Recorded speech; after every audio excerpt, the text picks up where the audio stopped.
Oh, my son, you should be ready to lay good foundation.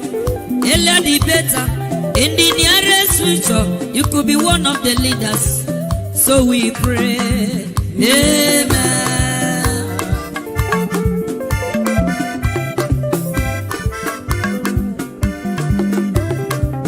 Oh, my daughter, you should be ready to lay good foundation. Earlier the better. In the nearest future, you could be one of the leaders. So we pray. Amen.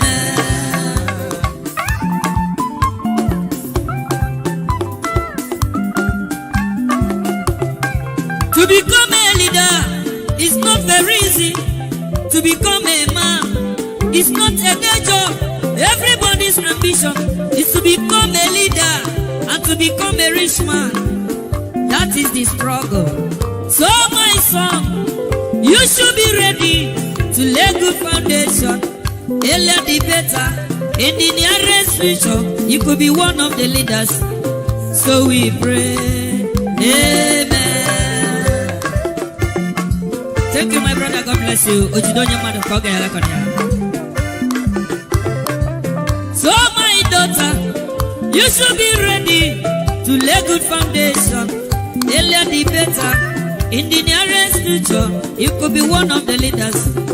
So we pray. Amen.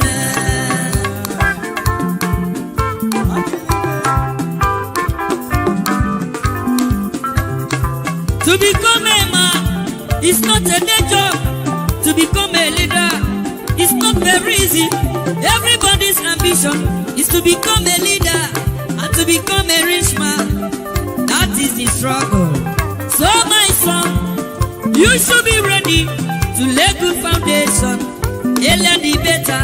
In the nearest future, you could be one of the leaders. So we pray. Amen. You are the pillar that holds my life. You are the pillar that holds my life. Master Jesus, you are the pillar that holds my life. Lily of the valley, you are the pillar that holds my life. You are the pillar that holds my life. You are the pillar that holds my life. Lion of the night, you are the pillar. Chickadee, you are the pillar. Daddy, you are the pillar that holds my life. Lion of Judea, you are the pillar that holds my life. anywhere. You are the pillar that holds my life. Hey, yeah. Master Jesus, you are the pillar that holds You my are, life. you are the Master pillar. Jesus, you are the pillar that holds my life. I said, Jesus, unibu kalabati sinduwe. Nibu kalabati sinduwe. Ojo biete, nibu kalabao. Nibu kwa kalabano. Nibu kwa kalabati sinduwe. Ojo biobi ko nibu kwa kalaba. Chika nije nibu kwa kalabao. Nibu kwa kalabati sinduwe.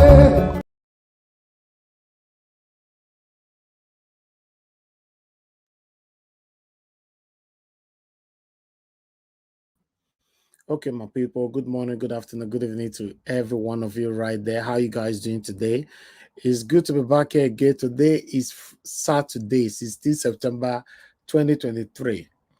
Yes, we're coming out every day, regardless of Saturday or Sunday, that we know that a lot of people don't normally come out, but we still try to keep up to our consistency.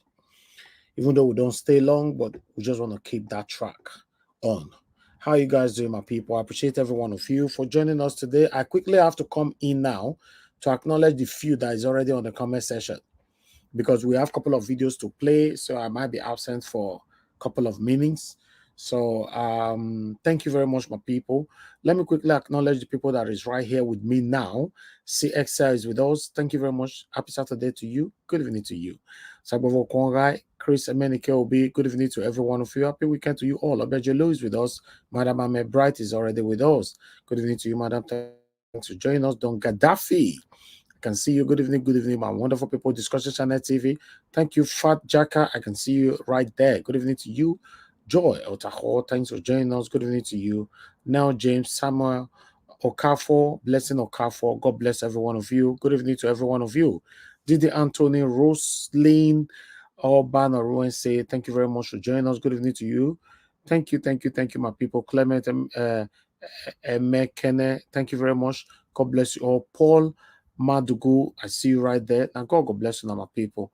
Yes, okay, we have Amaka E just coming in right now. Good evening to you. Thanks for joining us. God bless you all, my people. I appreciate every one of you right there. We are going to have more people later on, but before now, I just wanted to let everybody know that, yes, we have a couple of things to talk about. As you can see, Wednesday is already set where CJN will constitute the judges that will handle the appeal of Mr. Peter Obi and Atiku. So the talking, the expectations, in fact, the battle will start from Monday. Although Labour Party, Mr. Peter Obi, they don't talk, say by latest Tuesday, they'll be submitting their appeal. It could be Monday, but obviously it cannot be today anymore. It could be Monday, but they have latest Tuesday to do so. Because on Wednesday, the whole thing will start. So we're going to be talking about all this shortly. I appreciate every one of you right there for joining us. Please press on the like button and help us to share, and let's do this together. But meanwhile, before that, I would like us to listen to the plight of some of the people in Nigeria, what is currently going on right now. Some of them are blaming the subsidy remover, for the situation they are currently facing, while some of them are blaming Buhari for allowing Tinubu to even rule Nigeria or by handling the country, the power to Tinubu. While some are saying that no, Tinubu is the best. I don't know. The people back home, for me, I always prefer to hear from them. If you say you like the way it be, that's not a problem. I will support you. Continue. As long as you don't bring your problem to me, I don't have problem with that. If you say you don't also like it, that's fine. For me, my stand remain. I want a better Nigeria. That's why I'm doing what I'm doing. I'm not against anybody. In fact, I don't have any business with anybody. I just want a better Nigeria. The only reason why you see Mr. Peter Obi is affiliated with me and I'm using all my platform to campaign for him is because amongst all the candidates that came out, nobody is even close to him. No, none of them close. I'm not saying that they are equal. They are not even close. So I have to support him. That because I know he's the only person at least that can change this country, Nigeria, for you and I. But some of you will not agree because of your tribalism, your hatred for either for Peter Obi or for the Igbo people, or I don't just know. I've tried to ask myself why we are doing this to ourselves, but it's difficult. But the problem, the unfortunate part of it is that regardless of whatever that happened in Nigeria, the suffering in Nigeria will not affect someone like Peter Obi, will not affect someone like Tinubu, will not affect someone like Atiku. You see, so we're supposed to have one voice to talk about ourselves, what we want and what will be beneficial to our future. But some of you have chosen to say, no, I would rather support the person from my village than to have a better country that will be favorable to you and I. So it's sickening. It's really, really sickening. But meanwhile, I'd like us to listen to this video shortly. Then we'll follow our people on Twitter to listen to what they're saying for like 10 minutes. Then we'll come here and start with the broadcast of the day. I appreciate some of you just joining us right now. Thank you, Amaka E, for the super chat already. I really do appreciate this. It's a huge encouragement for what I do here. Thank you very much. My pocket never run dry. You said it is going to be a good live show. Mr. Elvis, we appreciate all that you do for us. Keep up the good work. Yes, with people like you and many others that are supporting me directly or indirectly, I don't have any reason not to do the good work. That's the truth. Although everybody cannot like you. But when I see one or two people that show me love like this, it gives me the energy to continue to push on. Because a lot of people have asked me privately, even publicly, how do you do this? You come out every day. Since April last year, 2022, till now, you've not missed a day for not coming out. You don't have any other thing to do and all that. What do you want me to do when we don't have a good country? What else do you want me to do? I understand it's not everybody that can be this dedicated, that can show this kind of dedication to come out every blessed day. Although a lot of people are doing it, but their consistency cannot match what we are doing here. Yes, it's not easy, but sometimes I've said it before. If we ask ourselves, okay, I want to give up. If you want to give up, you got to have an option before giving up. It's just like you want to resign from your job, right? If you are resigning from your job, you need to have another job you're going. If not, bills will pile up on you, right? Okay. Now, you want to leave your wife. You must have a reason why you decided you want to end your marriage, or you want to leave your husband. You might have a reason. Maybe your husband is violent, or your wife is doing one or two things. So if you don't have good reason, a concrete reason that can match your decision, then you have a problem. So for you now to say, in fact, I don't tire for this whole matter, the problem you try to run away from will continue to be waiting. Whenever you are ready, is there blinking, waiting for you. That's my own perception about all this whole view. Because the Nigeria have been like that since before some of us were born. Or rather, before all of us, where they listen to me now, before they born us, right? Nigeria have been there. They have been like that. Nothing good to talk about it. And the sad part of it is that it's even getting worse. It's not getting good. It's getting worse every day. If it was getting better, we can say, okay, like some of you that normally say, yes, we will get there. We will get there. I just believe that is a lazy kind of thought or lazy kind of contribution. Then some of you also do comparison. America used to be like this. UK used to be like this. It took them so years to get there. What about other countries that is better today, that it took them short period to become better? What about Dubai, for example, and many other good countries? So please, if you are doing comparison, don't compare yourself with setback. Compare yourself with something good, not setback. Don't come to me to tell me that Mr. Johnson built his first house after 50 years in abroad, right? Mr. Johnson built his first house after 50 years in abroad. Then you'll be telling me, be patient. Be patient. You God go do your own after all. Now only 10 years you don't spend for abroad now, so you go build your own house. Well, I will rebuke that. Say, God forbid. I'm not part of that. That is a setback.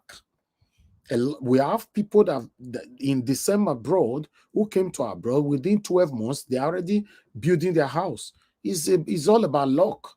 You know, I have an in-law who came to the UK. Her first 3 days in the UK, she was issued indefinite stay. In-law. I've never seen that before. First 3 days. But I don't want to go there. I don't want to discuss anything every daily because with the public space. First 3 days. Her first 1 year, she already got admission to go to school. Not because school she come here, I get her. Not visa I take come, you get where take come. I'll not talk that one. You know? And after that, today now, this person now don't the UK now for 3 years. 3 years she don't the UK now. She don't marry. She don't get 2 children. She don't get British passport. She don't get. What are we talking about? No, almost 4 years now. So there is what we call speed. Speed. Don't compare yourself with people that is struggling for the past 20 years. One person can tell you, say, no, not come, my brother, not easy like that. You know, see me that day and now for the past 72 years. You know, it never better for me. No. Don't listen to those kind of things. If you are set to do something, put your mind to it. So for those of you that is always saying, I'm tired, I don't want, the whole thing get as it be. My brothers and sisters, for me, I'm playing my part. Like I've always said before, if I come on air, it's only 2 people that is available to listen to me. I'm good to go. I just want to log it down that I've done today. I've done my part. I've left that footprint there. Then move on to tomorrow.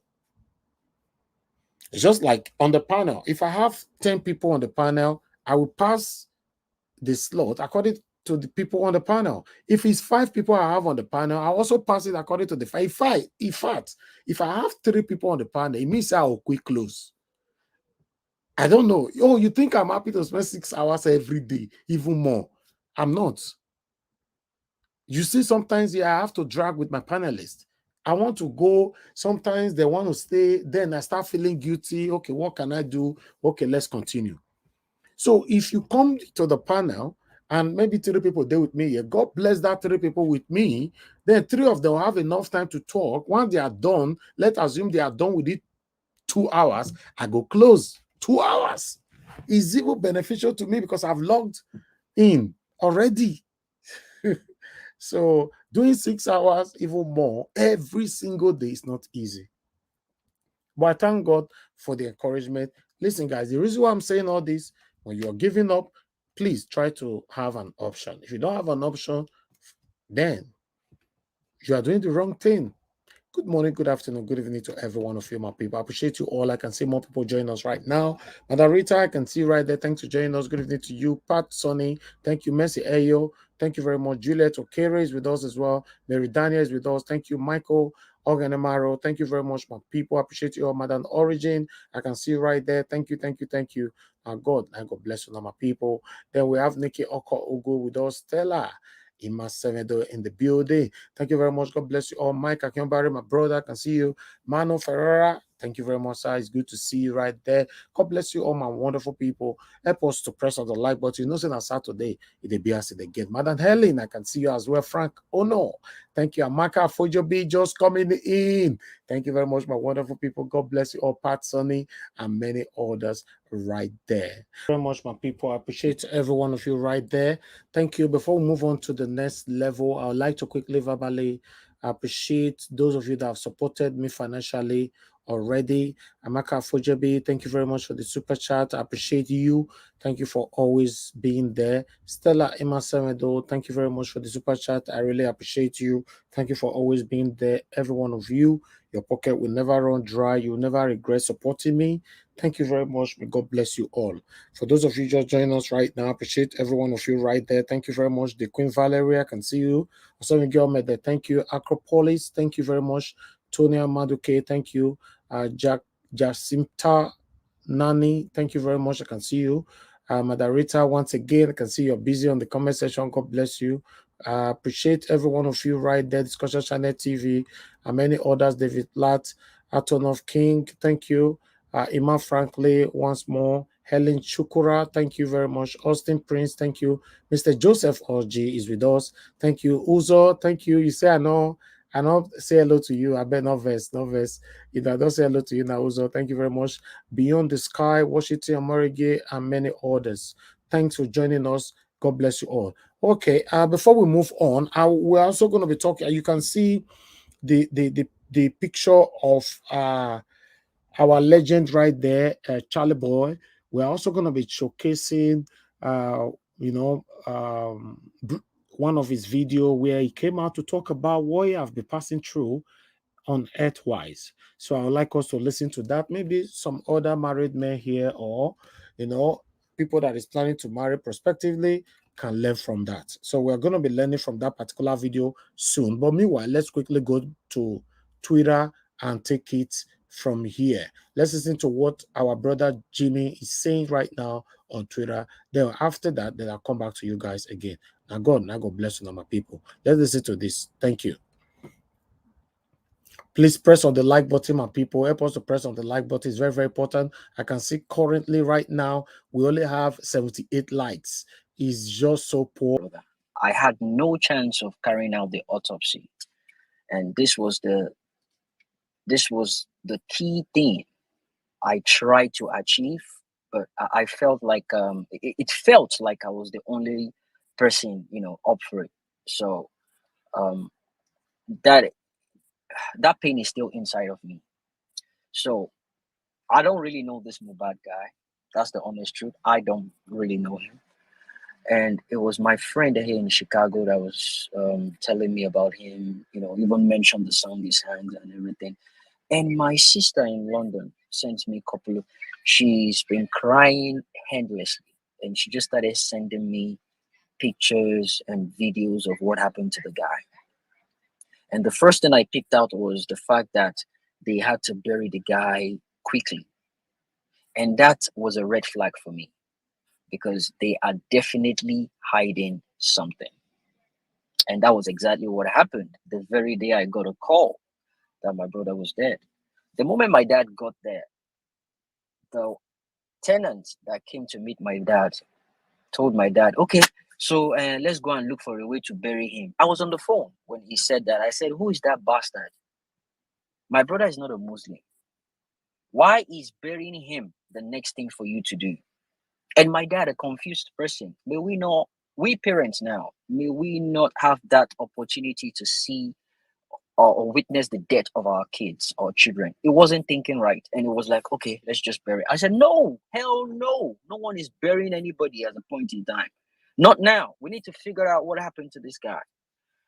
They went to him, his friends, and everything. They bamboozled him into telling him autopsy is a bad thing. They will chop up his body. They bamboozled him simply because we're not around. And that was how they buried him. And afterwards, they were trying to get over the pain of him being buried. And different ideas were coming up, and they contacted me that they want to go and unearth his body to do autopsy. I was so pissed. I'm not interested in that.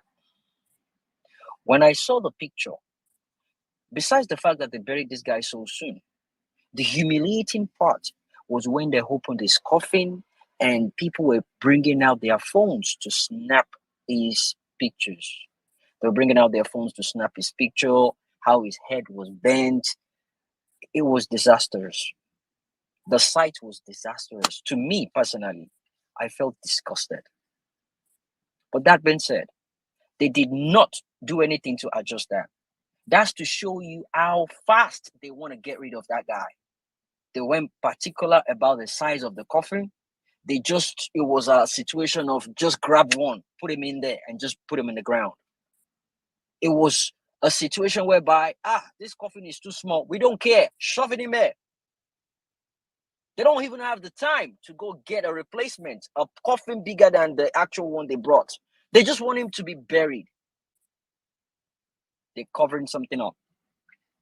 I spoke to a couple of people in Nigeria. He's just a victim of the underworld in Nigeria. And that's the fact. A lot of people don't want to hear it. That is the fact. He's a victim of the underworld. And as a matter of fact, it's part of the contract he signed. He signed a contract of him being a musician. He might know what comes with it. He might not. But what I'm certain of is drug peddling, drug trafficking is among the contracts they signed. I am 100% certain of that. I'll speak of some layers of the hierarchy these guys have from my findings and from a lot of documentaries I've seen and the hierarchy of how this guy operates. It is ridiculous. It is obvious this guy was injected. And they know an autopsy will definitely explain the cause of death. They don't want that to come down on them. And that's the reason why they buried that guy so quickly. So, the father coming out to speak, the way he was speaking, it could have been threatening. They threatened him, collected money from him. They did all sort of things. It's shocking to be hearing that the guy doesn't have money. It is shocking from what I've heard about him so far. That is one person's life. Nobody cares if it's Igbo, Yoruba, Hausa. Nigeria happened to that guy. I'm just hearing when Caesar said he performed for the APC people. Nigeria happened to him. That's one of the things you get when you put in bad people into power. No one is mocking his death. But that's the reality on ground. When you put people like that in power, that is the reality of what you get. I'm going to repeat it again. Sometimes last year / earlier this year, in a couple of my submission, I always end by saying, if you put in a sick person as a president, people will see that country as a sick nation. If you put in a drug baron as a president, people will see that country as a narco state. You don't have an idea of what is going on in Nigeria right now. I have no idea, to be honest, but it is something we foresaw, something we knew was going to happen, and we spoke about it on Violence Space. We educated people about it on Violence Space. We exposed the underground going on in Lagos. And you see what is going on in Lagos now. They want to make it on a larger scale, on a national scale. That is what is going on right now. Oh, you see the NURTW fight going on. No, that's just that's just an argument. That is them having a chit chat argument. Jimmy said argument. No, that's just an argument. You guys have not seen anything yet. It will get to a particular point that we all have to come together and say enough is enough. I'm not going to be part of that, simply because I believe when the time is right, nobody needs to tell anybody. And as a matter of fact, let me make this a public service announcement. This is me disassociating myself from anything that has to do with protest in Nigeria. Please do not involve me in any planning on anything people want to do in Nigeria. I don't want to be part of it. I'm a one-man soldier. I'm good at that. I don't care what had happened in the past couple of days. I just want to be alone, okay? I'll keep doing what I'm doing. I'll keep tweeting. I'll keep speaking up to the hues of the government in Nigeria. But I don't want to be part of whatever it is people want to do in Nigeria. I'll keep doing every single thing I've got in me to make sure I call them out. In Chicago here, I'll do my part. I have a lot on my plate already I'm doing. That being said, New Yorkers, obedience, you have a guest. How are you going to welcome him? That is up to you guys. The ball is in your court. I know Tinubu cannot come to Chicago because they will arrest him. He cannot come to Chicago. They will arrest him. And if they don't arrest him, I will go to wherever he is and I will make the loudest noise. I will make the loudest noise. It is so... Go carry your JBL speaker. My brother, I don't even need... Now my car, now the speaker within my car will open them up. I will make the loudest Just noise. they play hand, they shake, leg, they shake. He hates that job. Bro, you see, when people are determined to get their country back, they don't care what's going to happen. They go all out. They don't care what's going to happen. They go all out. The moment you think about something that will scare you from getting your country back, you get discouraged. And death is one of those things that people think about. They'll be like, I don't want to do it. If you don't do it, nobody's going to bloody do it. And that's the reason why I always tell people, my people don't like listening to me say this. My family, my sister, my friend don't like listening to me say this. But we're all going to die one day. And if it's going to be about this case, I am ready to die. How you die really does matter. What did you stand for? What are people going to remember you for? That is my own route. This is me speaking to you. I don't care. What is wrong, and what is right is definitely right. And that's the stand I always stand on, any day, anytime. And that keeps me going that gives me strength in every single thing I lay my hands on. El Chapo Guzman's son is in Chicago. I drove past the place they held him. There'll be a little family reunion in Papa. He came to Chicago today. I've been seeing the video and everything. If you see the place they took him to, underground, you won't believe there is a prison down there. Oh yeah, in Chicago. Yeah, now Chicago they bring and come. Because everything that has to do with drugs in America, my brothers and sisters, see Chicago. Chicago. Hey! Chicago. My goodness. Now them. For here. Now them get them. That has to do with drugs.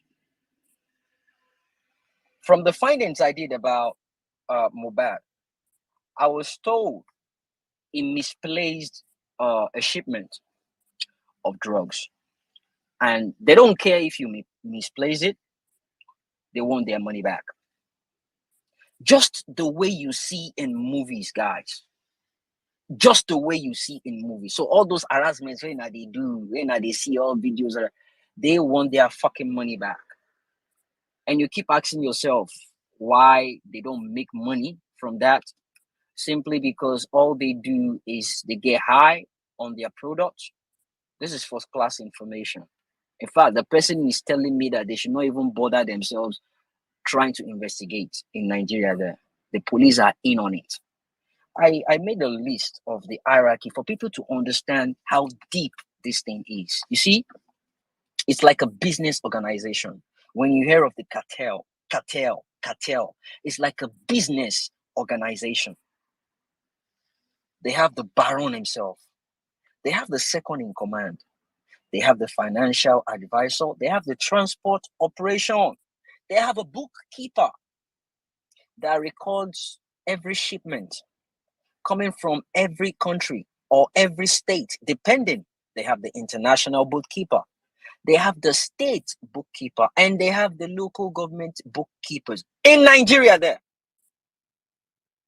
They have a stash house. That was where NDLEA found out the largest drug bust, one of their stash houses. Stash house is where they keep either 3 of their most important commodities: their drug products, their cash, and their weapons. They have a set of people that their jobs is to bring in weapons. They have certain set of people that their jobs is to make sure transporting the drugs into Nigeria is not a problem. They have pilots they work with different airlines. They have packages. They have people that packages these items and they put the stamps on them. It's a division of labor. They have distributors. They have producers. And guess what? They have 2 major types of people that you don't want to mess with. They have the protectors and the enforcers.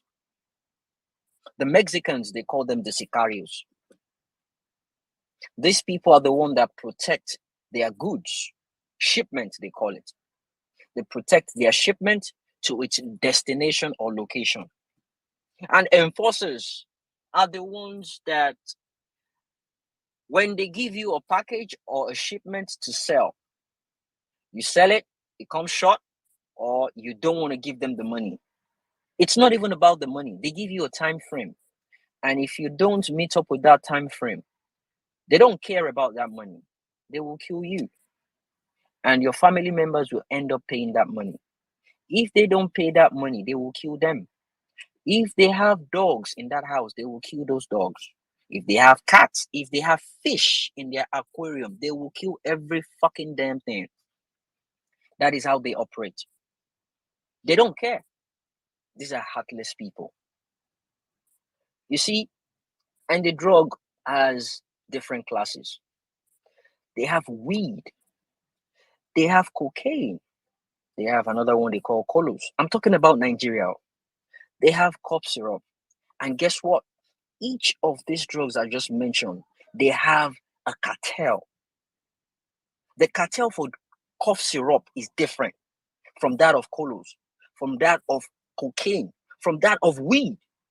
And guess what? Each and every single one of them. When you say cough syrup, it's codeine. They call Codeine. it That's codeine. correct. Yeah, codeine. That's it. So each of these drugs I mentioned, they have a leader, and their leader is affiliated to one man, Bola Ahmed Tinubu.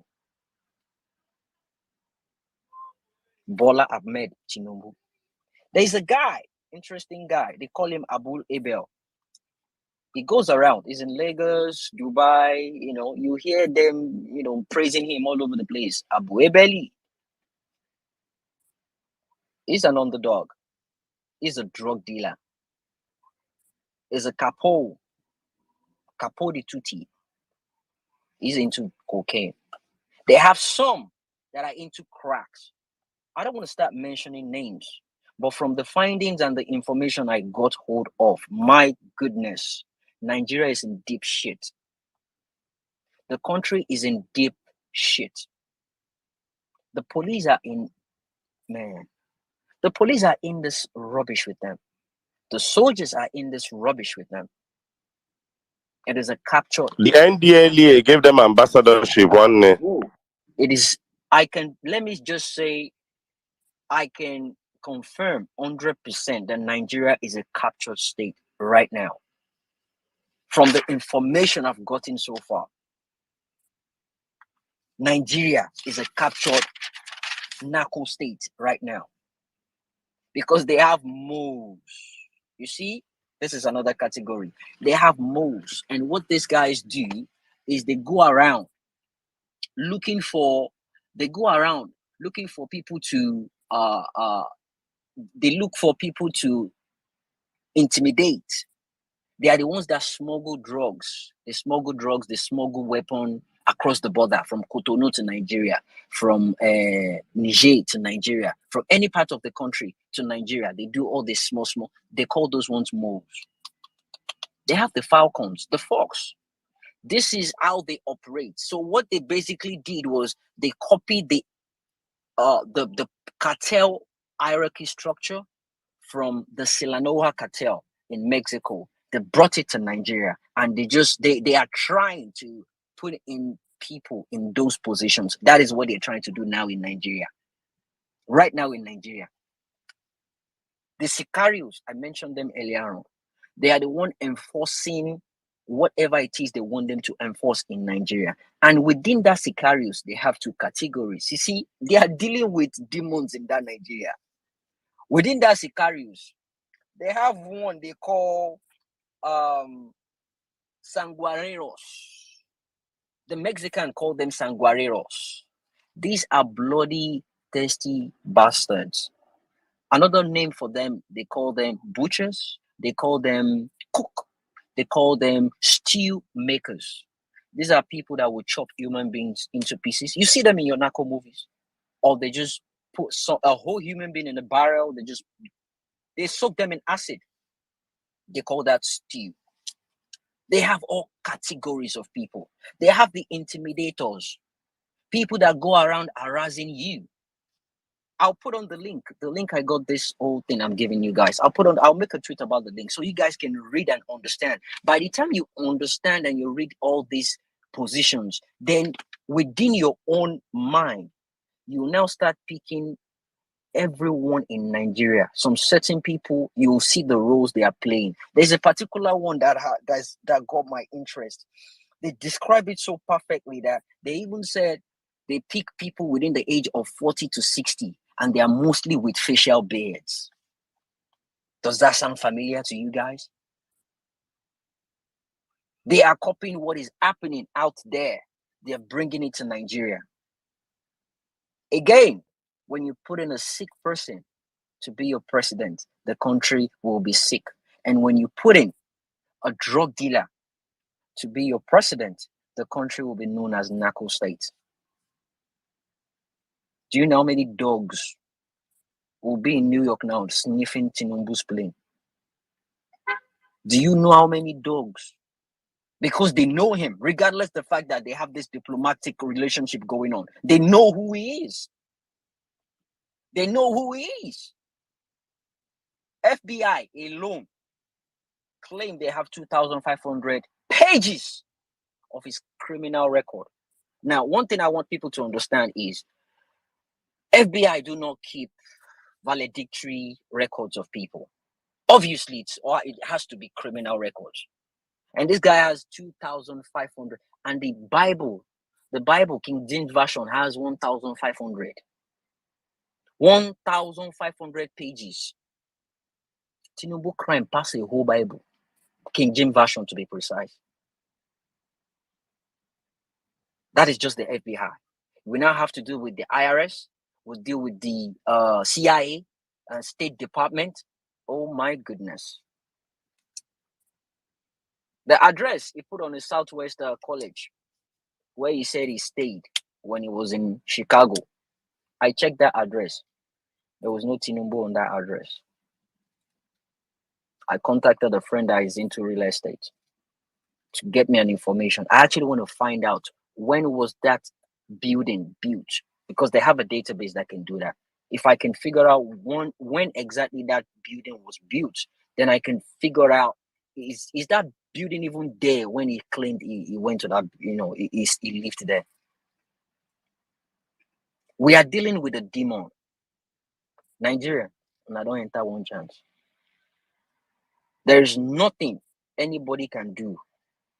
There is, at this point in time, we have to come together, and that is where the strength is, the togetherness of taking this person down. I see a lot of people, changing their minds now, realizing the kind of person they've put into power. It's not too late, but it's a situation whereby we told you guys, and it's working. It's happened right before your eyes now. Jimmy, somebody just said I should tell you that is why they were angry with Gang of Lagos. Of course. That it's not about the Ayo. It's not about the Ayo. Exactly what is going on. That is the reason why they don't want it. But why do you think Eniola Badmus is doing all this rubbish? They wanted to go after the actors and actresses that were in that movie, so they had to just blend along with it. It's a capture state. It is a capture state. It is sad. Now, the UAE band. Right now, I have 6 people in my DM since what's today? Today is Saturday. Since was it Thursday? Thursday/yesterday. I have 6 people in my DM. They've been scammed. Just within the period where them talk say they don't uplift the ban. Some people want japa. Some people want japa, they don't enter one chance. Because when that news came up, there was a particular travel agent that did, Saddam, they laugh. There was no, Jimmy. No, now you know just send them go the right place. Hey, bro, there was a particular. Nigerian ambassador for UAE during a line. They call the place. Bro, there was a particular travel agent. That travel agent within staff. They did one short video. They were like, finally, Dubai is on the. Was it on? Say make everybody shout. Jimmy, please. tell them when I go. I go send you the address. They call the agency ADV. Jury Dubai visa. If you go there, they'll give you. Bro, hey, Jesus Christ of Nazareth. They were taking pictures. They were like, oh, Dubai is now back on track. Dubai is back on track. And people were hailing them. 6 people. When I go pay money, when I want Japa go Dubai, because Dubai is the cheapest and the fastest route for them to Japa, to leave that country. It's the closest to London to them. So the moment they Japa, they believe, yes, they are better than any other person. But guess what? They've been fooled. They've stolen from them. And now you are in my DM. I beg, number one, when they do the transaction, I was not there. How is it my own business now? They want me to use my platform and call them out. Mba, no be me. No be my own platform is for P2B at this point in time. Because any of us of Obajogbo, any sort of Obajogba. People have money to japa. They don't keep money, so they won't use and japa. They are not ready to do anything to fix that country. That is what we are facing now. That is the Nigeria we are facing. The one I wanted to remember was Camelio. That is what they call it in the what's it called? The drug cartel realm. They call it the Camelio. An OG cartel member, usually between the age of 40 and 60, because that equates to the average lifespan of a camel. They are often bearded old men or grand men, and they've been known as a cartel ward for decades. They are loan sharks. They lend people money knowing they cannot pay back, and they extort them and force people into doing what they don't want them to do. They have rapists. They have ex-convicts. They have business people.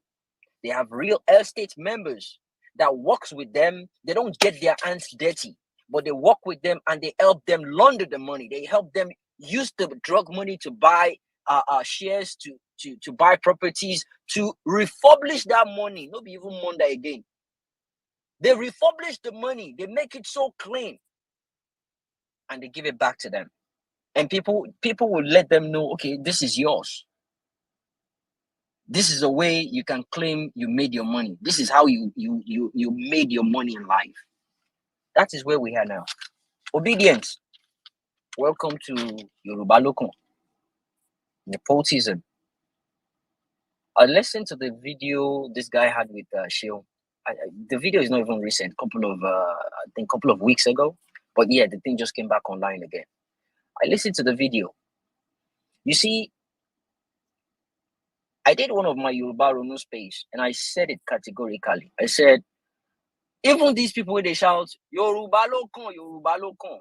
You see, we Yorubas, we are evil among ourselves. If they say, make Yoruba go their way, make Hausa go their way, make Igbo go their way. I know all tribes have their problems, and they have their evil people within them as well. But you see, I'm speaking on behalf of Yoruba people. You see, within the Yoruba culture and Yoruba, people basically, they no go agree. There will always be a problem.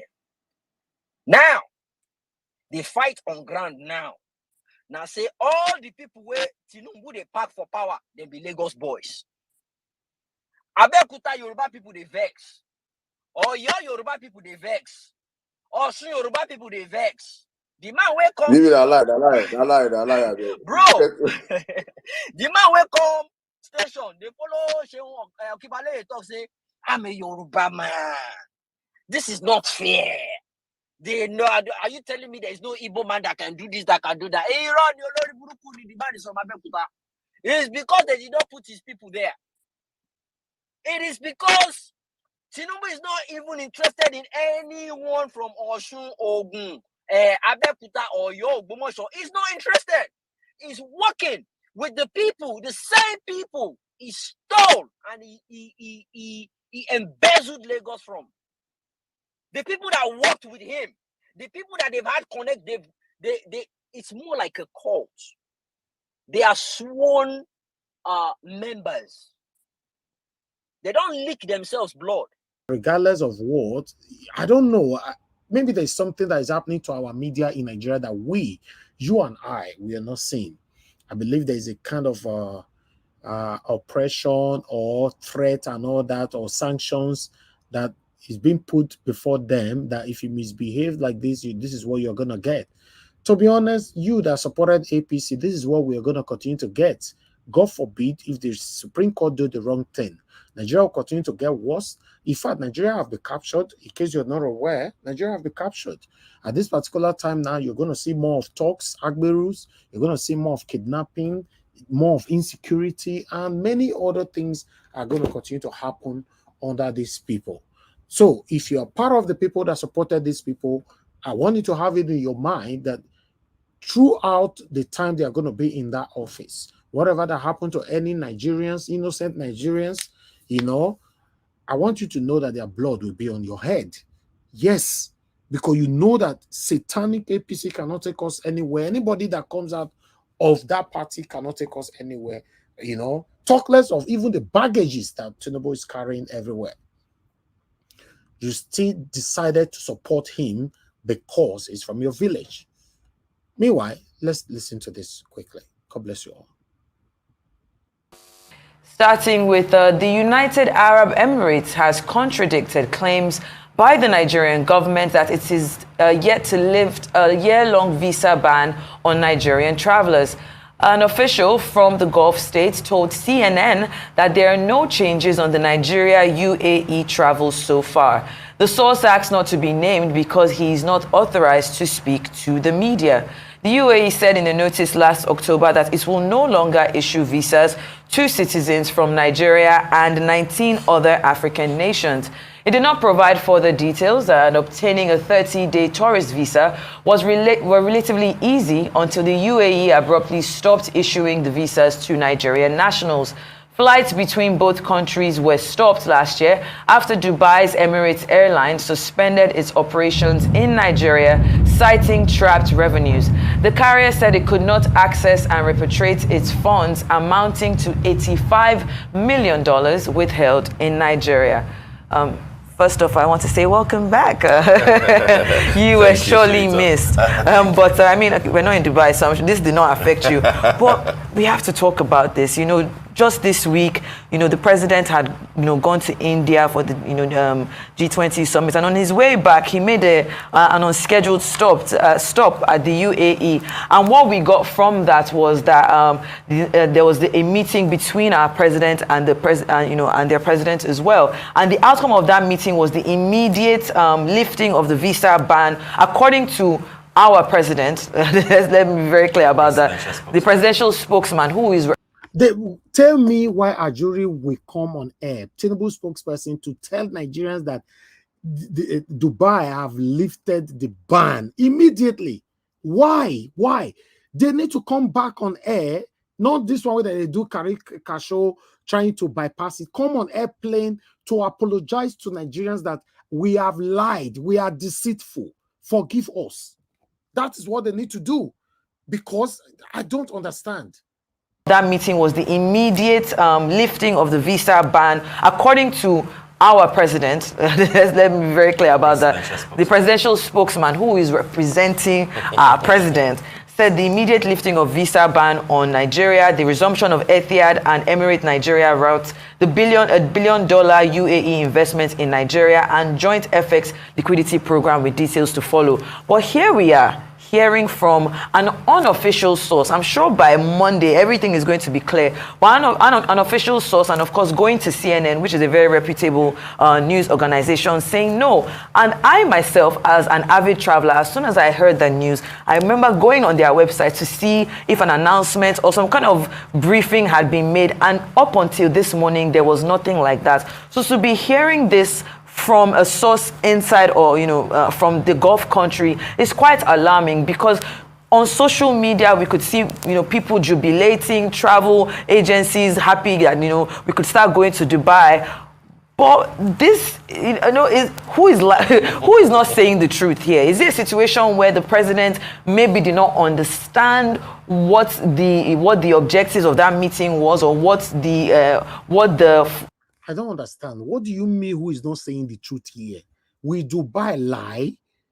I don't understand. This is one of the things I'm saying about our media. What do you mean? Everybody is sitting on the fence. That's why we are where we are. Who is not saying the truth? What do you mean by that? Can Dubai now come up to lie that, we be Tinubu say we don't leave the ban, but we not talk again? Or I don't understand. Well, why will see truth? Will they jump left and right? I don't get it. Of that meeting was, or what will I say, the agreement from that meeting was, or was it a situation where we were in a rush to announce it? What exactly has happened? And what is very interesting is, if you are owing this country $85 million, what exactly is being done to make sure that their trap funds, they get their trap funds back? Because why, if someone was owing you that kind of money, why would you start business with them? Nigeria, they owe everybody money for the whole world, God. We they owe UK money, we they owe World Bank money, we they owe China money, we they owe Dubai money. $85 million. Now they say that they owe Dubai now. We don't even know now whether we they owe Ghana money, because this one at Ghana, when Nigeria be say will be giant of Africa, so will big pass. We don't know now whether they owe the Gambia money, whether they owe South Africa money. We know And somebody is listening to my voice right now, still saying, yeah, now they talk, now they talk. Now Tinubu, now we want. Now APC we want. It's so sad. It's so sad. That is why you see that I'll continue to point fingers at our forefathers. Now they put us for where we did. So because the fight that you and I fighting today, if our forefathers started it before they born all of us, Nigeria would have been a better place by now. None of them, they didn't do nothing. They were just trying to belong to any party that, that accept them, any satanic parties. That's why you see that most of the elders that we have in Nigeria today, statistically, 98% of the elders in Nigeria are not part of what we are fighting for. They are not speaking for us. They are not interested because all of them have benefited from this satanism. That's why they don't care. They are not interested. Even though they are in their sick bed, they don't care about you. They don't care about me. They don't care about us. Without any kind of, maybe MOU or, some kind of payment plan. Yeah. So, it's scary because we know that the president has done a few deals. Even when he was in India, he boasted of, having signing some MOUs. There are going to be investments. There's going to be $14 billion investment. We haven't seen it in pen and paper. Every president does that. I mean, each time they travel, the news has to look good. This is not to reduce the import of what the president, Asiwaju Bola Ahmed Tinubu, is doing. But this is what you will get. I mean, Buhari did the same thing, Jonathan. Can you imagine? Every president does that, right? If they travel, they have to paint it to look good. That's his word, though. I'm only quoting him. Every president. Then he went on by saying, Buhari did it, Jonathan did it. Does it mean that? Oh God. Sometimes people will say, no, Nigeria, just don't allow your panelists to talk, don't say anything. Sometimes I can't hide it. Can you just imagine if Nigeria was rubbish during the time of Jonathan, for example, or Buhari, or even Obasanjo? Must it be rubbish at this at this particular time? Why are we going back? Now, wow, we have a long way to go. Thank God for some of us that have a second option. I mean, as a country, we have a second option. I'm grateful. To be honest, yes, anyhow you want to think I'm there now, for me, I'm just grateful to God that I have a second option. Because many people in Nigeria listening to me right now, I'm not better than them. The only thing different between them and I is because they don't have the same privileges that I have today. So any of you listening to me right now, you live abroad, it means that you have a second option. You should be grateful to God because the kind of foundation that these satanic people have set in Nigeria is terrible. The good thing about it that we are playing our part. Yeah, because in case your children ask you tomorrow, Daddy, you are complaining, what happened? What did you do? Then I have to, for me, particularly, I don't know about you, me get anything where I go talk, where I go tell my children, say, I tried my best. I tried. Reduce the import of what the president, Asiwaju Bola Ahmed Tinubu, is doing. But this is what you will get. I mean, Buhari did the same thing, Jonathan, Obasanjo, once you travel, the news has to look good. But specifically on the SAR relationship with the UAE, I think you hit the nail on the head. First, we have to admit that this is not an official statement, from the government of the UAE or the Emirate of Dubai. But of course, if a CNN is saying that an authoritative source who does not want to be named is saying categorically that no such agreement has been reached, or was reached at the meeting, then that carries a lot of weight. More so that we could see that in barely 48 hours or 72 hours after the return from Dubai, during Galali, the presidential spokesperson had to basically issue two different statements, almost contradicting himself about what he said, in the beginning. And just like you did, when you checked, if what Ajuri reported is actually what is going on in the Dubai media or the UAE media, you see that the report that many people got online, particularly from Gulf based media houses, is not in sync with the enthusiasm, or their report didn't carry the sort of enthusiasm that our own report from the presidential spokesperson carried. What could have happened? I don't think the fault will be that of Ajuri alone, even though as a presidential spokesperson, there's no way you can absolve him of a fault, if indeed there is one. What has happened is that one, I think it stems from the kind. I'm sorry, my people, I have to stop this video because what I'm hearing is that I'm hearing something from a man who is trying to be nice to everybody, who is trying to be in the middle, who is trying to please the government, who is trying to please Tinubu, please Azuri, please even Nigerians, who is trying to everything possible not to offend anybody, who is trying so hard not to lose his job, who is trying so hard not to be chased, one way or the other, or to put himself in a uncomfortable situation. And a man who is, showing pretentious submissions to Nigerians, sitting on the fence and all that. So that is what I was hearing. I don't know about you. To be honest, that is what I was hearing. If you don't like him, now you know. That is what I was hearing. I don't know what you hear, because what we are hearing in our media these days, they are trying to paint everything. The only person that said things how it is Rufai, which they are working so hard to make sure they dragged him to their side now. You now see that Rufai, in most cases, is blabbing. Sometimes it's good. In fact, at this particular moment, now Rufai is gradually becoming all-weather journalist.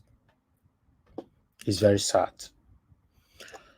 Like I said, we might not be able to change Nigeria, but do your part. If we change it, it's a good thing. We also give ourselves the credit. But the people who capture Nigeria too plenty. Hi, God, they plenty. They plenty. Don't be small. But meanwhile, I'm going to post out a link. In case you want to join us, before we play the video of Charlie Boy, I want my people to be with us here so that we can take this together. Charlie Boy came out to talk about his personal life and what he has been passing through. Let me prepare the link.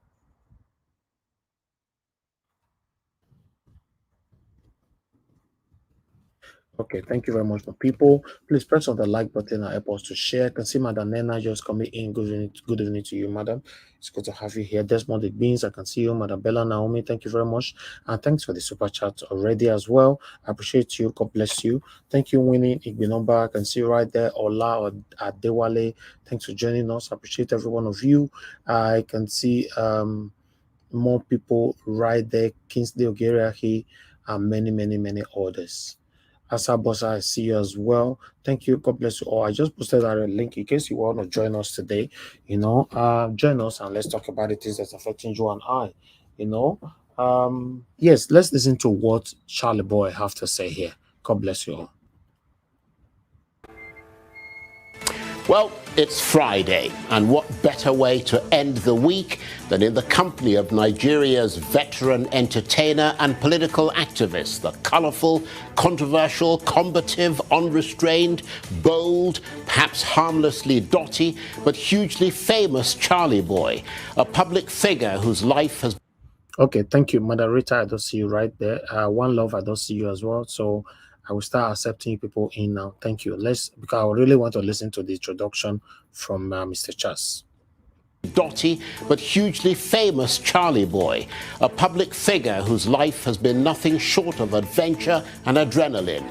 Over the years, Charlie Boy's maverick spirit has drawn many people in, with his critics accusing him of disruptive behavior, while to his supporters, he's a celebrated protest singer and change advocate, known fondly as Area Thada. But in the last year or so, many of his achievements and pronouncements, both in music and in politics, and that boundless energy which he used to relentlessly attack officialdom, appear to have been overshadowed by a withering bout of sickness. So how serious is this? And how much has his celebrated public life been blighted by ill health? I'll be joined from our studios in Lagos by the inimitable Charlie Boy.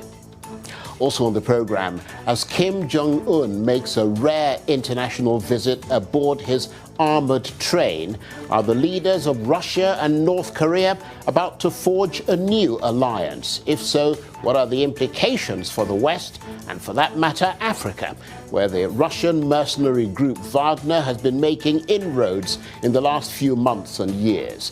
Does it spell opportunity or danger?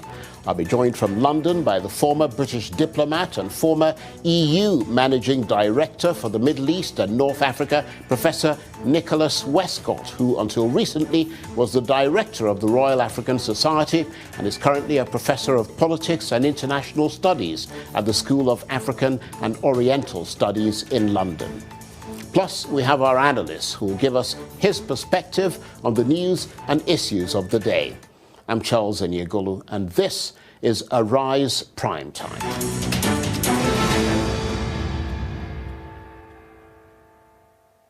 Now, let's get lost in the kaleidoscope, firebrand world of Charlie Boy, and what a controversial, colourful figure he is, with those flamboyant costumes and that rustle of satin and sequins that heralds his arrival at an event. He is, after all, known to be a great lover of publicity.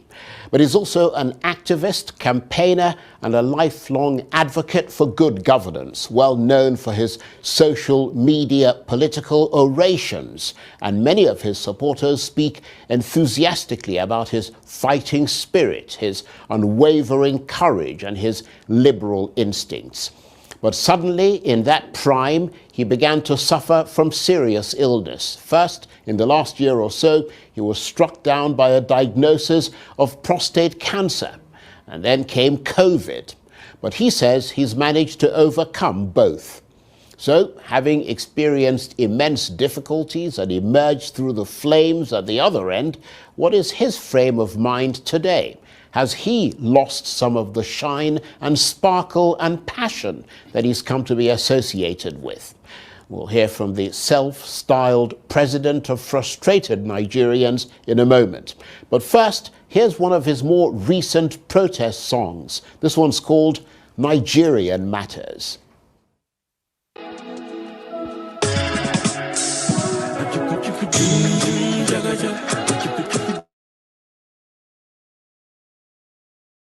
Said now, it just tells me that you're back in shape. We will talk about your personal life and health and all that in a moment. Okay. But we're just looking at that video, Nigerian Matters, which I believe came out last year just before the elections. Oh, come on, Charlie. Yeah. Well, obviously, you know, I'd want to talk about that. Actually, it's Nigerian Matter. Okay. Yeah, actually, it's Nigerian Matter, not Nigerian Matters. Yeah, but you have to... Nigerian Matter. Yes, I concede that, but you've got to remember that we have an international audience, and you have a lot of fans outside Nigeria as well. Okay. So they want to be able to understand what you're doing. They better start getting used to our lingo, Charles. Yes, they better start getting used to our lingo, Charles. Okay. Yeah? That's well, let's not dwell on that too much. That song came out last year. I mean, what was your frame of mind in putting it together? Okay, Charles, you know, I'm a baby of the early 50s. And I think during the Nigerian Civil War, I was about 18, between 18 and 20 years old. So I was a matured youth. I knew what was going on. I knew what was happening in my environment. And I must say that that war scandalized my youth, okay? And I knew all the preambles that led to the Civil War, okay? And it seems to me that in the present time, since the past 3, 4, 5 years, the same things are playing out. the obnoxious bigotry, the religious nonsense that has been going on for a long time. After the Civil War, but before I go there, the war, we lost the war to hunger. We lost the war to poverty. That is people on the Biafran side. They lost the war to hunger and poverty, not because of the bullets. And guess what, Charles? After that Civil War, no matter what you had in your bank account, whether 2 billion or 100 billion, you were only given 20 pounds to start life afresh. And I started to see some of those dynamics playing out in the present. It was before our very eyes that somebody said, we will continue with the previous government's policy and we will continue from where they stopped. What does that mean? That we have seen Shege. We are going to see Shege Bansa. That's how I interpreted it. But nothing prepared me personally for what was about to happen on February 25th. But my conclusion was the fact that I've seen it's the same playbook. I've seen the same criminals, doing the same thing from the same old playbook. And then, of course, the bigotry, the tribalism was at its peak. It was horrific. There was no time before February 25th that I expected somebody from just a fresh new party that was just going to come from somewhere and win. I wasn't expecting that. And I did tell some of my few friends that I know that this thing is not going to go the way a lot of people think it was going to go. But I was not prepared for the kind of bloodletting that I saw, the kind of bigotry, the kind of tribalism. Even me, Charlie Boy, I was accused of of being a bigot, me, Charlie Boy. Right. Yeah.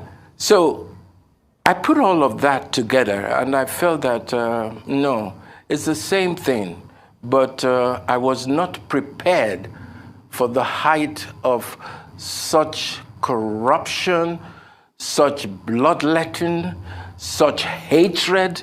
I've never seen that before. Yes, so but obviously, I had a feeling that it wasn't going to go.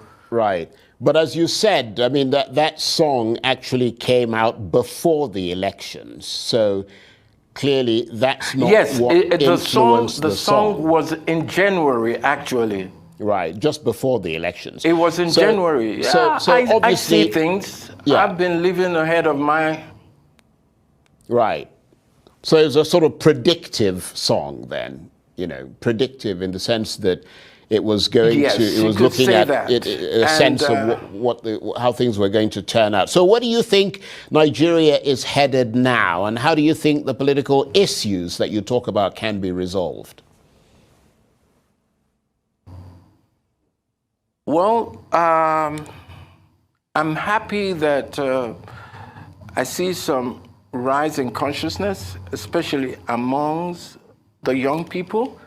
I've always said that the salvation of this country lies in the hands of its exceptional youth, okay? I could see that young people are now getting to the bottom of things. They're not going to take whatever they see on social media.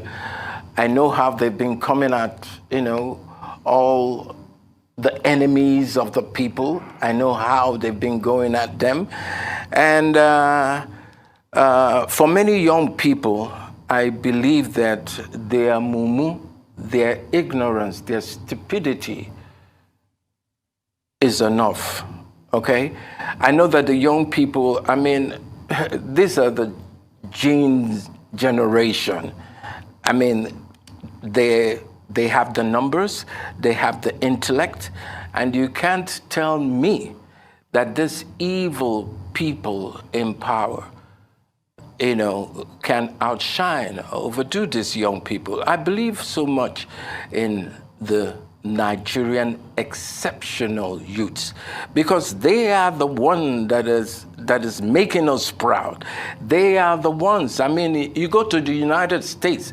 Do you know that Nigeria is ranked #1 among the immigrant communities in America? They do so well. Our people leave the shores of this country. They excel. They make us proud. But back home, we can't seem to get our acts together. But nothing lasts forever. And I know that this oppression cannot go on in perpetuity. It can't. It can't. And I know with the young people I've met, I've interacted with, I've learned from, something is about to snap. And it will be sooner than later. Right, well, let's move away from the political to the personal. I mean, you've had some challenging health issues in the last year or so. Can you tell us about that? Mm-hmm. Yeah, for the past 4 years, I've been dealing with just prostate enlargement, okay? And each time, because this is the only house I live in, so I don't joke around with it. As far as I'm concerned, my health is my wealth. That's all I got, and I need to take care of this body as much as I can, So I've been going for checkup. I started to notice that there's been a change, in how my body has been functioning. I started having problem with going to the bathroom, peeing. Sometimes I'll go to the bathroom, I'll be there for like 3 hours, 2 hours. I'm serious, Charles. And I'll just have little drops just coming out. And no sooner do I go back to sleep or back to bed, I want to go again. It was the fact that my bladder was always filled up. And I started to notice that I'm losing so much interest in sex. It didn't matter to me, not because I was sexually active. I mean, I sold my wild oats, when I was much, much younger. That's how come I have 10 children. Those are the ones in the register. Those are the ones I've accepted. So you can imagine the ones that I have not accepted. And I have 16 grandchildren. Come on, So I've had my fill. So, but you see, the good thing about being open about whatever you're going through is that you might get it in the ear of somebody who can help you. And this is how in London, because when I went to have a checkup in London, some Nigerian I spoke to directed me to a doctor who is another Nigerian, but who is a leading surgeon in that department, the keyhole surgery, they call it, people having to, living with cancer, especially of the prostate. So in London, I was charged a lot of money, about 15,000 pounds, to do the same operation that I did right here in Nigeria. Because the doctor, when I met the doctor in London, he said, I do come to Nigeria and I intend in helping my people there, because a lot of men are going through this problem. I'm sure you remember a video that I did. I was talking about the seasons in my life. When I say, before I used to have, this long braids, I no longer have them. Before I used to be a biker, I started the biking club in Nigeria. Okay, I made that sport very popular. I thought that I'll be riding bikes till I'm 80, 90. Guess what? For the past 5 years, I've not been on a bike, and I stopped riding bike. I never thought it was possible. And then I said again in that video, I remember, I used to, like the the female physique, especially big behind and, reasonable front. But right now, I can't, the last thing on my mind is sex. And I can't even get my thing up. I know a lot of men called me to say, oh, that's not good, what you said. I said, well, I'm just sharing what I'm going through. And I think my openness about what I'm going through is helping a lot of men out there. Right. Because my people have a saying in my village. Yeah, go on, finish your saying. That when you hide your sickness, the sickness will hide you. People tend to think, a lot of men that I've spoken to would rather live with their prostate cancer than to think that the doctor, because a lot of people have that impression that after you have an operation, that you can never use your manhood again, that it will never work. And they rather die than not have their manhood work. And I think that is kind of silly. Well, I mean, I have to say, listening to you, although in your classic style, a lot of your description was peppered with humor, but I'm listening to you, I'm very sorry for what you've been going through. But are you in the clear now as far as prostate cancer is concerned? Yes, I'm in the clear. We had a successful operation that I had to go for Thanksgiving. Charles, can you imagine? Yes, I did my Thanksgiving right here in Lagos. And right now, well, it is as if my manhood has developed a mind of its own. It does what it wants whenever it wants, not when I want, or whenever it wants. So that's okay. But because I'm no longer sexually active as I used to be, for me, it's okay. I could live with that. Okay, thank you very much, my people. I think we need to move on. Let me take on this article, then we start talking. Although I'm going to ask questions later on, despite that all that we've presented. So the one that you have interest to contribute to, that's fine. But on this particular situation that Charlie Boy is passing through or just passed through, if you have knowledge of it, to educate people about it, so it will be nice you comment on that when it gets to your turn. But meanwhile, let's quickly take on this article right here, because Mr. Peter Obi don't talk, say, if we're not that careful, Nigerian democracy is about to die. So I'd like us to quickly take this. One moment, my people. Let me put this on screen so that we can take this together. Okay, that is our principal right there. There's so many adverts on here trying to. Okay, you can see. Oh God, there's so many adverts. I'm sorry, guys. Let me use one hand to sort all this thing out. Okay, Obi, Nigeria swinging away from boundaries of true democracy. Okay, Peter Obi, presidential candidate of Labour Party LP in the 25th February election, says Nigeria is swinging away from the boundaries of democracy. In a post on his official X page, formerly known as Twitter, on Friday to commemorate International Democracy Day, Obi called on Nigerians to remain committed to building and reinforcing the democracy of our nation. Unquote. As we witness in the country today, the mindless erosion of the very ideals and tenets on which Nigerian democracy was built, if not checked, will only push the nation deeper into lawlessness, Obi said. He continued, the current trend of endemic corruption, abuse of constitution, disrespect for the rule of law, and transactional politics which cut across the executive, legislative, and judicial arms of government, have continued to conflict with our nation's enforcement of democracy.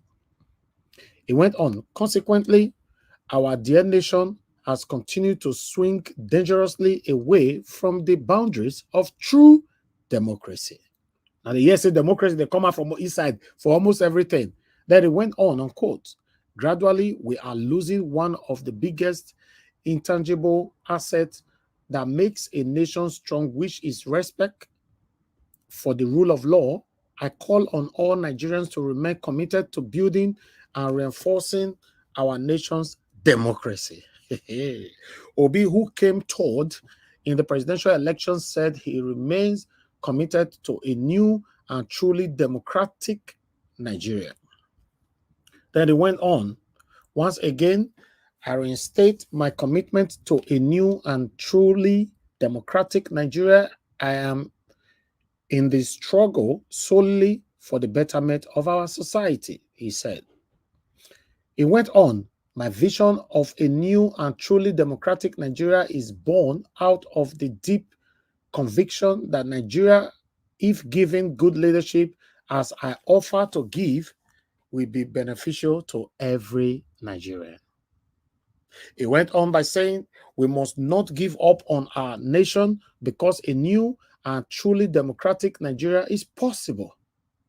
Obi and his party had gone to the tribunal to challenge electoral victory of President Bola Ahmed Tinubu, who was the candidate of All Progressive Congress APC in the election. I don't want to read more on that. Let me look if we still have more quotes. There's no more quotes, so I'm done. I'm not interested on that Bala Blue, how they arrange everything by themselves. Okay, in terms of our Supreme Court's case, which we will start. One moment, my people. Let me put this on screen. Bear with me. Press on the like button, my people. Press on the like button, as I will post the link again in case you want to join us. But meanwhile, let me take this one quickly. As a Wednesday, okay, let me bring this on screen.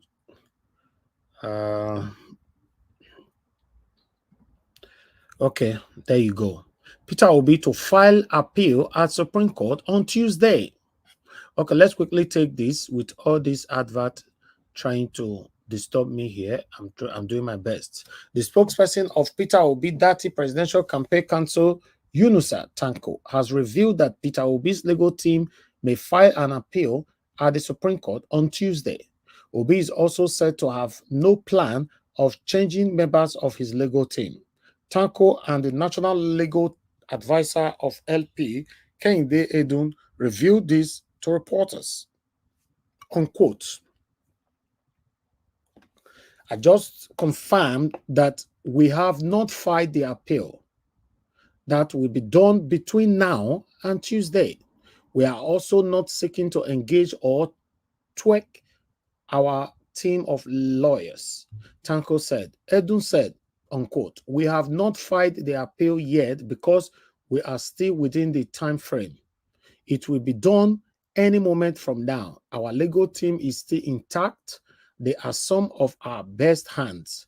There is no reason to change them since we do not doubt their capabilities.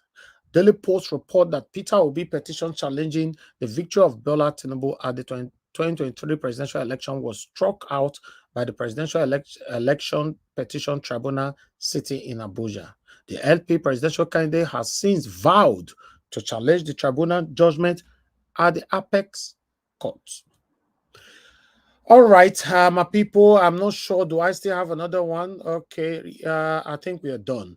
Okay, the CJN to constitute. Okay, let's take this one. Okay, I have the last one right here. This one here. Okay, let me quickly put this one here for you. Is the last article that we have for you. Thank you very much, my people. God bless you all for your patience with us. Please press on the like button and let's do this. Okay, I'm almost there. Make no worry, I'm almost there. I'm almost there. I'm just trying to remove Oh, because this one and punch, them with adverts, just forget. It's too much. For meanwhile, let me also stop this arise that is strolling beneath my broadcast. Okay, my screen. All right. Okay, there you go. Let me quickly take this. This is the last one. Okay, we're going to start talking right now. Tribunal judgment. CJN constitute Supreme Court panel next week as PDP LP file appeal on Tuesday. Okay, let's quickly take this. Oh God, so many adverts. Oh God. All right. Barring any last-minute change in plan, the Chief Justice of Nigeria, Justice Olukayode Ariwola, will constitute the Supreme Court panel that will hear the appeal arising from the judgment of the Presidential Election Petition Court latest on Wednesday. The PEPC had on Wednesday, September 6, 2023, delivered a 12-hour judgment on the appeals arising from the February 25th, 2023 presidential election, upholding the election of President Bola Tinubu of All Progressive Congress. The presidential candidate of the People's Democratic Party and the Labour Party, Atiku Abubakar and Mr. Peter Obi, respectively rejected the court judgment, vowing to approach the Supreme Court. They had 14 days from the day the judgment was delivered to file their appeal at the apex courts. Okay, they went on by saying that 14 days timeline ends on Wednesday, while their legal team are working hard to beat the deadline. An investigation by Saturday Punch at the Supreme Court on Friday revealed that Ariwola had yet to constitute the panel of the apex courts that will hear the appeals. Further investigation, however, further revealed that the CJN will constitute the panel latest on Wednesday, when the timeline for the filing of the appeals will end. So they went on. Multiple sources at the apex court also said the identities of the justices that may be named members of the panel will still unknown. One of the sources at the court said, unquote, there is no information about the panel or the justices that would make up the panel for now. What we know is that members of the panel may be named this week, latest by Wednesday. Saturday Punch also learned on Friday that Obi's legal team may file an appeal on Tuesday. Our correspondent further gathered that the presidential candidate is not planning to change members of his legal team. The spokesperson, we don't talk this one just now. They just wanted to add that there, which is okay. Okay, yeah, I think, yeah, we're done. We are done with this. I don't want to repeat myself with the previous article that I read to you. So I think that is it for now. So it's better we start talking right now. I appreciate every one of you, my people, for your patience with us. Now God bless you now. So Wednesday now, everybody looking forward to Wednesday and see how it will go. But meanwhile, let me call on the first person that we have on the panel. I'll post out a link once Madarita starts talking. It's Madarita, for the past three consecutive times now you the carry first. I don't know. I did 4 times now. It's where you come from your holiday. I mean, not understand though. Eh? Good evening to you, madam. Good afternoon, Mr. Elvis. Good afternoon, everybody in the panel and the comment section, and everyone watching from home. This is a crunch time. You know, there's no time to play. Exactly. No time to play, man. I just have to follow up. You know, even in the holiday, I'm still thinking about Nigeria because you know that's my home. It's my home. The home is in the heart. You cannot take it away. No matter where you are, you can't just take Nigeria away from your heart as a Nigerian. I've always done that. Anyways, thank you very much, Mr. Elvis, for giving me this opportunity, you know, to come out and speak. And I just want to say, God bless you, sir. God bless you and your family. Amen. I'm going to start with Mr. Charles Oputa. Sir, he's a great guy. You know, it is very easy to be kind. You know, that's what I tell people. And it is very easy to identify somebody who is kind. It's very easy to be kind. He has been kind to my generation, even to the future. He has been kind even to his own generation. I mean, he's in his 70s, crying out loud. He has been taking very good care of himself. You know, he's like an open book. You know, the entire world has seen, you know, over the years how he has been, entertaining us, educating us, inspiring us. So him coming out to talk about his health challenges, it's not surprising, because somebody who is an open book is an open book. And he's just being emphatical about this is what is happening. Because it's coming from a generation, and I think that's why he made that quote. He said, he's coming from a generation where everything is usually kept hush, hush, hush. And this hush, hush, hush is what has landed us today where we are. We hush, hush, hush within the family. We hush, hush, hush in our economic system. We hush, hush, hush when we have Professor of Rice and Beans come out and we say, okay, because he has white hair, we hush, hush, hush. We don't want to say it as it is, because let the devil be ashamed. And I'm very happy he's speaking about it. What I could just gather is, I don't know, wherever anybody is, I don't know how your medical system works in the US or even in Europe, but I know in Canada, I think when you reach a certain age, African men typically don't even go to hospital. They don't like going to hospital. I'm saying that because I'm living it. To go, even a headache, they don't like, even if it's free, they don't like going to hospital. I don't know why. I'm still trying to understand why Nigerian men, let me not say African, Nigerian men do not like going to hospital. Whether it's some sort of fear of the unknown, or I just don't know. And Nigerian men don't take holiday too. Please, we should start changing that. I think it applies to a lot of blacks too, Rita. That's true. I don't want to say black. You know why? I'm a Nigerian. I can't speak on behalf of a Ghanaian man or an African American. I'm speaking because I'm a Nigerian. So that's why I'm streamlining to. I just want to be fair to say Nigerian men, because I've had more experiences with Nigerian men. Based on my experience and the research here. That's what I'm saying. Oh, maybe that's your experience, but this is my experience with Nigerian men so far. To take holiday, it's difficult. And they just don't like going to the hospital. Anyway, going forward, please, where I am, the government, as when you get to a certain age, they send you a letter to, okay, check, you are due for, if you're a guy, your prostate, your colonoscopy, checking your colon for little pellets of, colon cancer and all that, including women, ovarian cancer, go and do a pap smear or mammogram, even mammograms for men too. A lot of men pass on with breast cancer too, So, I'm happy he's speaking out, and I'm happy he's talking about, these are his experiences. Perhaps he can inspire other people to say, other men to feel like, okay, I'm also experiencing this. Even if you have a gallbladder infection, it probably different from having, issues with your prostate, but at least go and check it up.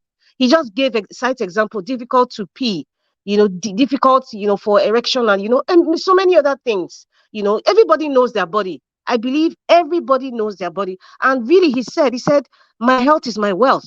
And that's true. My health is my wealth.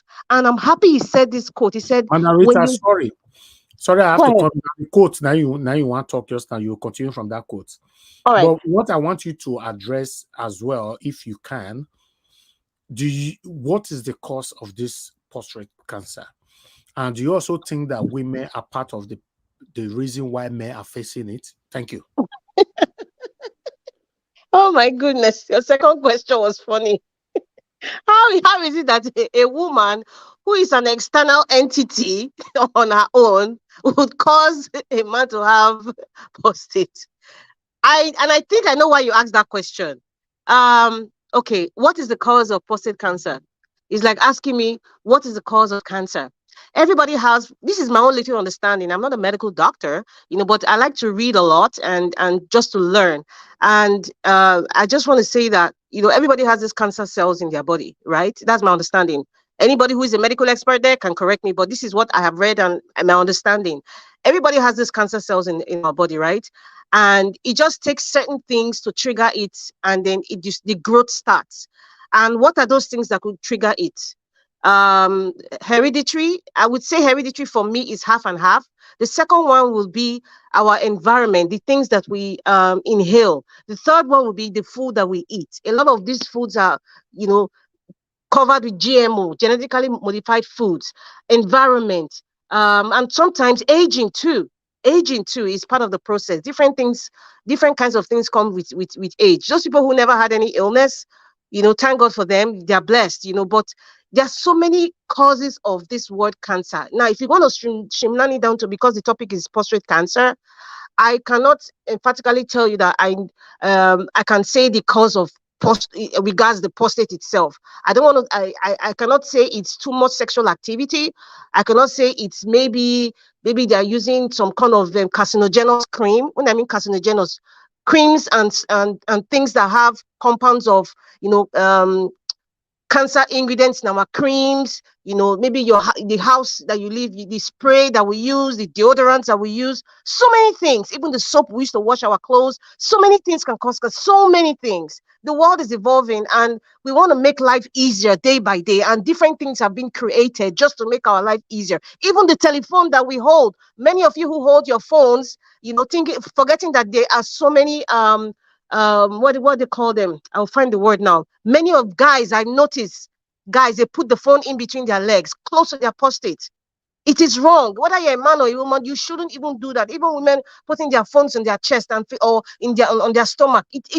Those things have adverse effects. It just depends on you as a person. Our body different responds to different diseases. Some people who smoke all their life, they didn't die of lung cancer. But people who are secondhand smokers, that's those people who are inhaling this smoke, you find out that they passed on because of, and you wonder like they've never smoked in their life. So everybody, we have these cancer cells. It's just things that trigger it. Lifestyle, environment, food that we eat, this so-called 5G network or this phone that we put on our body. Stop putting your phone in between your legs. Guys do it, especially when they're driving. That's what I have noticed. Any guy I see, whether you're related to me or not, or a stranger, I tell them, take it off. Anybody you see, don't put your phone in between your legs. If you are a guy, especially, stop doing it. Even putting your phone beside your bedside, it is wrong. Don't put your phone even close to a baby or a child. If you're going to bed, put it in another room. Whoever calls you the next day, you will respond to their messages. Don't do it. So there's a lot of factors that cause it. And your second question about if it's the cause of a woman, I'm going to assume that it's because of when a man copulates with a woman. So so the assumption, I'm assuming, that's why you ask if the females are the cause. I'm assuming, that's why I'm saying what I'm about to say now, that because when there's a copulation between a man and a woman, the exchange of fluids, if the woman has this HPV, there's something they call HPV virus, human papilloma virus in women. That's why girls, that predisposes you to cervical cancer. Oh, yeah, exactly. And that's why over here we have girls as young as 14 years old. They tell them, you got to check for your HPV. So these things, I'm assuming that's why Mr. Elvis asked that question, because of when men and women copulate, okay, maybe the virus sort of goes in, the man gets the virus and then that transcends to prostate cancer. I don't think so. I don't think it's scientifically proven. But aside that, I don't believe that, a woman has some sort of connection to a man having a prostate cancer. Just like saying, does a man has a cause of a woman having, breast cancer or it's just, I can't answer that question. Right, so that's just about it with Chamberlain. But like I said, his quote, he said, "When you hide your sickness, the sickness hides you." So it's still talking about speaking out. There's no shame. I don't know. For me, if something is wrong with me, I'll say this is what's happening to me. I'll research it and I'll tell people, and maybe people have solutions based on their experience or whatever information you need to gather information. It's not because like you shouldn't be ashamed or afraid that people will laugh at what you're going through, because there's no sane human being that will laugh at somebody being ill. It's not. Even this Agbado issue, we talk about his mental capacity. We always say that he should go to seniors home or you get help. We never even laughed about it. We didn't. I didn't. But see, he's not fit. And because you are old, these things are coming. You are not fit to govern or to take care of Nigeria. To take care of yourself, man. That's why I said, Remy, take your husband inside house. Shay, take your father inside. Don't allow people to mock your father because of his desperation for power. So it is what it is. We need to start speaking up. There's no shame. Whatever it is that's happening with you health-wise, speak out, seek for help. Don't hide. This is not our father's generation. There's a lot of solutions and help out there. Naturopathic medicine. There's a lot of resources out there. And I want to say something too, finally, about this prostate issue. I know I was watching some video from a few months ago. There's a hospital in Port Harcourt, and there's this doctor from the United States. I don't know if it's in the US or England or some. I know it's from somewhere abroad. And then he was talking about laparoscopic study where they don't have to be invasive the way they used to do before. When they want to take out when they want to take out maybe some cancer cells and all that, sometimes maybe before going to radiation or chemotherapy, which is very poisonous, they can do some laparoscopic surgery, to at least help the man. I will try and look for that video. It's a hospital in Port Harcourt where this guy comes and he helps, and he's actually teaching people, even in Lagos. I think it's Lagos, not Port Harcourt. He was even teaching some people, some doctors, on how to perform laparoscopic surgery. It's a surgery that, when I mean not invasive, they don't have to cut you open like how they cut a lot of people have scars with appendix. It's just a tiny hole, like a tiny hole that they put, and they have a camera, and the doctor performs that. They have those services. I know it's very expensive in Nigeria. If to pay for health in Nigeria is very expensive. Charlie Boy is an influencer. He has the money. Thank God for his life. He worked for his money. Without his father's influence, he worked for his money. So he's able to even pay that £15,000. Not a lot of people have money to even pay $100, not to talk of £15,000, pound sterling. So I thank God for his life. I really thank God for his life. And then please, your health is your wealth. Your money cannot buy your health, but just take care of yourself. Nigerian men, please. In fact, all men. I'm saying because the Nigerian men are stubborn when it comes to their health. They just feel like it's just a headache. Oh, it's just one small pain. Oh, if you're peeing a red color, look at your pee as a guy, check all those things. If you have any pain, or if you have funny erection, so many other issues. It's not shame. I'm speaking like this because I know what it is. I mean, when it comes to health, there's no shame for me. I will say it because it's part of life. We are human beings, so there's no shame in talking about your body, talking about what you're going through. You need to talk about it so people can help, if they can render help, or encourage you, and give you so many solutions out there. And I'm sure he's going through some sort of naturopathic medicine too, because I know it's someone like Charlie Boy. He wants all the resources. Naturopathic means like natural herbs. They have naturopathic doctors who are specialized in natural medicine. We have them here. It's not just a black Oyibo. They have naturopathic medicine. There's so much resources out there. So please take care of yourself, people. Men, our men, please, we don't want you to die. We need you guys. The strength of a man is incomparable. I mean, God made you men special. And, every man is not a mistake. Every man is not a mistake. There's a purpose, and we need to keep you alive as long as we need to. So please, you need to take care of yourself. Money is not everything. If you're a rich man, go on holiday. Sometimes stress also triggers this, cancer cells to start building up elsewhere. Just stress. You might not be a smoker. You might be eating healthy. You're exercising or doing stress. Stress can just build up all sorts of things. High blood pressure, diabetes, cancer, stress. Take it or leave it. So please take care of yourself. And then God bless every man here. And I pray that, none of us and none of our men, and this is my prayer for all the men, none of you would go through any affliction of cancer or any other form of terminal illness. In fact, any other illness, that you have to struggle, and you don't have the resources. I pray that none of these kinds of sickness would come around you. Please, men, take care of yourself in the mighty name of Yeshua. A big now going back. Thank you.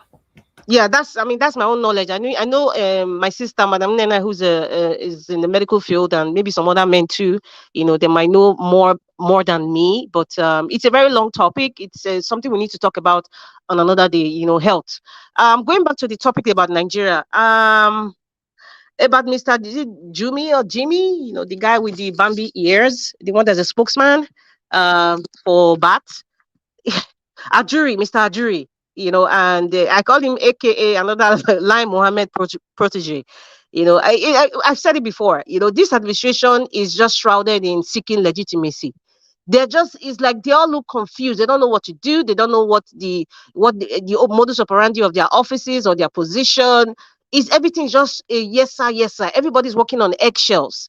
It's this administration that's seeking legitimacy at every point in time, and this is one of the goofs that they've goofed, because they're seeking legitimacy. Like BAT is doing something. Okay, BAT has brought Dubai now. We can now have access to Dubai freely. They cannot be flying into Nigeria and out of Nigeria. You're looking for that so that people will love you. Like, oh, you're doing something. That's the legitimacy that we are saying. It's like you are forcing it down people's throat. You can't govern a country like that, for crying out loud.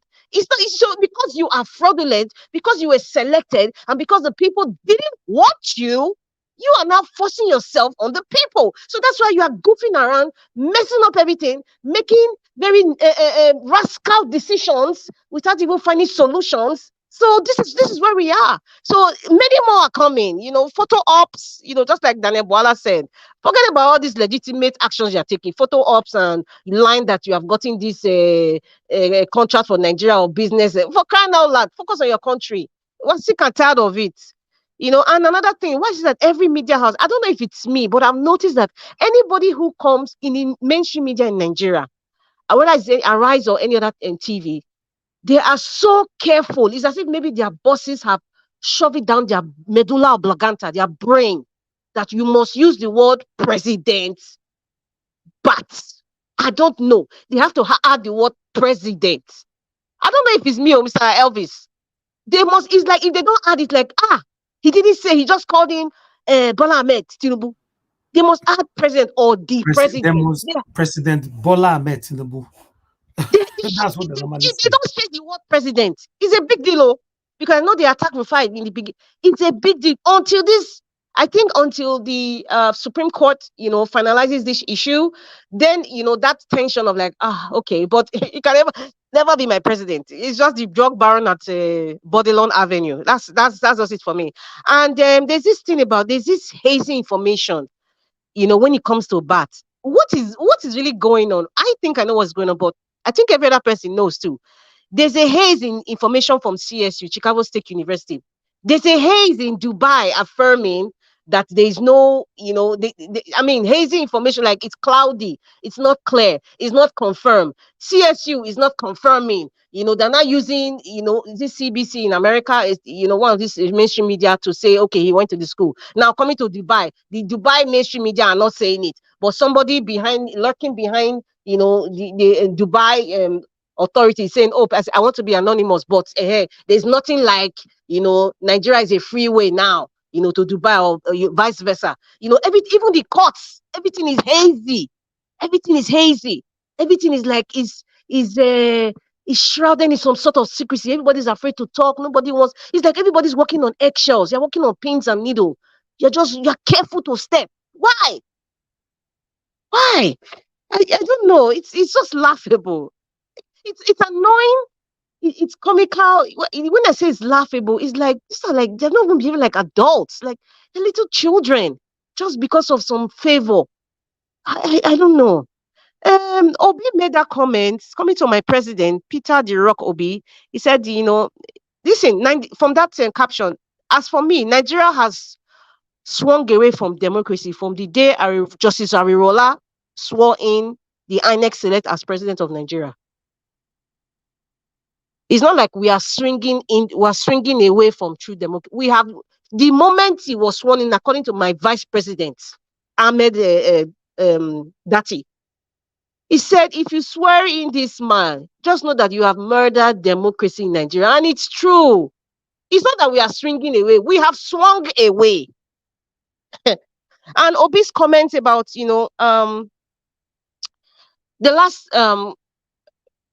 the last comment you made about what Peter Obi was talking about democracy, and what I've seen holistically, I think that Peter Obi is sending a message to everyone. He's sending a message to the opposition. He's sending a message to the judges, especially the judges. He's sending a message to his followers. They're hitting. This is just like what's the name of that movie? It's like they're hitting codes. That's what I see behind every comment he's making so far these days, especially this one. There's so many codes behind what he's saying, and anybody who is smart can decode out what's this guy trying to say. Some of the things that I picked out. I'm just going to mention a few. He's trying to make everybody understand, including the judges, that Nigeria is a big country. Nigeria is bigger than your pocket, the corn that you are getting. Nigeria is so big that after you are gone, Nigeria will still stand. And whatever it is that you have stood for, Nigeria would not forget it.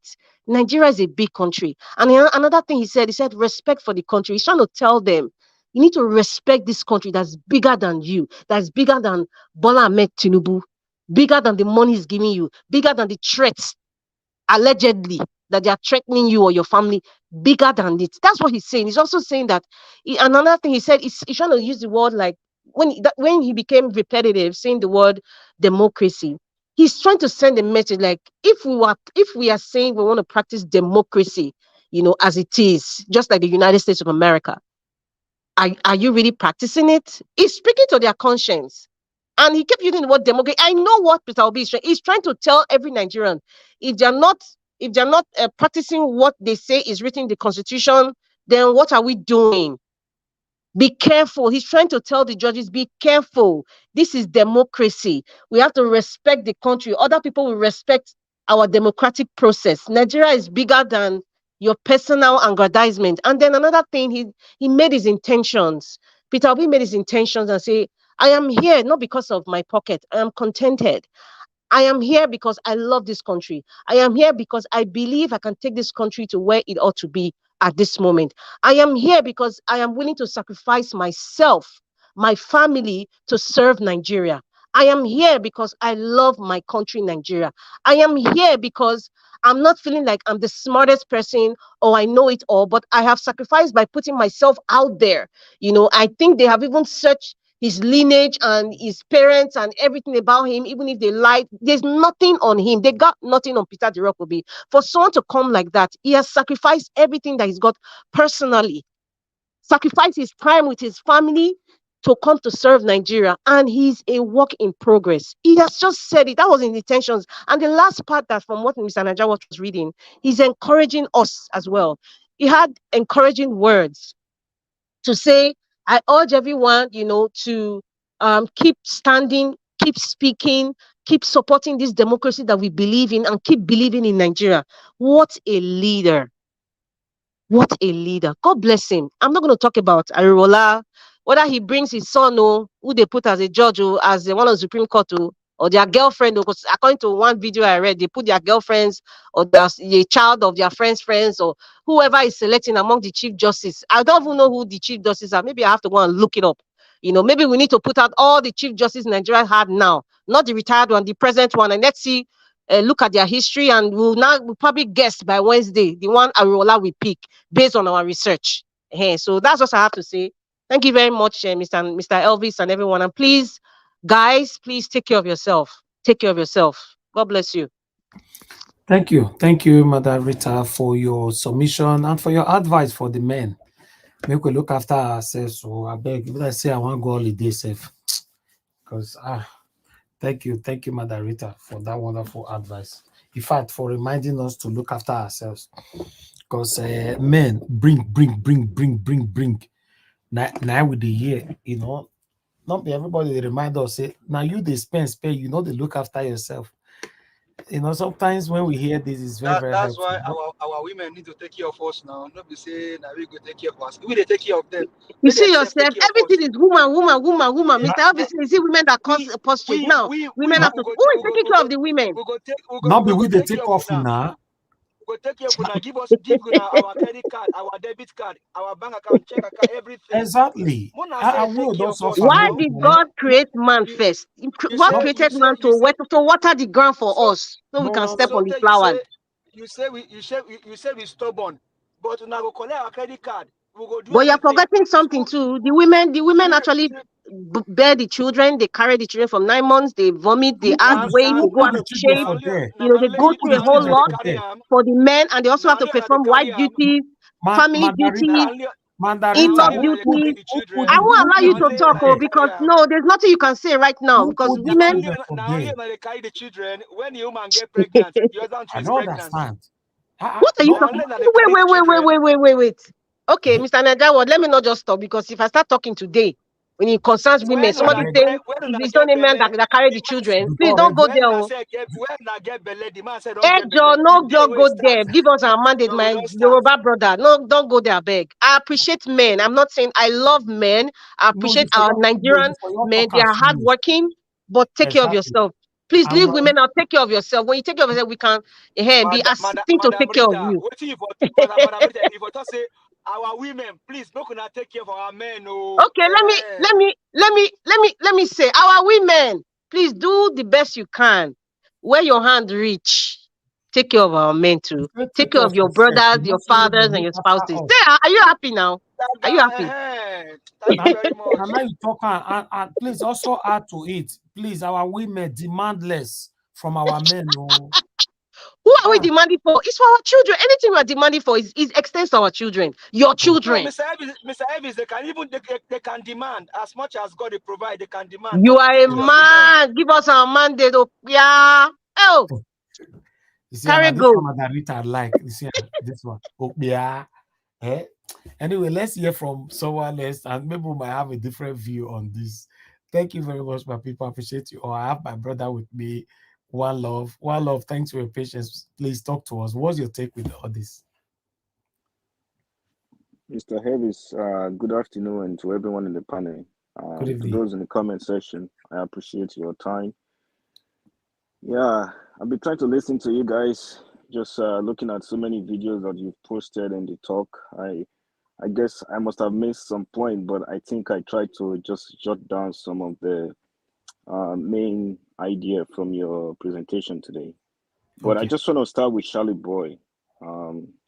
It's really sad that he's going through that, and he said for the past 4 years he's been, battling this medical problem. But correct me if I'm wrong, though. He said he has benign prostatic hyperplasia, not prostate cancer, right? He actually said prostate cancer. I mean, that's what Mr. Charles, the moderator said. It's prostate cancer. Okay. I just wanna get this straight because BPH is quite different from prostate cancer, and even BPH does not predispose you to prostate cancer. Although a lot of people believe if you have BPH, you definitely get prostate cancer. That is not true. There is no evidence for that.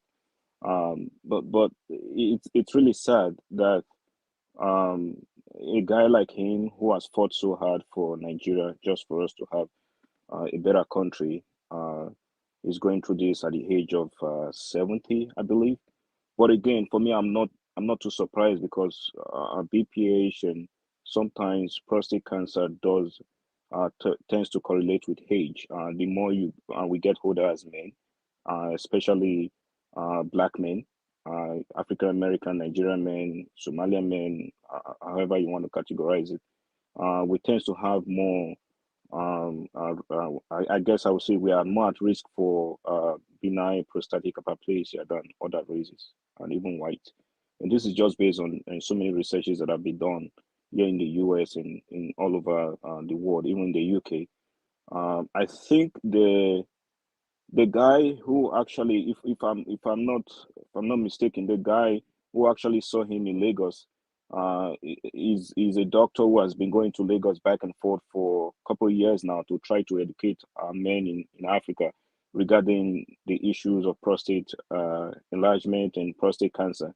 And I think the last time I listened to him, unfortunately, Nigerian men tends to have a very large prostate. For some reason, I really don't know, but I read a lot into this, and just based on my research and also based on what he has done in the past, prostate enlargement tends to correlate with diet, with what we eat, especially high carbohydrate diet. And unfortunately, we tend to eat a lot of refined carbohydrates in that part of the world. People eating things like fufu, people eating things like refined, I don't know, sugar and refined stuff that they get from the farm. But these are just the mainstay of our diet in that part of the world. And, carbohydrates is very, very huge in predisposing us to cancer, unfortunately, I have to say. This is not me. This is just based on researches that have been done. So Rita was right when she said when you are on a certain diet or when you don't watch your diet, you can actually get any form of cancer. Although we might not say that's what causes it, but it's associated with it because unfortunately causation is difficult for us to prove. But when you are on a high carbohydrate diet, you are prone to getting some form of, cell enlargement, cell changes that can get you up to that stage of, any form of cancer. So my advice is for us guys to watch what we eat, I know a lot of us like to drink beer. Unfortunately, beer is packed with sugar and it doesn't give you any form of nutrient. A lot of us likes to drink anything that has to do with sugar, juice, and all of these things. These are not really terrible, but when you have it too much, that's when you start having issues. So most people even prescribe ketogenic diet for patients who have cancer to try to help them reduce things like some symptoms that are associated with chemotherapy and their treatment, because ketogenic diet is very low in sugar. And what happens is that cancer cells feed on sugar. That's the only way they survive. So when you have cancer, they don't know how to carry out any form of metabolism. The only metabolism they carry out is glycogenesis, which is pretty much just you give them small sugar, they use that, and they pretty much use it to produce a little bit of energy, not as much as we get as human beings that we can breathe in and out. They don't do well with oxygen. They can live down there and survive. So if you want to keep feeding the cancer cells, you just keep giving them sugar, they will keep progressing. So that's why after some time with age, when we keep eating this food for many years, you see that we are prone to, especially Nigerian men, we are prone to this form of prostate enlargement. Now, are you going to rule out genetics? Absolutely not. When you have any form of family history, you can be prone to things like this.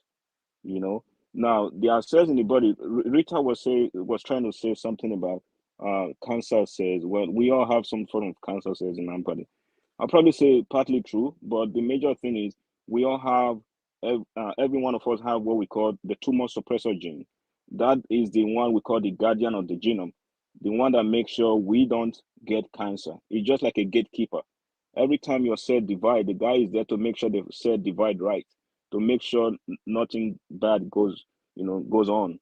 But what happens with time, because of mutation, that guy that is a gatekeeper can go bad itself. So when that guy goes bad, who's going to keep the gate? There's nobody there. So what happened is everything is just going to keep flowing and flowing and flowing, and the cells keep multiplying and multiplying. They go out of hand. You're prone to cancer and any form of abnormal cell growth. So this is basically what happens. You know, you can get it from, yes, of course, she was right. You can get it from stress. If you're stressed out, you're not taking care of yourself, your body gets out of shape. You get out of hand, and your immune system got weakened, because whether you like it or not, your immune system is based on a robust health system.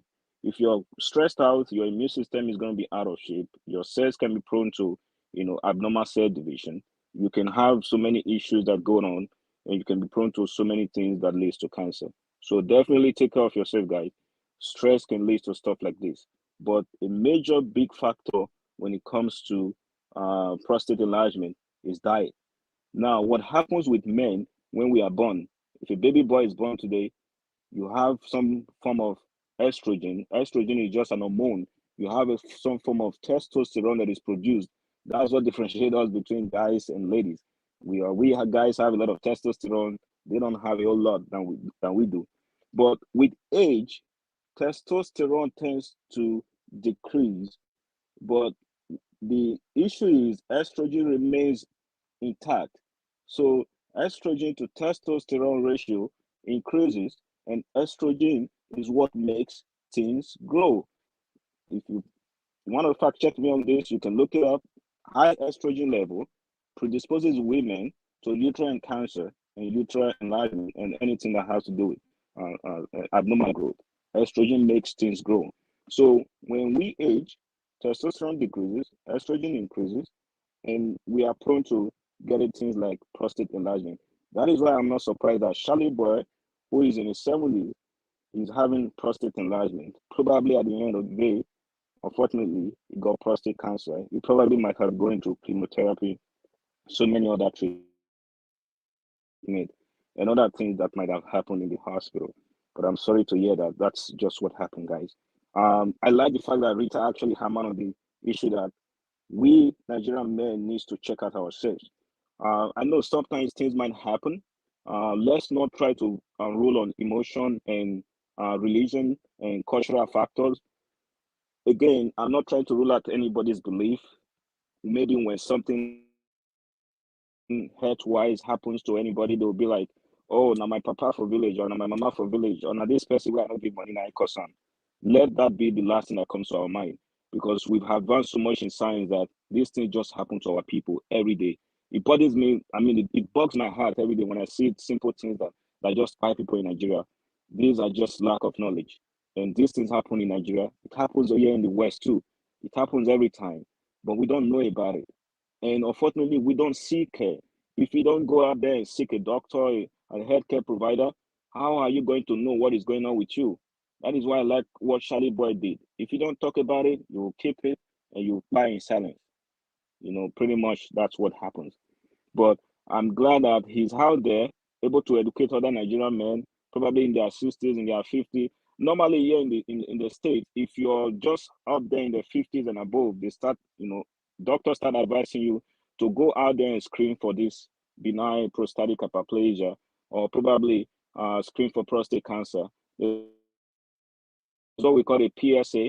That's basically what they use as a first go test for screening for any form of prostate enlargement or prostate cancer. Although it's not highly specific, it is sensitive, but again, they have to do other tests like, digital rectal exam. They have to do like a multiparametric MRI and all of that stuff to combine all of these examination together to see if you actually truly have prostate cancer. So these are something that we should be doing as men. And I have to lend my voice out there. I'm sorry I'm using your platform, Mr. Elvis. I know this is not something that you actually wanted this platform to be used for. But I'm actually using it just to let people know that please go and see your doctor. Though some people might not believe in Western medicine, probably because of their experience with our system, because we don't have a very solid or robust healthcare system, just because of our government and everything that we are on here trying to fight for a better country.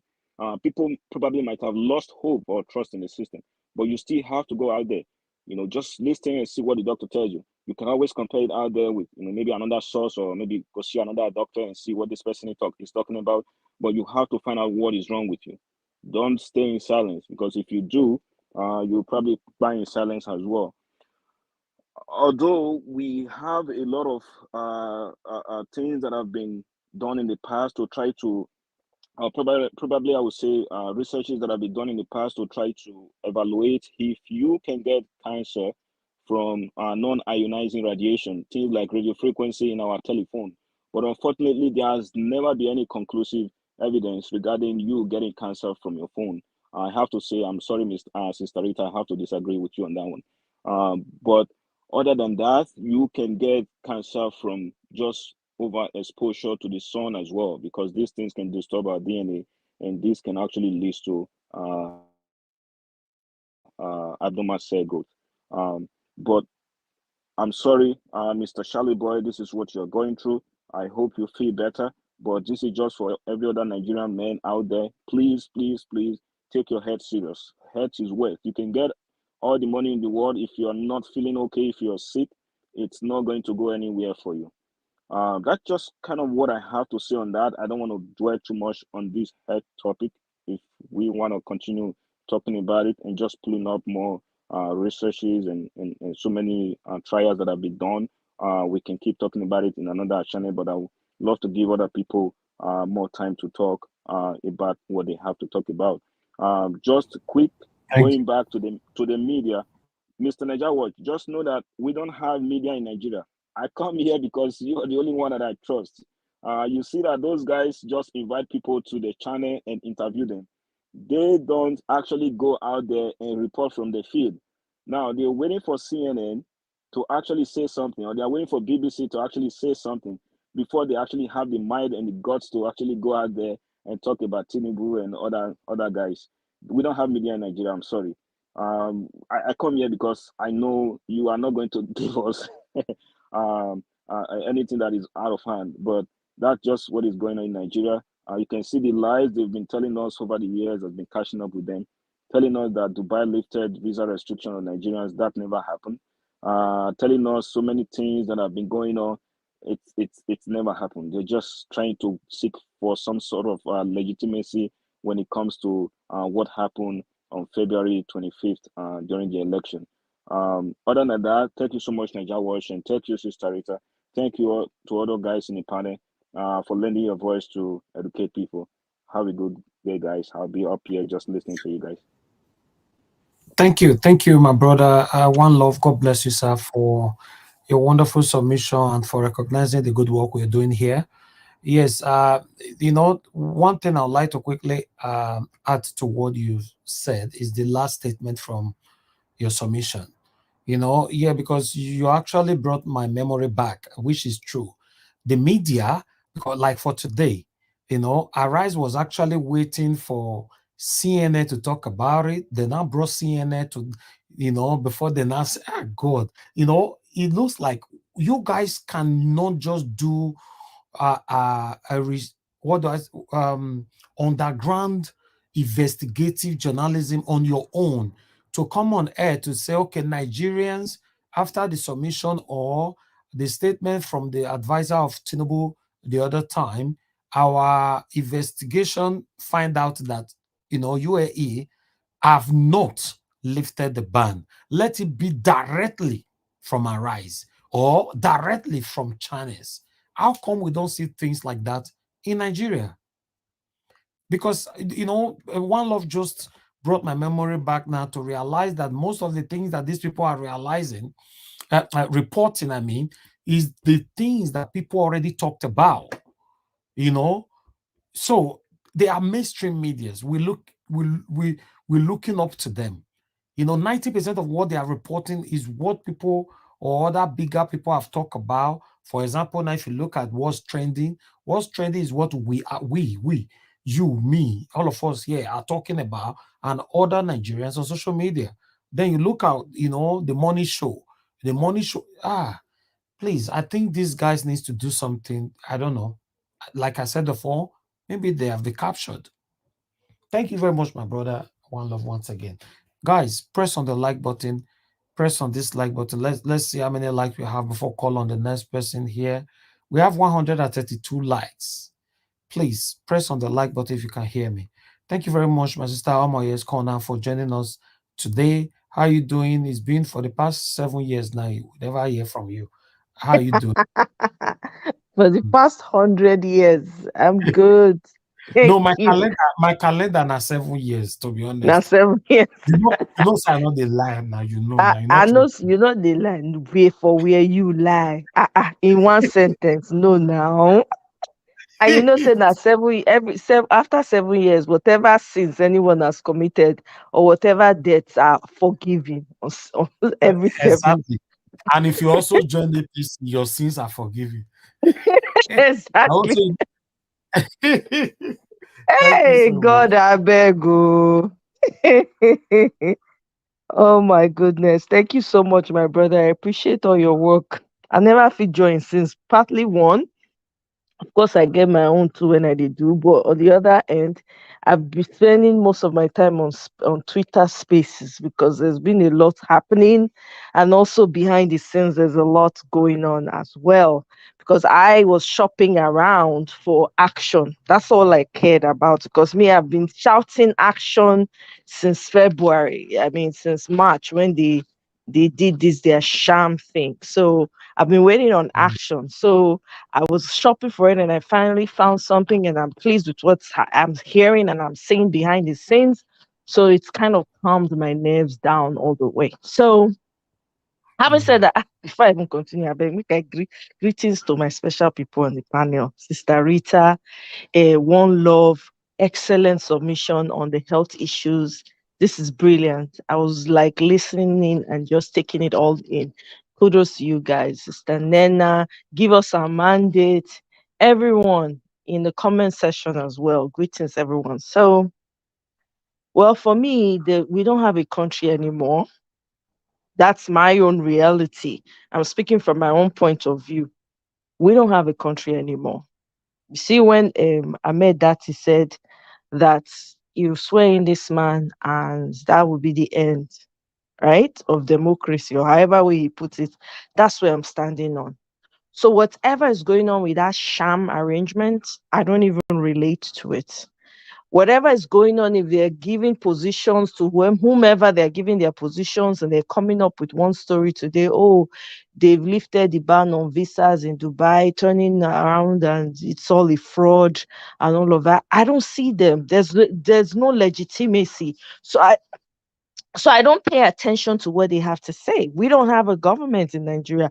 The way I see it, it's a jungle. Everything, there's nothing happening. Every day, one evil is happening, one back to back, back to back. We don't have anything. So I don't even entertain any of the positions or any of the posturing. I don't. The guy goes to India, he meets Biden on the sidelines only to take picture. I mean, it's all about photo ops. I mean, why should I waste my time? Fishing for that. He's now trying to come to UN, and the APC thugs think that the US is like Nigeria, where people don't have the freedom of speech, and they're sending out notices and saying you better not come out. The people that will slam that UN that day, it will shock them. I want to see how many APC people have the gumption, the grace enough to show up in New York, not one small place in America, New York, where the whole population and a lot of people know what's going on. I dare them to show up and try to do the nonsense that they do in Nigeria. I'm looking forward to that UN meeting. Sidelines, not so sideline that they give them, not sideline it be. Now from backyard that they bring her in because it's not legitimate, right? So I'm looking forward to seeing what's going to happen, what Nigerians are going to do during that whole UN arrangement. And I can't help but think that what's going on in Nigeria is very, very sad, and I want us to understand that the powers that are behind the scenes, the West, whichever country falls into the West in this instance, what they're trying to turn Nigeria into, they want to turn Nigeria into what they want to do the same thing they did with Haiti, the same thing they did with Colombia, the same thing that they have done to a lot of African populated countries is exactly what their intention is about Nigeria. Agbado is just their candidate that they want to use to do that. You hear a lot of stories about drugs in Nigeria. It's flooded everywhere, especially in Lagos. It's probably trickled down to the villages. Only time will tell how much damage has done. Now, there's a lot going on about people crying and people they're taking people's organs and all of. There's a lot of that happening. Okay, we shouldn't forget Bill Gates is on ground. He's behind the scenes working, and he's doing whatever he wants. Our soil that's once converted, that we're always proudly speaking about farming. You plant anything, it grows. I don't know if it's going to remain the same with these people, because there's a lot going on behind the scenes that people are not aware of. There's a lot of foreigners on ground in Nigeria that are perpetrating this nonsense. I came upon a quick podcast of some people that happened to be in Nigeria, and they said they were in the East. They went to the East, and they're trying to spin a narrative that the East. Most people from the East, well, they said some of them have links to the Jewish culture, whatever. Their fake Jewish culture, because the world is upside down. The people that they call Jews, they are not the real Jews. I digress. But the whole point is they're trying to spin that narrative to continue the fire that's going on in the Southeast. So there's so much going on behind the scenes that we're not seeing, that's not coming to the fore, coming to the folds for everyone to see that there's serious damage going on behind the scenes.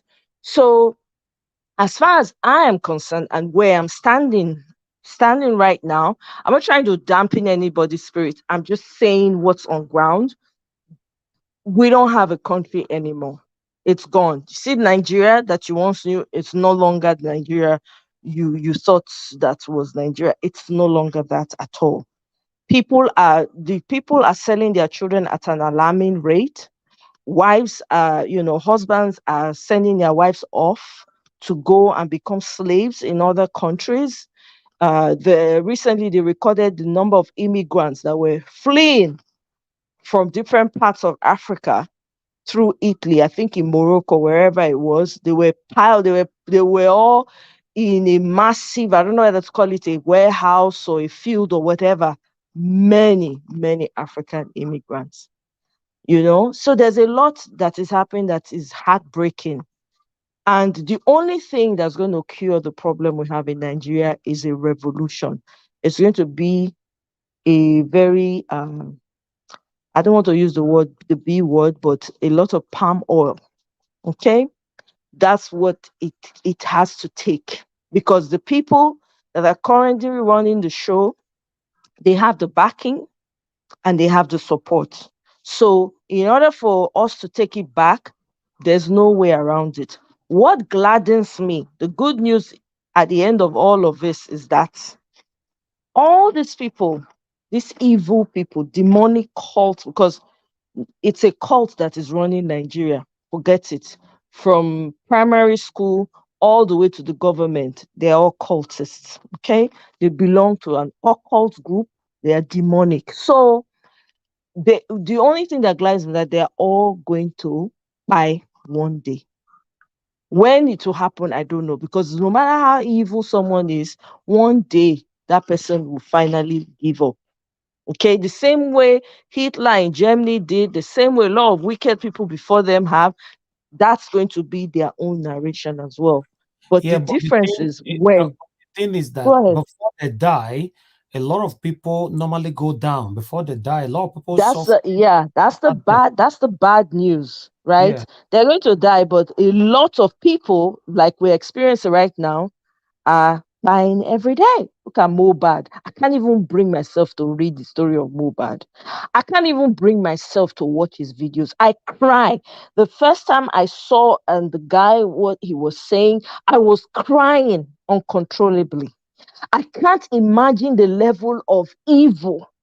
I was so upset that nobody, with everything this guy was singing, his lyrics, I couldn't even listen to his songs. I never knew about the guy. And when I listened, I couldn't even finish the track. I was crying. Like, this is a young man that had a whole life ahead of him, crying out for help. Nobody listened to him. Look at how they did a human being.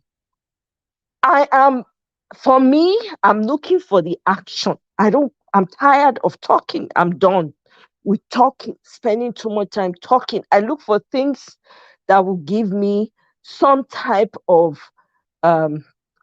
peace within me, that something is definitely going to happen with Nigeria, because we cannot continue the way we are. We cannot continue to live and continue to spend our time analyzing people who have nothing to offer. Everything they're putting up is a charade to prevent you from seeing what exactly is going on. Recently in the north, somewhere in the north, they killed so many pastors, including their members and everything. Everybody's silent. People are so desensitized to it now. A country once known for its culture, that life is so important. People before you take somebody's life in Nigeria, that person would have done. We knew how to deal with people who were evil. You couldn't deal in drugs.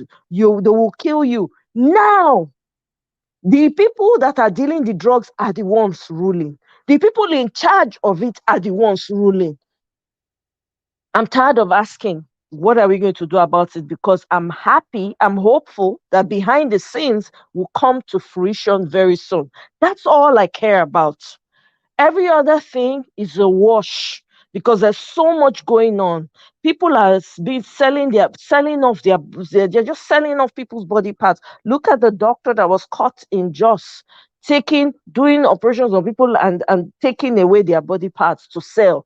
A member of a church, Redeemed Christian Church, is now a harbor. It's a safe house for criminals, for drug dealers, for the worst of human beings, or that live and creep and crawl. The Nigerian church as a whole has become a hub of peddlers, of drug peddlers, criminals, occultic groups. Even the church leaders themselves are part of the occult. And I still wonder, this is the part that gets me the most. People still go under the same church and have people lay hands on them and speak over their lives. I reserve my comment on that, because when you talk about religion, people will come forward and be shouting holier than thou. Meanwhile, you are under hypnosis. You don't even know it, because the people that are ruling you don't give a damn about you. Because if they did, the country that is Nigeria right now will not be where it is. Right now, I'm for let's share the whole thing up. A group of people cannot continue to hold us to ransom. Let Hausa people go their freaking way. Let Yoruba people go their way. Let the Igbos, whoever wants to go their way, let them go. We do not have a country. Let's stop pretending. This is where I stand. It's my opinion. It's not all for arguments. If you want to argue, that's fine. But that's where I stand until I see action. I don't see, when I come on here, I don't see us in terms of regions. I'm not even able to think like that. Oh, you're from here, I don't even think in terms of that. But it's so heartbreaking. You see people talk. Sometimes you hear people, you see some videos, they're telling you, oh, this person is not here, this person is not. Look, just imagine the sham of the presidency you have. It's all once lopsided. Only Yorubas, from top to bottom, in a country with over 200 million people from different tribes. Are you kidding me? We're here speaking English. I'm waiting for action. As Alex would always say, we need cleaners. That's all I care about. I need to see that cleaning taking place. Sometimes I wish that we had the spirit of all these Middle Easterners that would sacrifice and just go wrap the thing around themselves and let every one of them go down. I wish we had few people like that. I yield. Thank you very much. All right. Thank you very much, my sister, Mayes Corner. In terms of the action, yes, for me, I need action too, but you cannot really force it on people, especially when you tell these people they need to take action for their future, especially those people that live back home. They respond back to you by telling you to come back home and lead the action. So the best that we can do for them is what I am doing, is what you are doing, and is what we are doing, especially those of us that lives abroad. We give them awareness. Many of them have excuses. For example, they don't have internet, they don't have light, they don't have this, they don't have that. But for me right now, whatever that is going on in Nigeria is not affecting me one bit here in the UK. One bit is not. So that means these people back home, if we are talking about action, the action should be within them. And what would be the action? That's another thing. For me, I think if they have to start, like I've said before, you coming out to let the government know that you're not happy how you're being treated, nothing wrong about it. It's your constitutional right, but they are not doing it. So that means these guys have bestowed fear. They have weaponized fear on Nigerians to the extent that no matter how bad the suffering is, you can't speak. So in terms of the action, I don't think we can get more than what we're already getting from, especially from my own channel, for example. This is the best we can get from my channel. Anything more than this, hotter than this, I can't take it. Although Twitter, they take more than this, but yes, because Twitter allows it. Twitter allows some certain things that YouTube cannot even get close to. Yes, but if we have to leave Twitter and YouTube out of it, what about we Nigerians? What do we want? We still have people right now listening to us that will tell you that APC is still the best choice for them. They are here. They are listening to me now. No matter how you try to talk to them, the thing that this whole thing is about Tinubu, Atiku, and Peter Obi, forgetting that it's about you, your future, about us. And the funny part of it is that these people that they are talking about, they are billionaires. So that means regardless of whatever that happened in Nigeria can never, ever, forever happen to them or affect them. But you are fighting for them. You want to be this, you want to be that. So for me, I want a better Nigeria. And I believe Tinubu cannot give me a better Nigeria. Atiku cannot give me a better Nigeria. The only person I know and I believe, I'm sure, that can give me a better Nigeria is Peter Obi. Which I know somebody will argue with me now. Yeah, if you know, say the only person who will give you better Nigeria is Peter Obi. Me, myself, also believe that the only person that will give me a better Nigeria is Tinubu. Yes, before you argue that with me, I just told you already what you will argue. But if you think so, that Tinubu is the best person that will give you a better Nigeria, continue with your belief. But I want you to know that you and I, we don't have issues. It's these satanic people that cause confusion, divisions amongst us. If you're choosing to continue to clap for APC, even when you've tested them for 16 years now, right? They've been there, if I'm not mistaken. It's 16 years. I beg, can somebody correct me? How long APC have been in power? 8 years now. 8 years so far. This guy just, Baba Blue just started now. Okay. 8 years. Okay, yes. Okay, it was PDP that was there for 16 years. Okay, right, yes. right. Yes. So, Buhari took over from Jonathan. Yeah, that is true. So, at least you've tested them and you don't see Chege. And you're still saying you want them back again. Then we don't know what we want. So, according to what my sister said, action. If you guys want to take action, take. If you don't want to take action, don't take. I'm doing my part, and this is the best I can give to you guys. Thank you very much. I appreciate every one of you. Madam Ame Bright, thank you very much. Mr. Elvis. Oh, sorry. Go ahead. Finish up. Yes, Sorry. 1 minute here. Madam Ame Bright, thank you very much for the super chat. Thank you. My pocket never run dry. I appreciate every one of you that just joined us right now. Mother of all, Mommy Diaspora, we saw you right there. Thank you. May God bless you. Thank you, everybody right there. Evie Jack, David Platt, and many, many others right there with us. And God will bless you now. Adela Jagombi here, I can see you as well. Thank you. Press on the like button and help us to share. Esther, I can see you. Good evening to you all. Thank you. All right. Before I call on the next person, go ahead, my sister. You wanted to say something? Yes, I just wanted to quickly say what you're doing is absolutely needed. What I am doing, every other person is doing, right? Putting the word out there and all of that. My point is this: there's a lot. It's like information I'm giving out, but not. I don't want to go into details.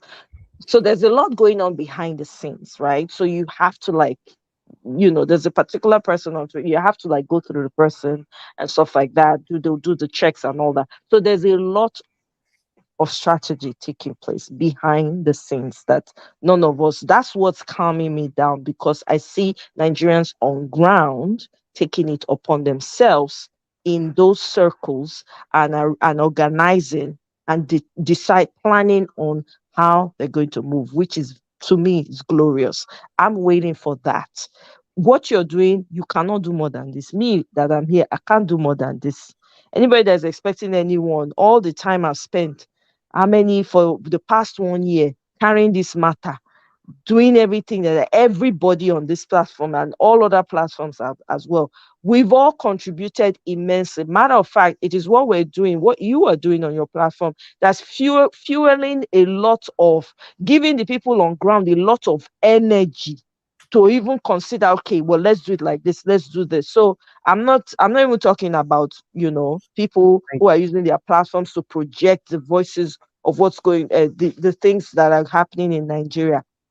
I'm just saying that I am waiting for action. I'm waiting for that action to happen after all their planning and strategy. I just wish it will happen sooner. I just wish that the spirit of those people from the Middle East, for instance, that are ready to give it all I wish some of us had that spirit. I wish some of us had the spirit of the Sri Lanka movement.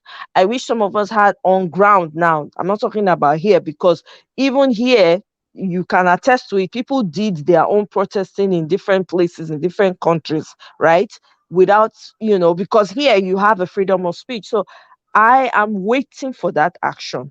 So anybody who is saying, "Oh, we're waiting for you to come from," they are just those ones those are the ones that don't know what they want, and they should continue to suffer. Some of them, the same people that are saying come at home, they are the ones that will enter your DMs and be begging for money. I've blocked how many people? "Oh, I'm here, please, I need 2K, I need 1K. You and who? If you're that, I mean, I'm sure you saw a video of where I think a truck was carrying rice or whatever. Look at, you see how people rushed that rice and took from the truck. If a lot of people were organized enough, the way that they rush that rice, they rush the people when they do them the bad thing. So we for not the way we did today. So that's the point. That's the Thank you. angle I'm coming from, and I appreciate your work. Thank you. God bless you. Thank you very much. Okay, Madam Bella Naomi, you wanted to call in. Before I call on, give us a mandate. It's better. Anybody that want to call in now, please just do this now, because I'll wait for 30 seconds. If no calls, then I'll just call on the next person on the panel. 3, 2. Waiting for a call. Before that, let me see.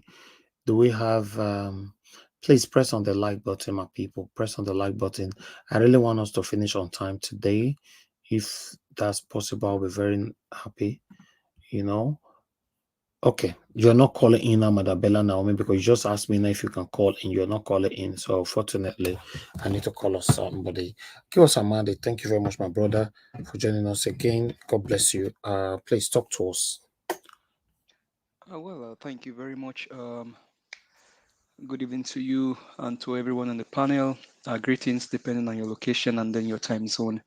People in the comment section, greetings, and then thank you for everything that you do continually on this platform and sanctuary where people come to lend their voice about how we can get our nation better. I think my heart goes out to the people that lives around the Badagry area, and then people around Badagry area, and then other places in Lagos that is suffering from this flood that is going on. That is the trouble and the pain that people go through when you have a bad government in power. More so, they said this guy built Lagos. The Lagos that he built is where you now see flood is taking over. He said he built Lagos. That means the works of the likes of Jakande and other people. That means they didn't do anything, because Chonumbu is the one that said he built Lagos, and hopefully things can actually get better for people. But also, that's the more reason why people must support good governance and then do the best to make sure that we have a better government in place and in power. These guys are not for you, they are just for themselves and their families. They don't care about what people go through. They don't care if you drive in a muddy water, or you do or you involved in any accident or any trouble. All they care about is themselves and their families. I think even now you can see in Lagos where you have different things going on because of all of the evil and atrocity committed by these guys, drugs, gangs. You have the gang of Lagos, particularly in the areas of Ikorodu and all of those places, where you now see secret corps members and everything becoming is now being made popular, and the police are not saying anything just because they are also having bought over. But we're just trusting that things will get better, and then Mr. Peter Gregory Obi can take the mantle of leadership, and then we begin to get our country back to order. Now about Charlie Boy, I think this goes out to all men. Prostrate is is more popular among the race of the black, and so every man need to constantly go for medical checkup, even though you think that. And I understand sometimes because of our own kind of environment and then how we're being raised and things like that, but with the way things are currently, the age that we are today, and then the postmodern war and everything, it is just important for you to constantly go for your medical checkup. I mean, your annuals, checking your blood level, your sugar level, doing your cholesterol check, just making sure that your physicals are actually up to date, and also watching what you eat and try and exercise. Try and do as much as possible exercise as is good for your body, and also watch what you eat.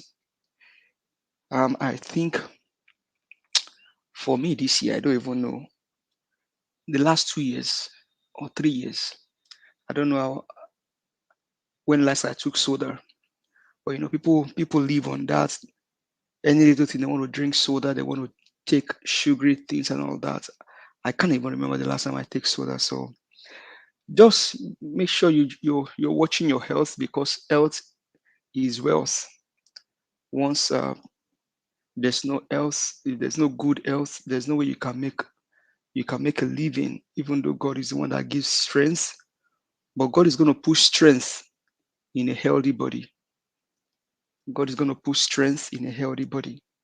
Even though you feel that you have strength, if your body is not healthy, there's no way you're going to have strength to do whatever you have to do. So check yourself, both women, do your medical checkup, and then just do all of those things. Very, very vital. And please, women, take care of your husband. Women, take good care of your husband.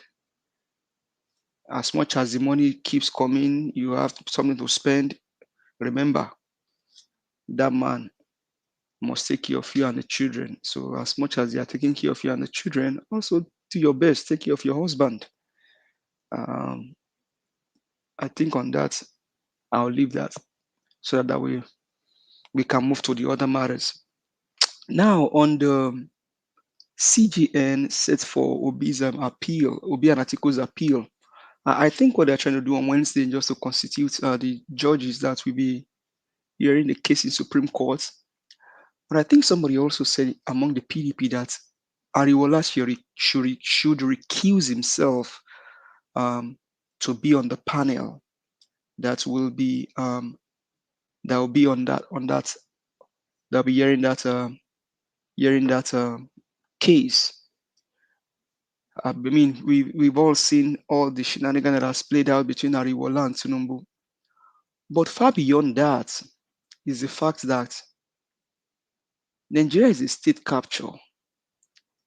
And if you look at everything, I think somebody, was it Black Panther that said Nigeria is not a state capture? Nigeria is already in a state capture.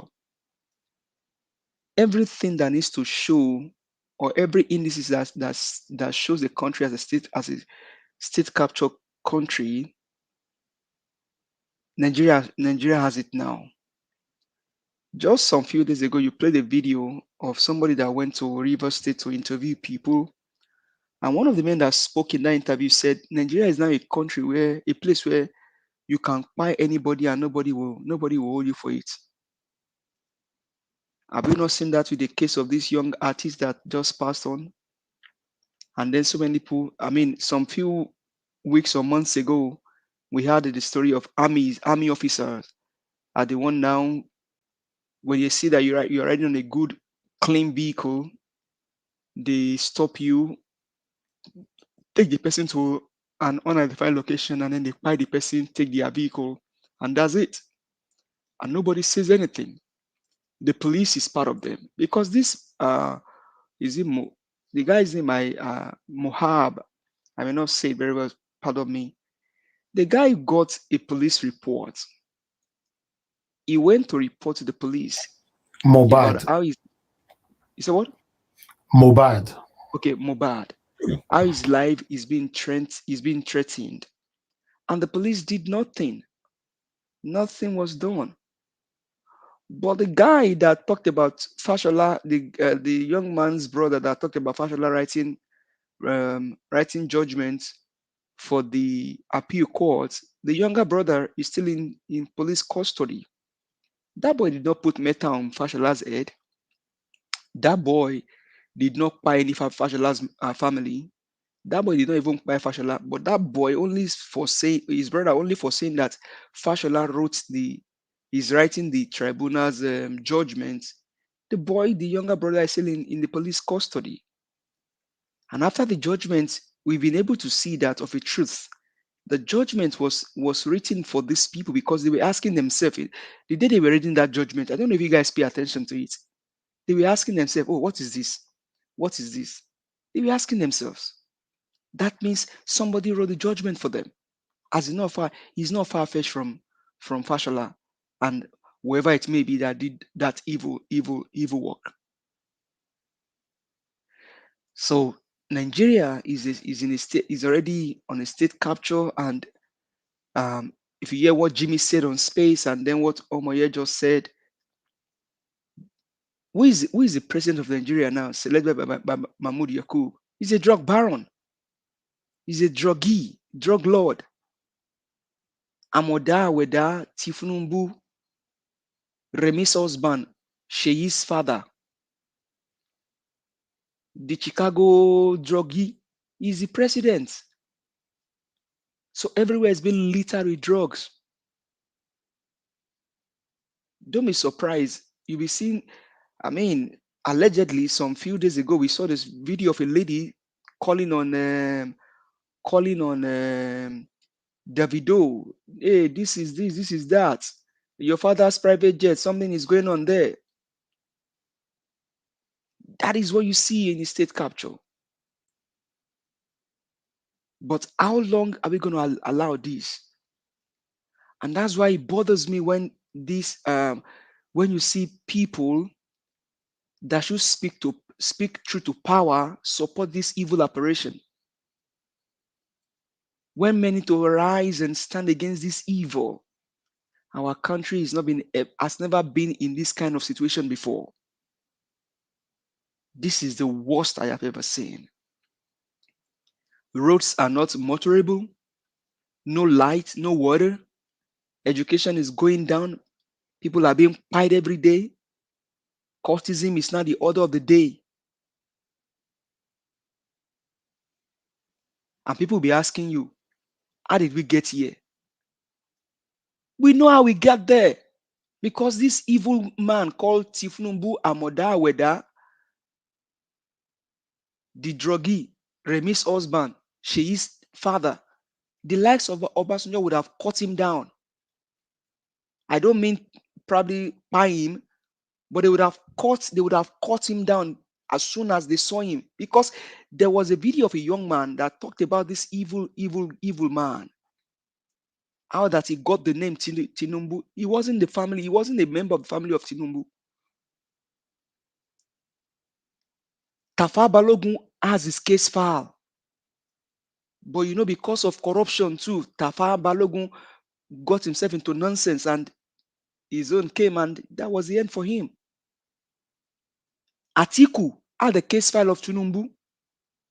Obasanjo had the case file of Tinubu. They should have cut this guy down for a very long time, but they allowed him. And that is how we got to where we are today. We all knew how we got here. So when you say, how did we get here? Don't ask that question, because we all knew how we got here. Don't tell me you don't know the story of Tinubu since 1999 or 1998. Don't tell me you don't know the story of him and the late Fawayimi, Gani Fawayimi, how he pursued the case. Don't tell me you don't know that Festus Otobokeyamo was also people that were pursuing the case of this man until he was bought with money. So we all knew how we got here. So when you say, how did we get here? Sometimes those questions bothers me. We all knew how we got here. This guy should have been dealt with before now. But the ones that should have done it, because of their selfish ambition, people like Obasanjo that was fighting for third term, Obasanjo was the man that started fighting for third term in the history of Africa, if I'm still correct. He was busy about his own personal, his own wicked ambition. How he's going to go for third term.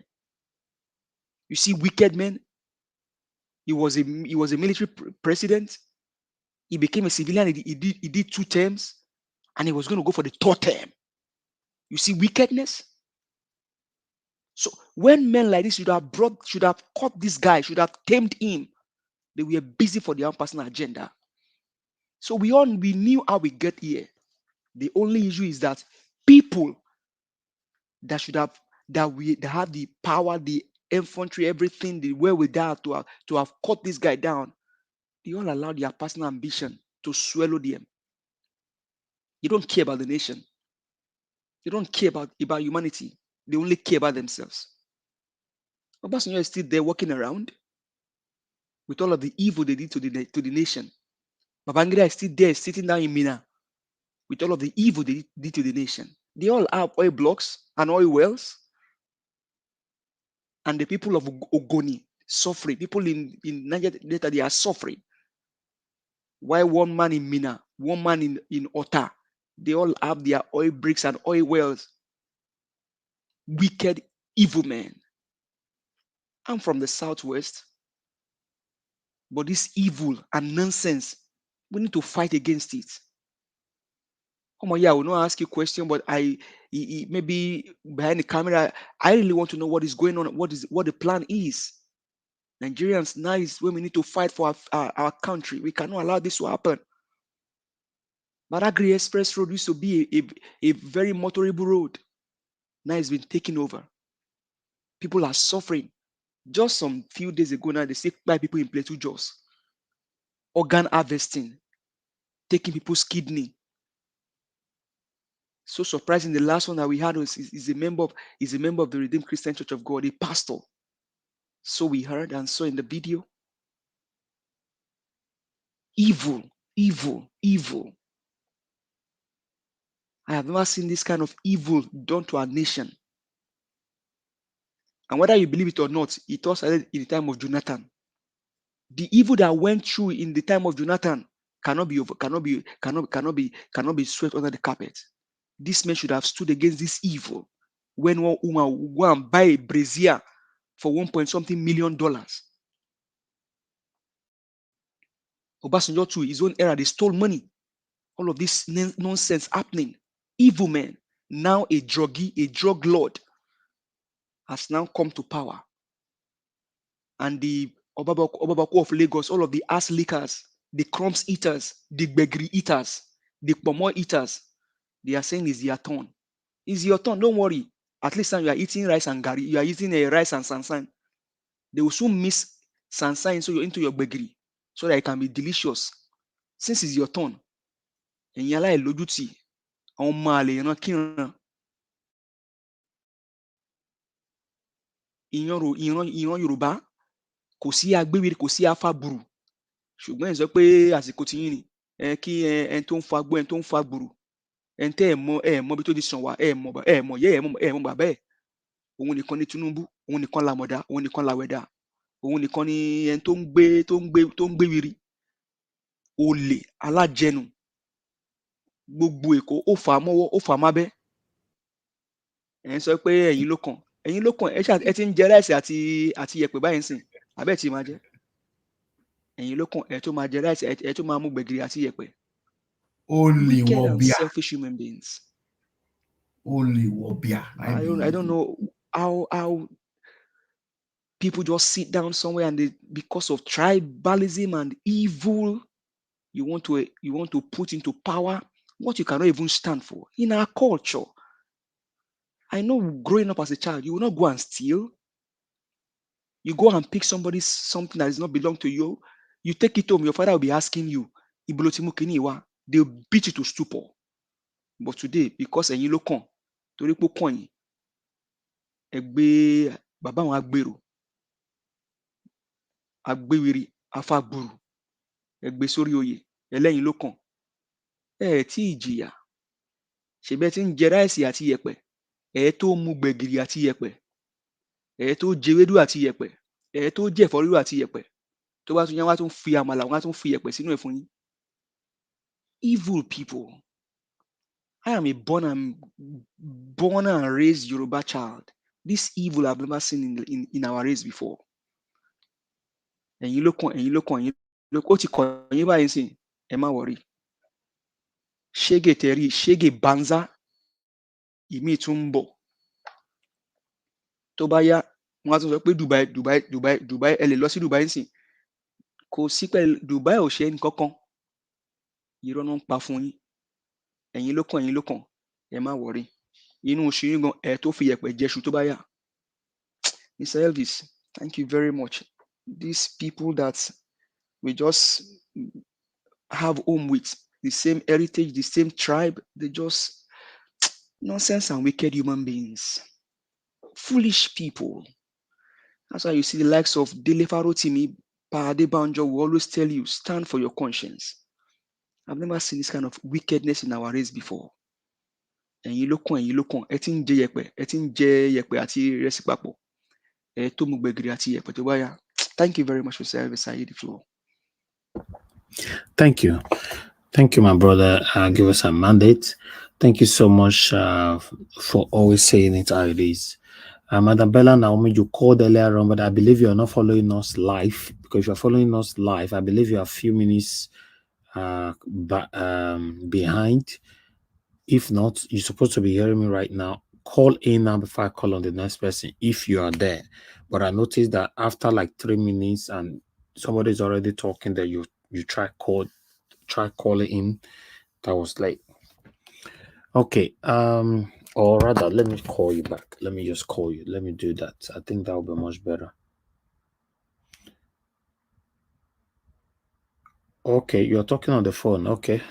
All right, I did my best. Thank you, my people. Mashallah, it's good to have you here with us, my brother. Good evening to you. Happy weekend to you. I'd like you to talk to us so that we can have our final submission. Thank you, sir. Good evening, Niger Watch. Good evening, Niger family. I've been following up all the discussions throughout the week. I've not been able to join the panel. I want to ask us a question. Who wrote the Nigerian Constitution? Are they dead? Because we keep saying Nigeria will not work because of the Nigerian Constitution. Who wrote it? They are not ghosts.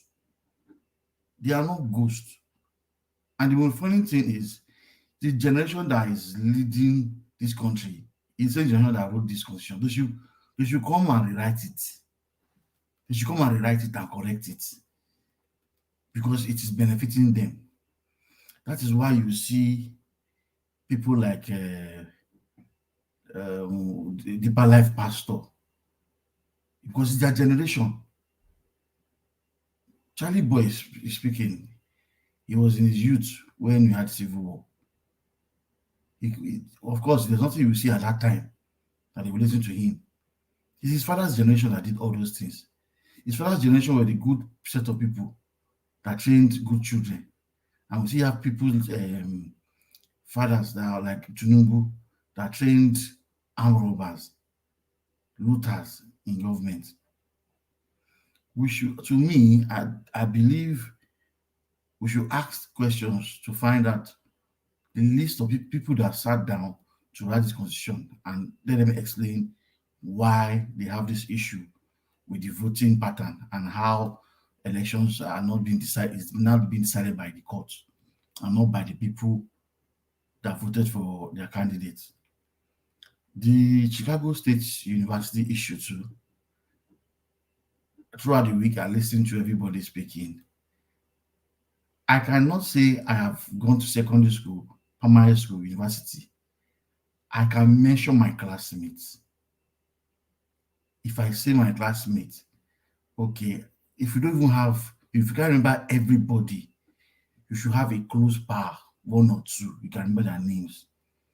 Tinubu, come out, mention one close pal that you go to the library with to study, or you sat down by his side to write exams.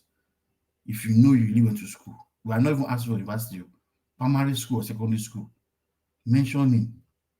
If it's late, let us know. Because it is obvious that you didn't even enter the university at all. It's like you just, I don't know how you just appeared from nowhere. You don't have classmates. Nobody went to school with you. You brought somebody as your junior and he's claiming to be your classmate in the university. That man and you cannot be age mates. There's no way that man would have been in school with you. Tinubu. Chicago State University, yes, you have denied that certificate. Good for you. But it would be nice. You expedite actions on not tarnishing your image. Because I cannot have a friend now say, I want to go to university, I want to go to Chicago State University. You are spoiling your reputation already, if you don't know. The Mohbad issue.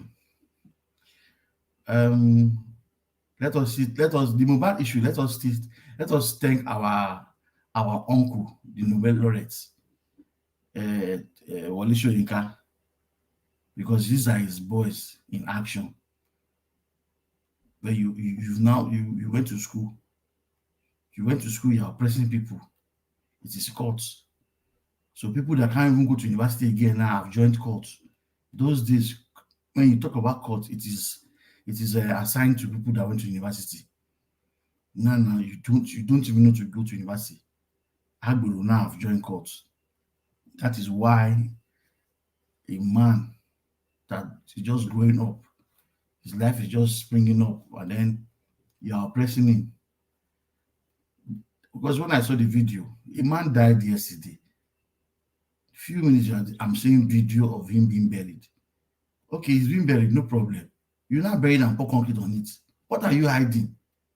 Is that someone that has stolen money? You just want anyone to see it. You've buried the money, you're not covering the concrete. He's not a Muslim. You buried him, there was nobody there. This guy supposed to be a star. No musician, no follower, nobody around that burial ground I saw in that video. As if you buried a chicken.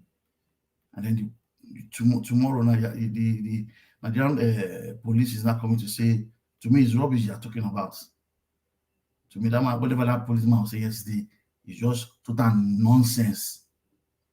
By now, if people are calling names, they should be in your custody by now. And then we want to do justice. The painful part is, this is Nigeria. I can bet 1 million by Monday, Tuesday, the highest this month, matter will die. Because we have rogues, armed robbers in government. Those that are in police, most of the police officers too are rogues. That's why you could have a policeman being arrested for drug trafficking. Now he's been released. He's cooling off somewhere. One day we'll hear him somewhere again. Tinubu, we didn't vote for you. We didn't vote for you. And Wole Soyinka that is telling you that he can categorically say that Obi did not win. Look at them. It's the same generation. The same generation. Wole Soyinka that went to school when university, we were giving them lunch, full chicken. Sometimes when I sit with my parents, they're talking about when they go to university, they have lunch, full chicken is being given to them. Being a student, as you're graduating, companies are coming to take you, employ you from the university. That was the age at which, that was the time Tinubu and the rest of them leading us went to university. A small boy girl is crying there now, he can't go to school because Nigerian government wants to increase school fees from 25,000 now to 200,000. Does that make sense? If one is even sick, if you're not sick, would you pay that kind of money from 25,000 to 200,000? Are you telling us that our parents are earning 200,000 a month? Minimum wage is 30,000, and even if 30,000, it doesn't come every month. We live in a country where you go to work, you work. Payday is not sure. Payday is not sure. Those living abroad, if payday is 25th, it's 25th. Latest 5 o'clock in the morning, you're seeing your money. But in Nigeria, it's a different ball game. An average Nigeria, I will keep saying, an average Nigeria is wicked. An average, Nigeria watch, I'm telling you, I'm saying it again. An average Nigerian is wicked. It's only a Nigerian man that will assign you to do a job. You've done the job, you finished the job. It's time to pay. Start giving you excuse. It's that bad. Olusoyinka, it's a pity that you've just lost your glory.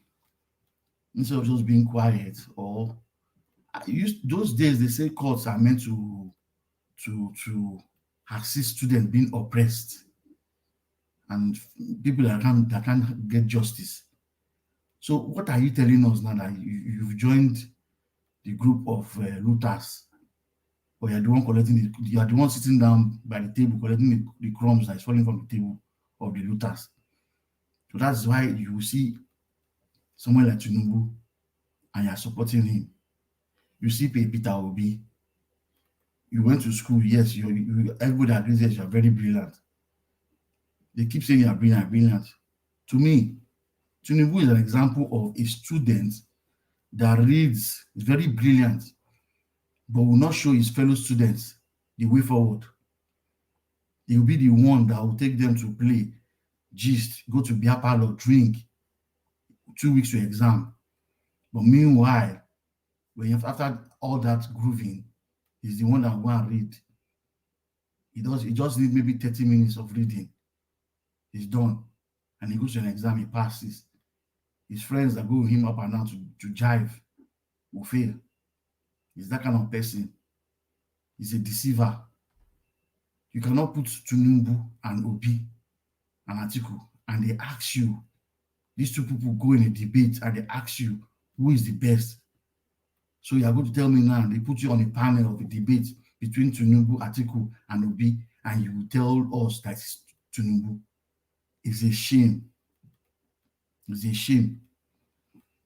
The UAE issue, Nigerians should not be surprised though, because this government don't care. They are trying to just like make themselves happy. To me, that announcement that the ban has been lifted is just to make themselves happy that they're doing something. There's a difference between working and working smart. These people are just working. They're not working smart.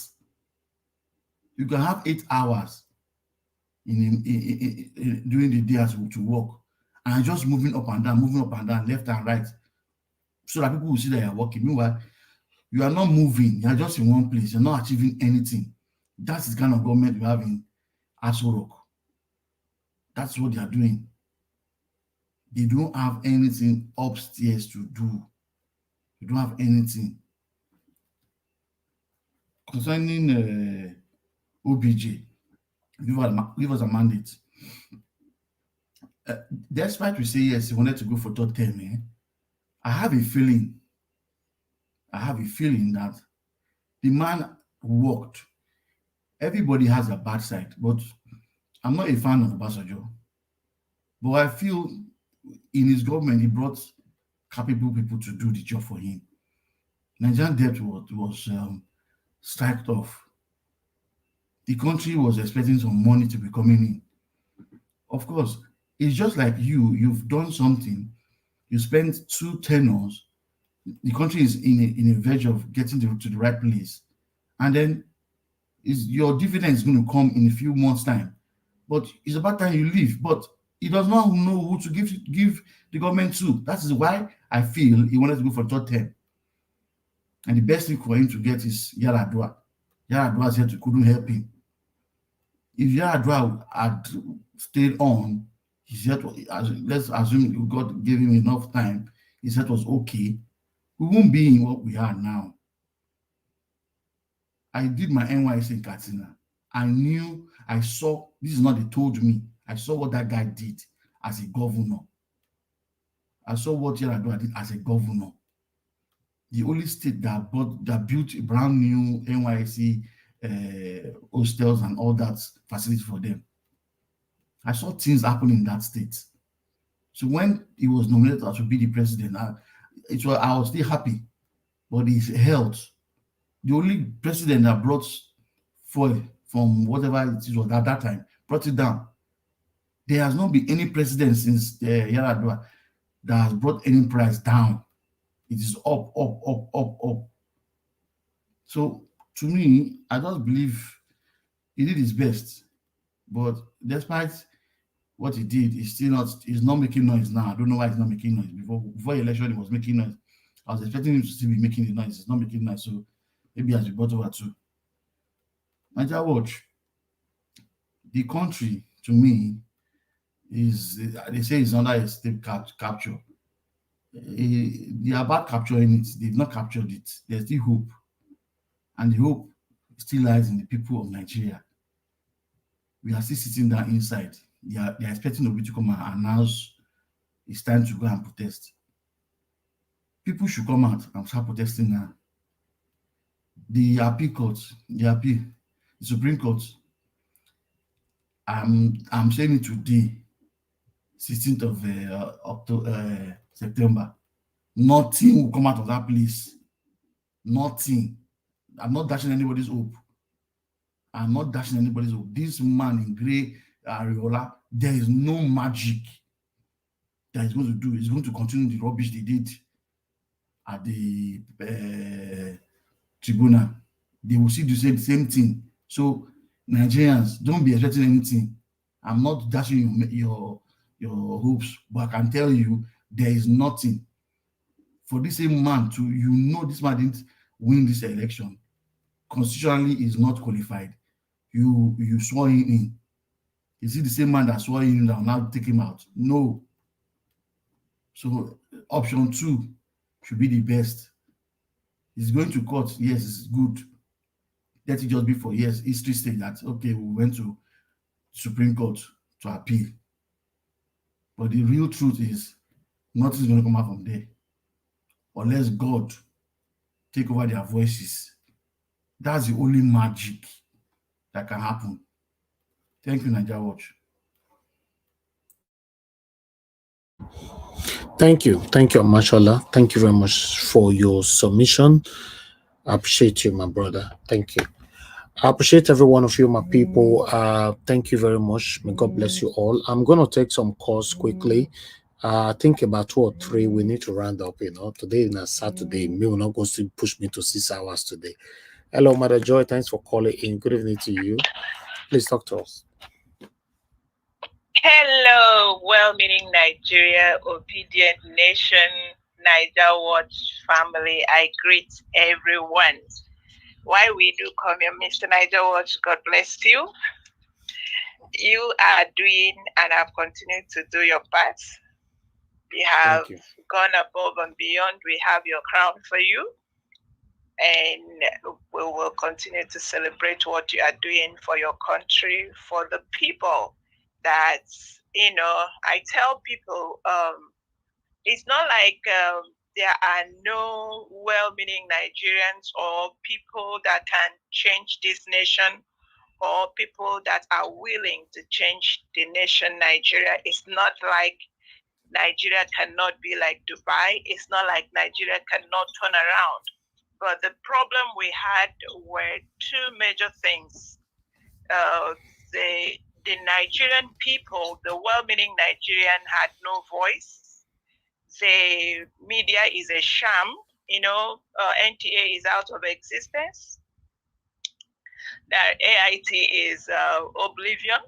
Now you're looking at Arise and channels. They're trying to keep their head out of water, at least they're not shut down. So the only media and the only thing that they may be able to say, they kind of try to juggle it so that they're not shut down.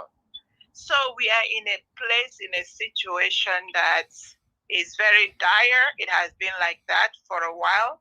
But Mr. Niger Watch, I want to keep that name because when you want to fine-tune it, when it goes, global. You choose whether you want to keep it Niger Watch. Mr. Niger Watch had the voice of God, because I think the owner of the universe is saying enough is enough, and he has stepped in. We prayed, he gave us a man with character, competence, integrity, a man that said, go and verify. That is the high point. That is the signal that, yes, this is the time. Yes, this is it. And Mr. Niger, what you've been daily for almost a year and a half, it is not ordinary. So all of that together with all my intellectuals here, the citizen journalists, everyone here, please do not take yourself for granted. There is a reason why you are here. And we'll continue to keep pushing. Nobody should give up. Nobody should get tired. When you get tired, log into Niger Watch. He is available every day. So let that be your pointer. And whenever you want to give up, you know that there is a voice that is still out there. That at least every day you're going to hear voices of brethren that are well-meaning, that want evil expunged out of Nigeria. So I say this, there is this, when we are talking about Nigeria that was, never existed anyway, we look at the people that from the 66, a class of 66 and the class of 1999, these are the people that have recycled themselves from Babangida. If Babangida is, functioning now, you will see he'll be flexing his muscle. If Abacha was alive, he would have still be flexing muscle. But Buhari was or is, I don't know. And then Obasanjo, you look at them, then you come all over to the class of 99. Look at all of them. Look at their antecedents. So the question is, it is the intent of the people, their intention, the content of the people. What is their background? Who are these people?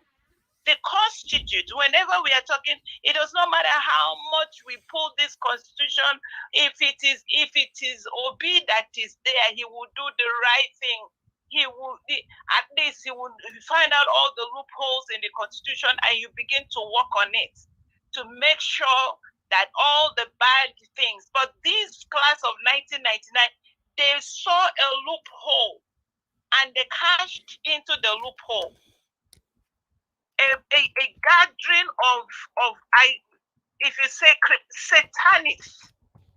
If you look at the class definition of satanism and Satan, all that he does is to buy, steal, destroy. Look at the antecedents, and that is why I say there is no sane, there is no well-meaning, no good Nigeria is taking any governance now as I'm speaking, until something changes, until something happens. So as we come in here every day, we have found a voice in this place and other places. We keep speaking, we keep praying, we keep doing what we're supposed to do. And I want to tell us, well-meaning Nigeria, please stop blaming anybody. Stop. You see, they will always do what they know to do, evil. So you ask yourself, what can I do? There is something, I bet you, when you wake up in the morning. Thank you, Miss Omoye. I love your submission and I check it 100%. Let's keep in that trajectory. You wake up every morning, you find your own frame, you find your own template, because that's what they're doing. They are not resting in their evil. Why should I rest? In fact, when I hear them come and spew out nonsense, I say, you're doing your father's job, devil, and I will do my father's job. I love goodness. I love good. And that is why if you know anyone here, is because you want to do something good. That's why you're here. So give yourself a chip on your shoulder and keep pushing. Don't relent.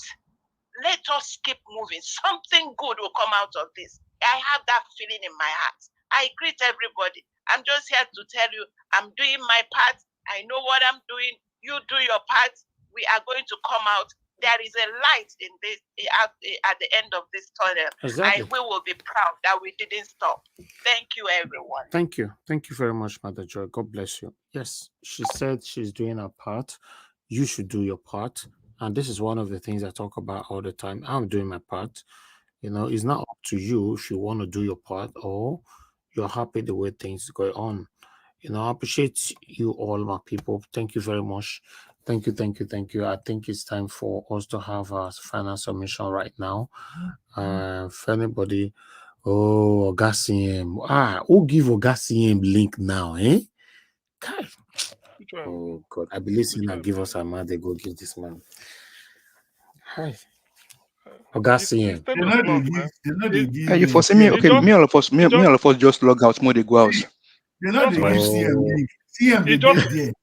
See at the background you watch. It's just 5 minutes to 10 now.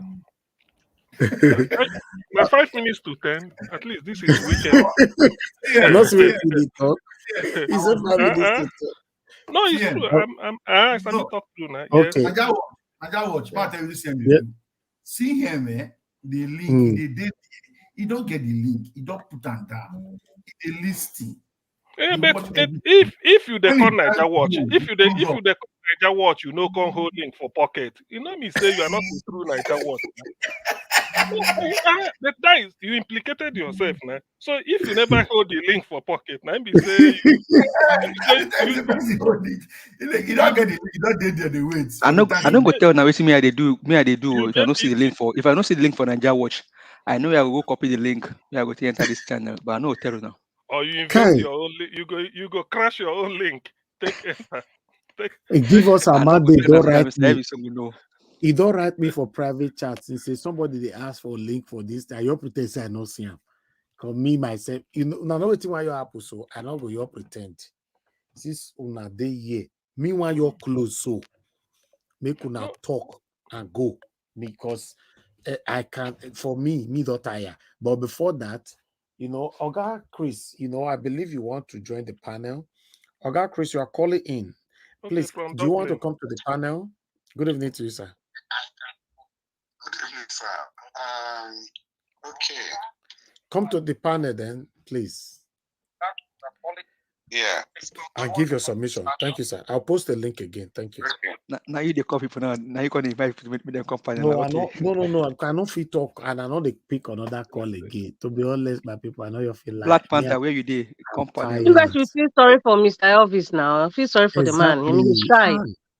Haba, we're talking about stress now. Men need rest. Stress, you know, he needs rest. Now give us a mandate to give us a mandate is the number one culprit. Is number one followed by the first me for years. When Obi enter, everybody go rest. Which one? You never see the end of it till they pursue you. They talk of it. No my Manarita. I know. Mr. Elvis could gear to maybe another 1 hour now. All of us will keep just a look. Now, okay, we'll go pity Mr. Elvis. Mr. Elvis, for sure, don't go carry a concern. Black Panther saying you don't enter saying for backstage. No, Black Panther won't be saying he irritate. Black Panther here is over. It's all over. Black Panther is over. That's it. We're done. He's a late comer. He's always a late comer. Now, guys, the planner post. Everybody just they blame CM. You see, Black Panther won't be saying. I thought everybody get a link. When time reach, Black Panther, you can't keep Black Panther out now. You know, you keep Black Panther out. Whether they manufacture your own link, me I don't know. Just you give link. You give link, you no give link. You go like to come through the window, begin come the dress house. You know, good. See all of the dog comes. See all of the dog comes. See all of them. Anyway, people get master key to enter the house now. Yeah, master key. You go enter through window. Give us a Monday. Thank you for inviting all of them. Thank you. You do well. Naeem. Thank you, my people. I appreciate you at this moment. Now, meanwhile, you're close straight away. Amashola, God bless you, sir, for the super chat. Thank you. I beg, make I your leave screen for now. Let everybody talk and go. I'll pick only one call because I know she cannot join the panel. Mother Deborah, thanks for calling in. Good evening to you. Please talk to us. 2 minutes, I beg. Hello, good evening. I'm actually at work, so I'll be very brief. Okay, go ahead. Good evening, everyone, and thank you for giving me this opportunity. I just wanted to make a quick contribution. What I wanted to say is that we should continue the awareness. We should continue the informing our people, because one of the ways we can liberate our people is by getting them informed, and the media is very powerful in this regard. This is why they're trying by all means to silence information, to make it impossible for people to know what is going on. And thank God for the internet, thank God for social media. So we should continue to, my prayer is that the platform will even become bigger and compete with other bigger news outlets, because our people have to get proper information, not propaganda. So this is why we should not let this go quiet. This is what they want. They want everybody to be frustrated so that we will stay quiet and they continue. But we should continue to speak out in whatever little way we can, because the media is very powerful. Even in the Western world, that's why they value freedom of speech, because they know it's very important for people to speak out. It's only in Nigeria freedom of speech you go to prison. Thank you. Thank you. Thank you, so mother. much. Thank you. God bless you. Thank you. Yes, now in abroad, the value of freedom of speech. For Nigeria, if you don't talk finish, they'll say you have freedom of speech. Once you don't talk finish, at that time you can't discover whether the freedom still join the speech with the talk. Thank you, my people. I appreciate every one of you. I'd like to quickly appreciate the people that is right there that supported me today. Let me quickly recap. Amaka E, thank you very much. Amaka Fojabi, thank you. Stella Mased, Ima Sevendo, thank you very much. Mother Bella Naomi, thank you very much. I'm Bright, thank you. And my brother Mashallah from the panel. God bless you all, my people, for your continuous encouragement.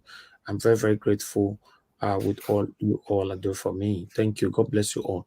Right now, Namada Rita, and I suppose talk right now. After Mother Rita, you people can now manage yourselves from there. My people, good night, my people. I love you all. Thank you very much for your understanding. Bye for now. Mr. Elvis, can somebody speak before me? I'm kind of like a bit busy. Okay. Thank you. That's fine. That's fine. Then let's give opportunity for Oga CM that turn Irish. Oga CM, Okay. you have the floor. Okay. Thank you. Am I coming? Yes, I'm coming out now. After Thank you, Oga Niger. CM, now Black Panther, Oga Chris, then before F. Emmanuel. Okay, Thank you, Niger Watch. Thank you, sir. Thank you, Niger Watch. Sorry I joined by this time anyway, but it's better late than never. So I Oga think Chris just sneaking. I think what I think what I saw, according to the headline, I believe, is about Peter be going to the is it not Supreme Court? I mean, heading to the Supreme Court, and then Peter be saying that. Well, let me get the headline again, so that I do not speak out of them. One moment. Niger Watch. He said, oh no, maybe I don't have it anymore. Okay. Oh yes, thank you. Nigeria swinging away from the boundaries of true democracy. Said Peter B. We all know it now. After all, Dati Baba Ahmed said swearing in Tinubu is just to destroy democracy or say God bury democracy, so to speak. And that is true. Because what is happening now, in fact, it's like the first 100 days, there's no action. No action, not that there has been some appointments has been made, but no action I'm saying is that we know the fundamental problems that is bedeviling us. Obi highlighted them during the campaign. Insecurity is still on the rise, no doubt. That has defied whatever solution anybody is bringing towards it. Secondly, Power is still a problem. Power, giving us improving electricity supply is still a problem.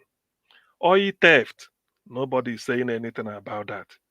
So these are the basic things Obi was talking of, and then we don't know, we dare not talk of production at this point in time. Rather, people are borrowing money the government is borrowing money, throwing money around, and then, in fact, not really doing anything. But the greatest thing that pains me since the past 2 or 3 days is, that's why they say the leopard cannot change its spots. How could a government spokesperson who took over from Lai Mohammed anyway, telling us that United Arab Emirates, that Tinubu has scored a diplomatic victory, he went to United Arab as a deal, that the visa ban on Nigeria has been reversed. It's all lies. We all know this now. It's a lie. If not that our media, mainstream media, they're always very, very, very lazy, intellectually lazy. What they should have done was one journalist will just go to the embassy and say they want to apply for visa instantly. That is how to prove it. If you feel that it has been normal. So we know things like this are not true. I don't know why they decide to start with this pathetic falsehood that something like that. That is embarrassing the government of United Arab Emirates. Things like this, you don't just be flippant. You have to speak with facts. You could say that there has been move, there has been first round of meeting or first round of talks, the way they call it in diplomatic circles, to restore our diplomatic relation with United Arab Emirates, such that the consular services like granting visa and every other thing will now commence as soon as possible. But we've not finalized it; still ongoing.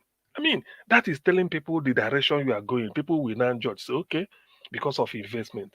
And not for you to come and say this. Remember, they stayed at Agbado before he went to France. The moment this guy announced him at midnight, the next 2 3 days he disappeared. They say he went to France. And people in channels and TVC said, even before being inaugurated, he's already started working. He's closing deal, negotiating deal. He has a meeting with the business community. Investors are waiting for him in France. Some people bought the fib only for him to come back and wave like this at the airport. We saw two big syringes, jotting out from his hand, which means he went to go and load himself with steroids. So this falsehood, lies that we are witnessing, I don't know why. Now, on the issue of Chicago certificate, it's now apparent that a person called Bola Tinubu, who is a female, graduated from Chicago State University, but it's not the same. This is not the person. So I wonder what they are going to do about it. If forgery, you can disqualify somebody because of forgery. I wonder why people are not taking this case seriously. We've had some politicians lose their seats because they've found out that the certificate they submitted to INEC. I can forge certificate, I keep it with me, no problem. But the moment you tender it to a public institution in order to either to contest election or to gain employment, it is no longer your private property, though it is. But anybody could now have access to it and then ask for it, or if somebody is doubting. So in this case now, Tinubu, the certificate you gave to INEC is forged. And it has been proven. Atiku had to go all over to US to go and make to it. And look at the shame it's bringing to Nigeria. To be honest with you, if really this judiciary want to regain their lost glory, when I mean lost glory, I mean in the years of Justice Oputa, the Supreme Court, Kayode Esho, Andrew Tutu Obaseki, Gabriel Ayo Rikefe, what is it, Nikki Toby, Namani, all those people, Alpha Belgore, they call them. If it were in those, they want to regain. This is a time for them to say no. Because sometimes the judgment they give at the bench must reflect. It's not that it will reflect public opinion, but maybe you can't exist in a vacuum. This is bringing shame to Nigeria, and the case is crystal clear. Crystal clear. I wonder why Nigeria they should allow Agbado to be dragging Nigeria's reputation to the mud. Look at all the nonsense that is happening. Up till today, they say the guy is a master forger, and they are still looking upon him that something good will come out of him. By the way, why should Nigerians even tolerate such a case whereby INEC that caused us all this mayhem, nobody's even talking, nobody's even reprimanding them. Nothing. Professor Mahmoud is just going about his normal business. Felix, what is it called? The other one that talks, Festus Okoye, just talks rampantly. I saw him one, I think was, they granted one interview. So all these things I know surrounding. When I look at it, I said, does it really mean that there are no other men of conscience?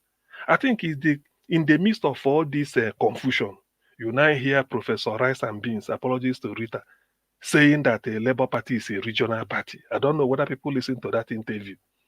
Maybe people will comment about it later, saying that a Labour Party came third, a regional party. You know, sometimes okay, let's just bring up some facts. Even with INEC rigging, INEC mago, Labour Party won in Abuja, at the center of the country, won in Lagos, and the whole of Southeast and South. Then in the north, towards the Plateau, Benue, Nasarawa, Kaduna. So it's such a party regional. When you are talking, what region are you talking about? So you see, when people are supposedly people they say they are educated are behaving this way, it gives me much to it leaves so much to be desired. I'm seriously concerned. Is it that dementia is affecting Professor Wole Soyinka or what? Or I don't know. That is to the extent of calling Labour Party regional party. Regional for which region? See, he may be bigoted because of P2B's rising profile, but he can't help it. The people of Nigeria, the youths look upon P2B as their last hope, who could turn the corners for them.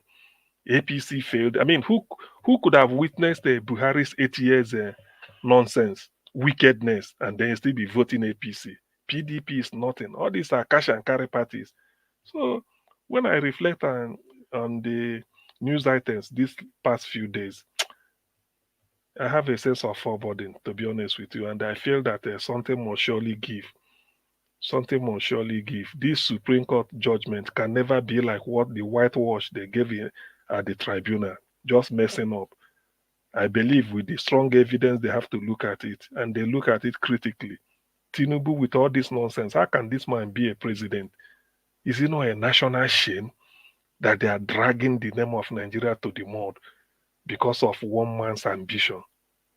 Well, let me yield here till I hear what. Black Panther, it's over to you. Let me yield here. Okay, Chris, go ahead. Okay, Chris. Okay. Chris, don't stop. Okay. Good evening, my people. Okay, you're welcome. CM, thank you very much for your deposit. Black Panther, Madam Rita, F. Emmanuel, everybody on the panel, one love, give us our mandate. Mashallah, greet everybody. Well, my own be say, I just believe that no matter what they do with this mandate, it's just like a fish bone that is already in their neck, in their throats. The simple truth is that it's only one option. They can't swallow it. They just have to vomit it. That's exactly what this mandate represents now in the throat and life of the political oligarchs in Nigeria. No matter how they are going to manipulate this, history is looking at everybody. And unfortunately for them, it's the time of social media when whatever you do, it's on record and it's on everlasting record. YouTube, all the channels, they all have storages in the cloud. And once whatever we say is given out, you can never retrieve them.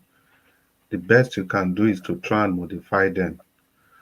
The role everybody is playing in this election It's something that generations yet unborn is going to see. So that is why I expect the Supreme Court to do the needful. That is why I expect them to tread carefully. They should dispense justice without fear or favor. Because no matter what they intend to do, however they intend to play with it, whatever they do is going to remain in the annals of history, to be written for their children and their children's children to read. So it is pertinent, it is imperative that they strive, no matter who source is God, to do the right thing, because they are supposed to be the last hope for the common man. But from the way everything is going now, the judiciary, they have failed completely, woefully, abysmally, beyond expression. And you can see the level of diatribe in the judgment that the judiciary delivered. So it is very, very imperative. It is crucial that the Supreme Court, they step in to rectify whatever evil has been done. The Supreme Court, they've done it several times before. Even in the case of Amechi versus Obasanjo versus the PDP, the judgment the Supreme Court literally delivered was just like how do I put it? They just delivered that judgment to right what was wrong. And that's the trajectory I expect this same Supreme Court to follow. So if you look at the judgment that gave Amechi victory, Amechi was never in the ballot. He was not voted for. But because of the way Obasanjo forced Omeya on the people of Rivers State, so that was why the Supreme Court, they have to take that drastic action to teach Obasanjo a lesson. So I don't see any reason why the Supreme Court cannot do the same now. If Obasanjo could be taught a lesson, then why can't they teach Mahmoud and the Agbado man the same lesson? They just have to do the right thing. Unless they don't love the country anymore. Because no matter how they look at it, people are not just going to fold their hands and watch our mandate snatched just like that. Come on, it's never going to happen. Never.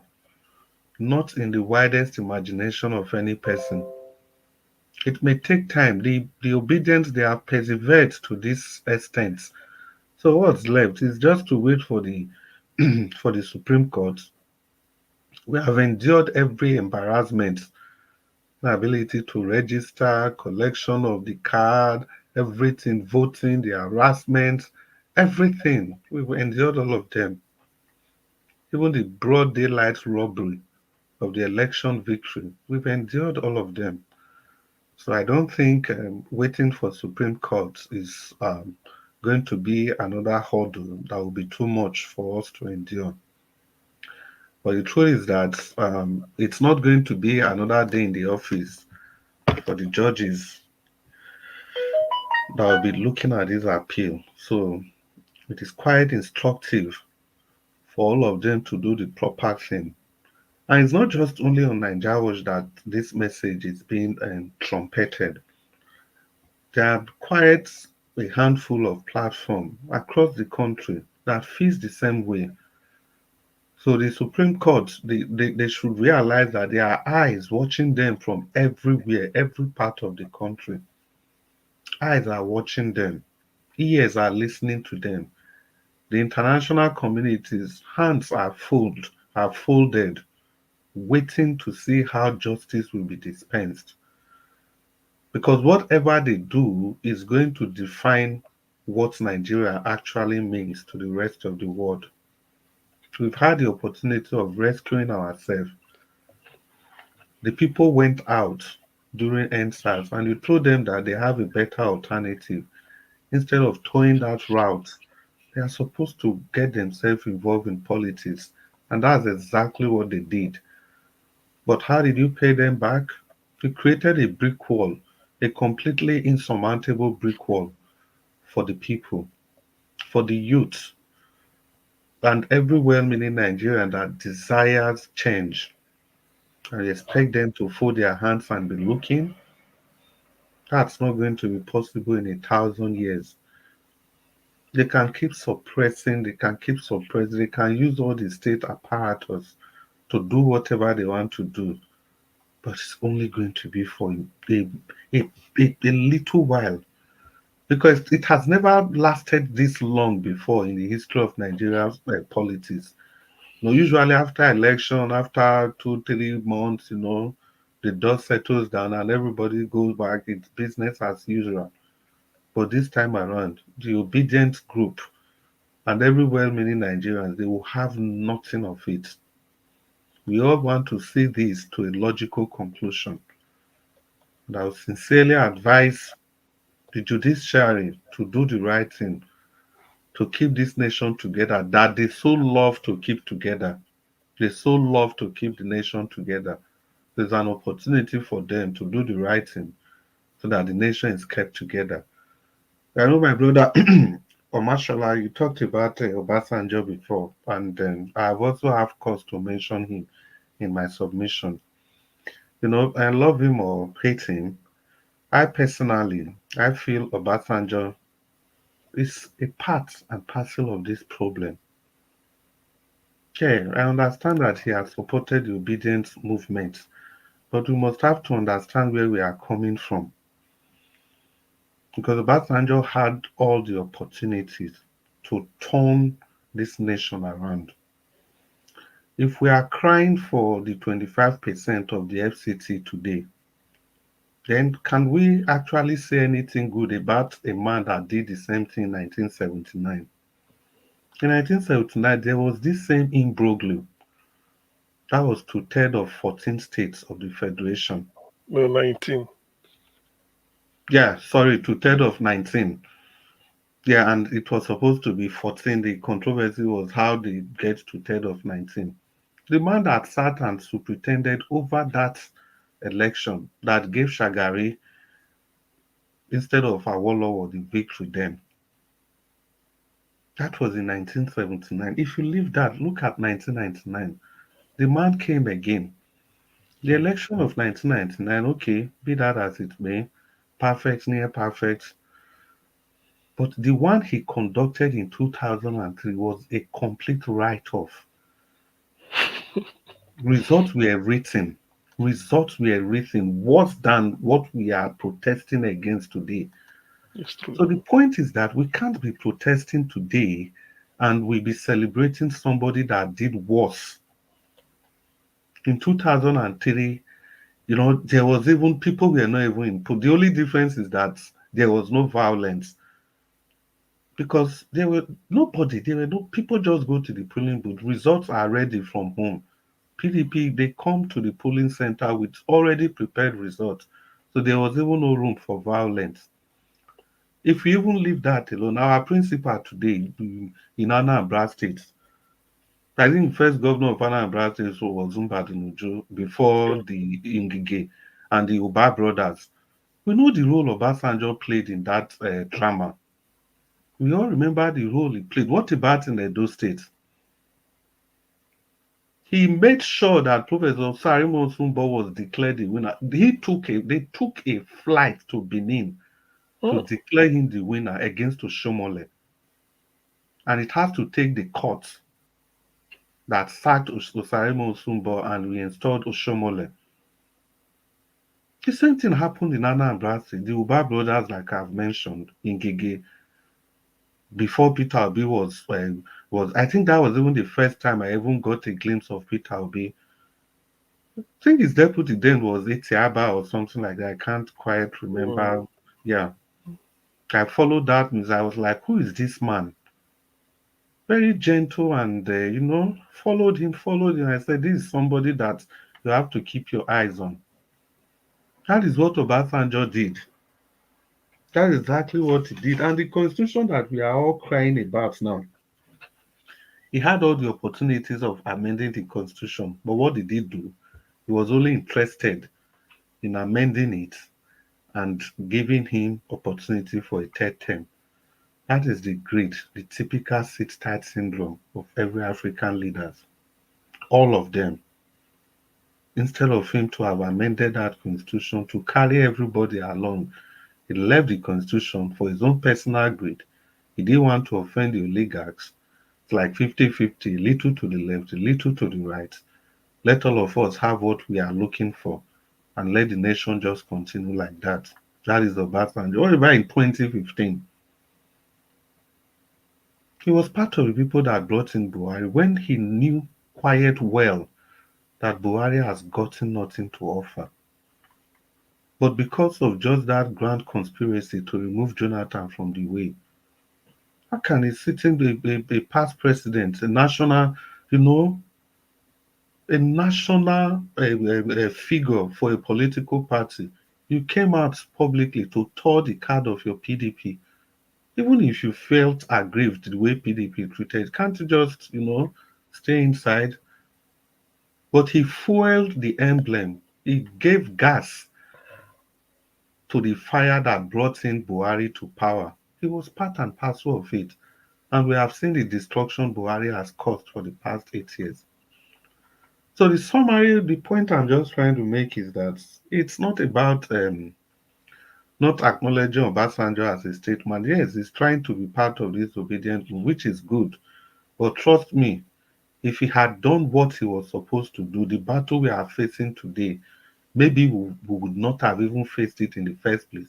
Or the battle wouldn't have been as enormous as this. I think that's for history. We have to keep reminding ourselves what our history, where we are coming from, so that we know exactly where we are going to. So that when we are calling out the heroes in future, we know who the heroes truly are.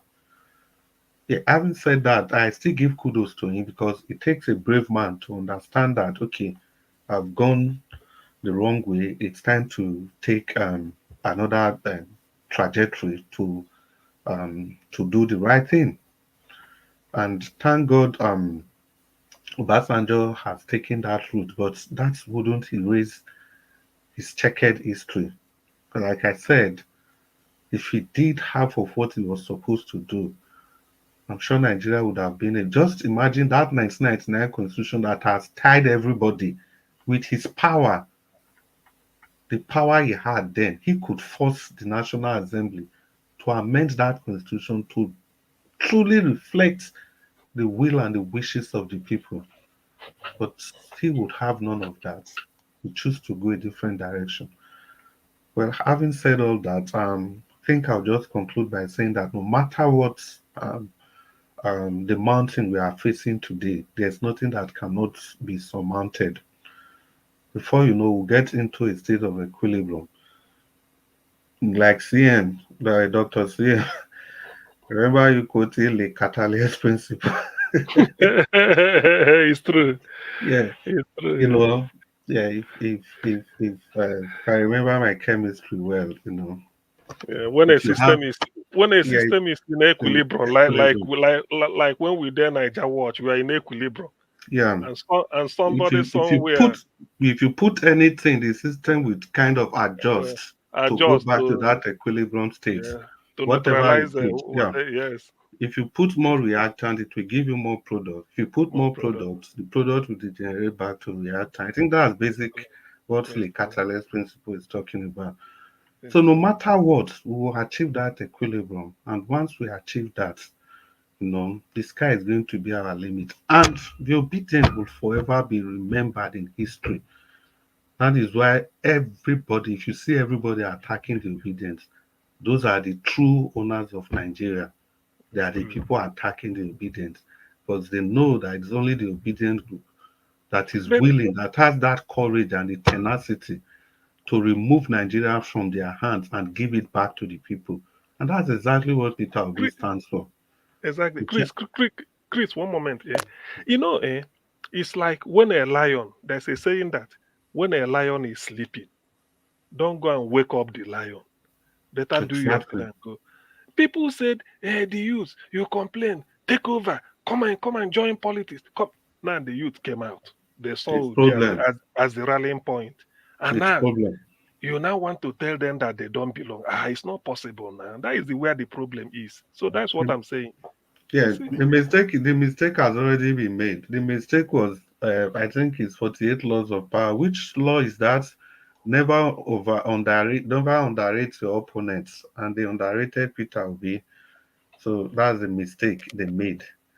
So today they can see now that it was a very terrible mistake.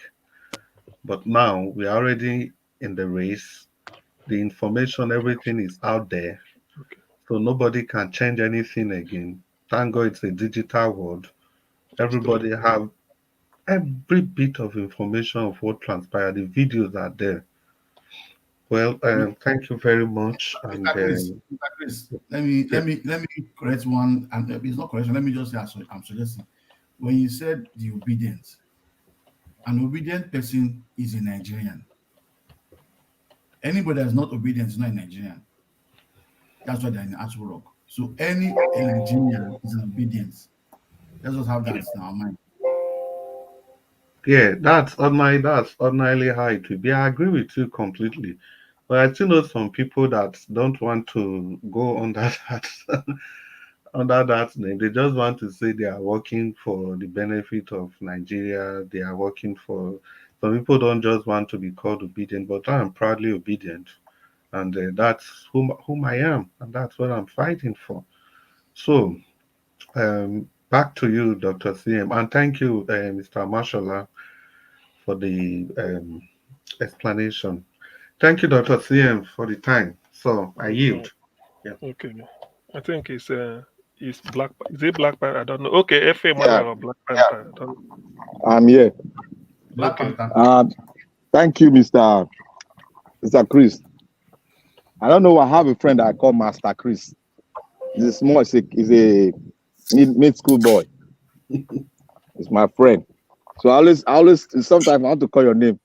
I'll hesitate a little bit, not to say Master Chris. Thank you for that. I'm outside. You hear some little noise.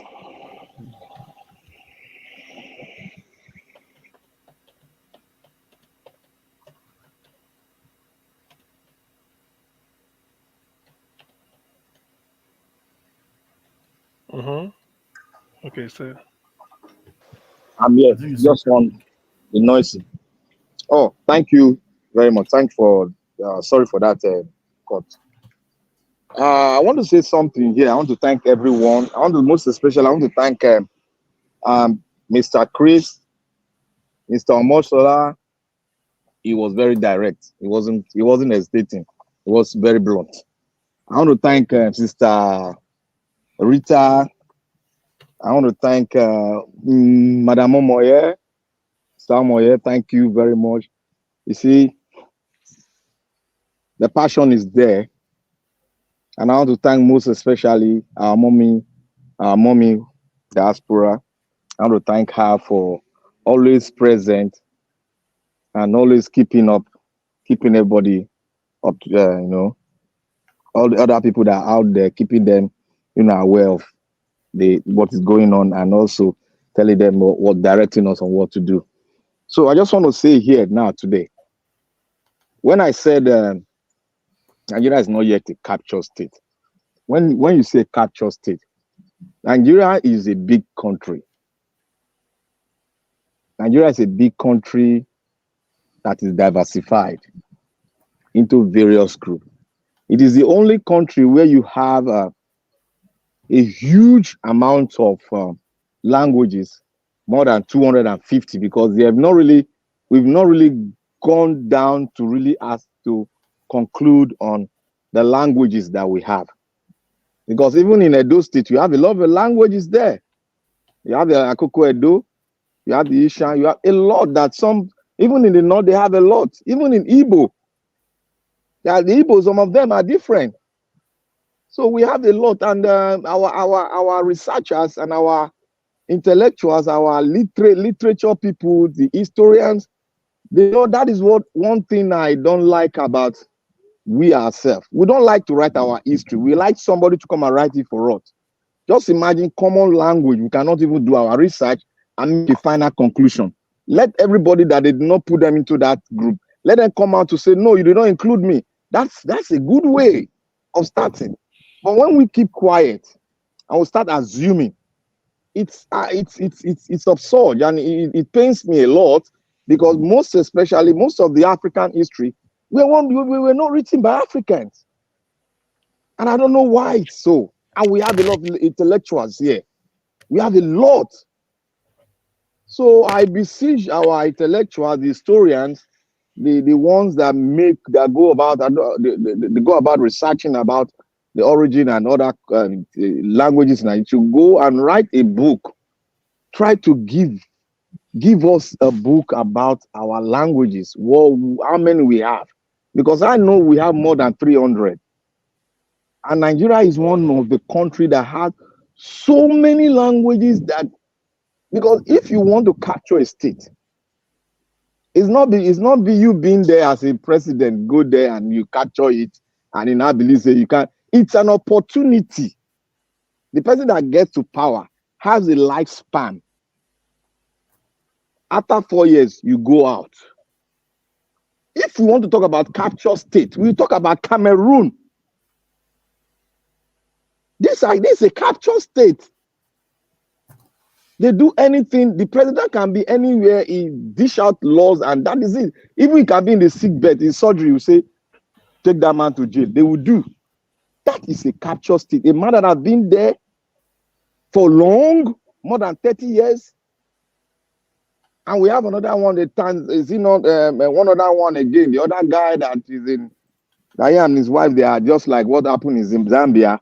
The other one again, is it Museveni? That is another capture state. He has been there more than 35 years. That is an establishment of a capture state. You cannot speak in that country. They will take you down. Look at Bobby Wine. Bobby Wine was trying to take part. Bobby Wine is just like what Obi is doing here, but he cannot do it. He could not even approach the court. They took him down. They went to the extent of nakeding his wife in public. That is a capture state, where the judiciary will not even ascertain what they will not even hear your voice that election was rigged. They will not even hear it. That is a capture state. Bobby Wine couldn't go to court. They couldn't give him anything, any evidence. Couldn't even approach. And he's rising up again to contest because he believes in his country. And I beseech us to just relax. Like Mr. Moye spoke a lot about things that are happening in Nigeria. Let me say categorically clear. This thing that you see that is happening now in Nigeria, it has been happening. Only that it has not. We have not really voiced it out because Nigeria, they have been deprived of a lot of things. Our press knows about all the. Yeah. Can I just interrupt you for a minute? Okay. Do you mind maybe just because I'm gonna try to follow this your idea of capture state? Do you mind just try to list out these characteristic of a capture state? I know if I can just point out some of the things you said so far, it appears if you're in power for a long time and you've taken control over everything, that's one of the criteria to meet a capture state. Do you mind just so I don't get lost? Because I'm trying to Okay. A capture state, one of the characteristics is that you are in power for a long time, not only a long time, every structures that is there, you dictate who is going to be there. Anything you want to perpetrate cannot be subjected to any structure that is being funded by the Constitution. A capture state does not really mean that, the cartel will come in and start doing it. No. A capture state is a state that all the structures are in your pocket. Even when you are leaving, you still put somebody there. And you'll be outside still dictating what is going on in the country. That is what all of them are doing. That is what the Cameroonian is doing. That is what he's about to do. He's training his child now to become the president of Cameroon as we are talking now. Black Manta, can we say Lagos is a capture state now? Lagos? Yes. Lagos is not a capture state. Okay. It's not a capture state. We have a problem with our electoral laws. It's not in their pocket. That is why you see them, they are still dosing our money. In a capture state, you don't dose our money. You speak and your word comes to pass. If you don't do it, they take you down. That is a capture state. That is what you mean by capture state. When you do something, you don't do it well, they take you and you're nowhere to be seen anymore. That is a capture state. Black Panther, sorry, can I just cut in? Hello, can you hear me? Yeah, I can hear you. Yeah, I clearly understand your theory of a capture state, and I completely agree with you. But can you develop it and include Russia and tell us from your opinion if Russia is a capture state? Russia, as it is, Russia have a history. Russia has a very strong history. And Russia has an history whereby a ruler can rule for, a person that is ruling can rule for 15 years. Then when he goes out, he will now, that is their system. I believe Russia is their system because from the day henceforth, they were practicing this communist system of government. And in a communist system of government, you look at it as if it's a capture state. But it's not a capture state. Because a capture state never develops. But they work under the auspice of just one man. And it doesn't have structures that goes about doing things well and developing at its own pace. I get your point now. So I think the only thing that sets Russia apart is that, okay, despite it has all the inklings of a captured state, but the difference is that it's experiencing development, because otherwise, every other thing you've talked about, people cannot tell. The government is at liberty to do whatever they want to do. They don't even need to bribe any person with money. If you are found wanting, they take you out. That is it. They don't bribe. Yeah, Russia falls in that category also. But the only difference is that the African kind of captured state, no development. Everything is zero. But in Russia, there's a lot of development going on. And it has been a system they've been practicing. Thank you for the explanation. Can you just continue, please? Thank you. Black Panther, let me add to what you just say, Mr. Chris just said. African own is that African is poverty-induced capture state.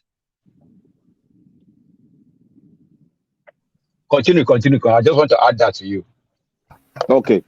I want to continue saying that, look, all what has been happening in Nigeria that is somewhere here is mind-blowing. But this thing has been happening, but it's because our press, our media have been suppressed. That is why sometimes you look at our media acting negatively instead of acting positively. They've been captured. Why did Nigeria refuse to join the League of Nigerian Press? Because he knew that if he joined, he also will be captured. A right-thinking man that wants to invest his money will not invest in the media in Nigeria.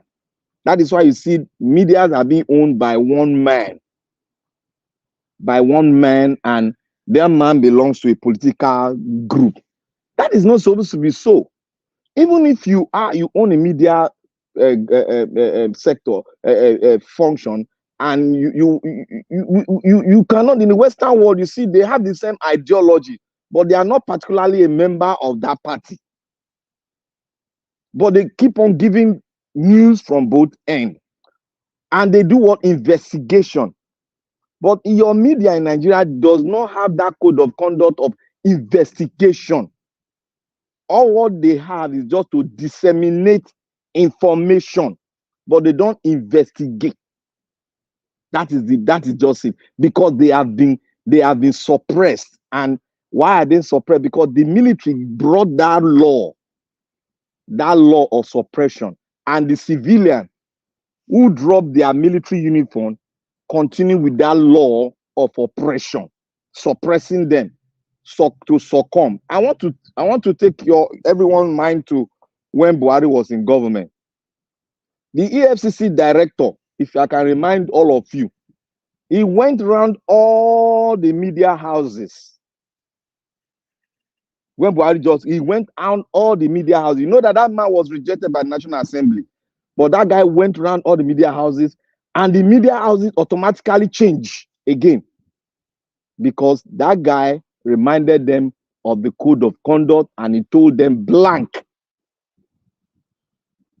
Despite that guy was rejected by the National Assembly. So those things have been happening. That is why we say there is no freedom of expression of the press. That is why Martin Luther King said one thing that I believe.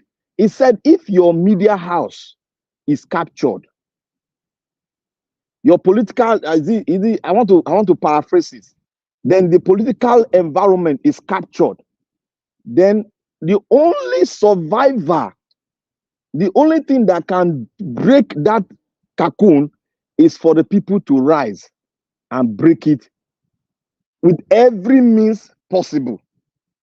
Even if they spill their red oil, they should spill it. That is why I said, the promised land, he might not get there, but he's seen the promised land. He has seen it. But he said he might not get there because he sees the faces of the wicked coming after him. He knew. Yeah, he knew he was not going to see it. Black Panther, I've just got it. You see, the point we are making now is so important that I think somebody quoted, I forgot the name. He said, I would prefer a country without a government, but with an effective journalism than a country without journalism, but with government. That's to tell you how important. God bless you. Yes. Yes. That's to show you how important it is, because the institution that will leak out, and subject every institution to be upright in their dealing and their attitude, in their character, and in their submission to the Constitution is the press. That is the only institution.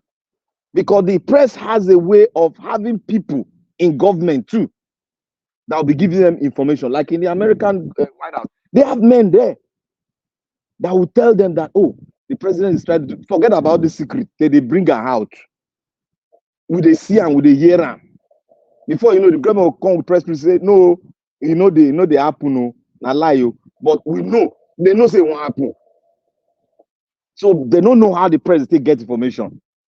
That is just systematic. That is the way, that is the called freedom of information. Freedom of expression. We don't have it. That is why our institution, that is why they are fighting us. We that are disseminating information to them, they are fighting us to take it. Because they don't want the people to hear the real thing. That is why you see they come out with lie. I told you people that these politicians have no system. They cannot change. They will always use the same principle, the same logic, the same way. If they even have logic itself, they will use the same way. I told you they will never change. Have they changed now? No. They will go out there, they will come to you and tell you lies. The next day you hear in the international media that, oh, that thing is not true. That is the same system. That is why I tell everybody should to study the Nigerian politicians very well. Study them. When you study them, they don't have anything upstairs. They don't have anything to give you. It's only Peter Obi that have come out with something that was totally different. The first time in the history of Nigeria, even in Africa, I've not heard that any politician since I've been following them. Maybe somebody have heard it, where a man will come out with economic plan, where a man will tell you that these people that are doing this thing, they are inside the government, not the people. Where a man will stand and defend the people. That the people are not the problem, we are the problem. And a man will bring up a broad economic program. A man will go out researching in different countries, and he will come out using his own money to make research and tell you that this is the problem of Nigeria, and I'm here to fix it. Boldness is, he said, I am here to fix it. I can never forget that language. He said, I am here to fix the Nigerian problem. I know where the problem is. It is not hard, it's simple. It is very simple. That is why I say if the head is ripe, the body cannot get rotten because the head is ripe. That man is using a simple analogy, simple logic to explain things to us. That is why the idea, the new generation bought into this idea, and that became so elaborate that even the Western world knows. But one thing about the Western world that I'm seeing, everybody is not bringing out his neck. They are using their institution to do some things. Even if their institution is retrieving, they are so slow.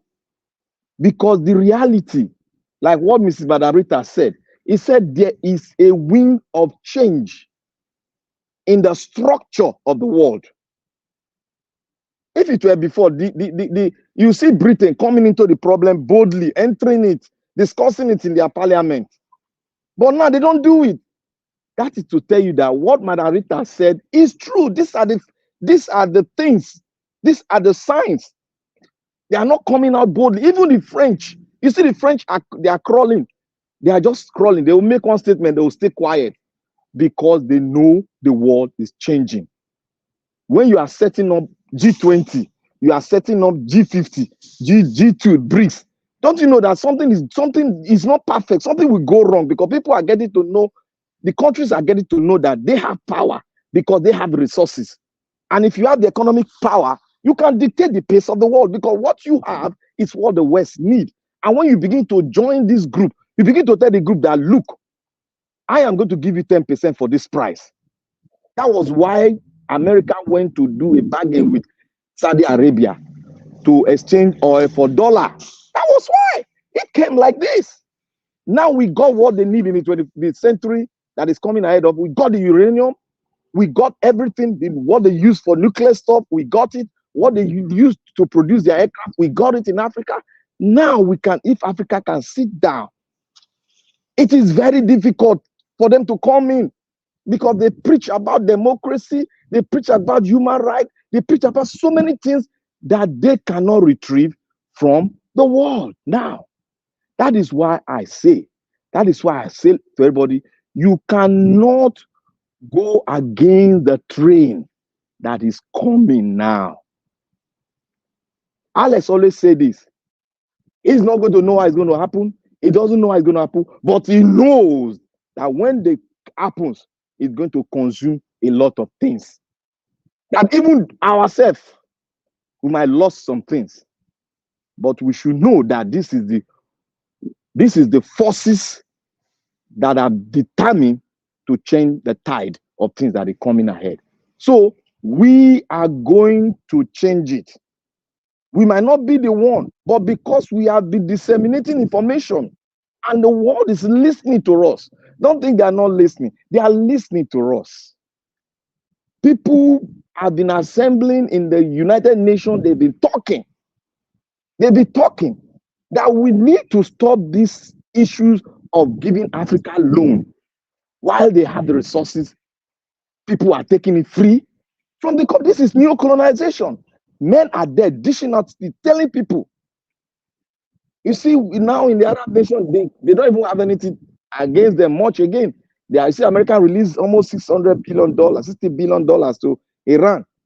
How long can you give a nation sanction and they are still living upright? How long? The world, the tide is changing. It's either you sit down with these people, dialogue with them, and come to a compromise and let everybody move as a body that is have the same right under one God. So in Nigerian case, we are coming to that scenario whereby it will snap, and if it snap, look, see, there is nothing they are going out there to sell for Nigeria. Nothing. It's a mono economy. If you don't produce, it's simple. If you don't produce, the dollar will still be appreciating. If you don't go back to your farm, you don't manufacture, the dollar will be appreciating. Nothing you can do. you can keep on borrowing. That's why I come against all these economists that say there's nothing wrong with borrowing. There's something wrong with borrowing. There's something wrong with borrow. Why will you be borrowing when you cannot? Why will you continue to borrow? Why will you continue to borrow? When we became a nation, did we borrow? Were we not surviving for more than 25 years? Was it in our intention to borrow? Who made us to borrow? Let us think. Let us be critical thinkers. Let us be critical thinkers. We have a lot that we can put on ground that will produce billions of dollars every month for Nigeria. Nigeria and coming together with Africa as one nation under one God, we will take over the world. And Africa will be a superpower if we can come. And the Kenya president, I usually say, I love that man. He has started a thing.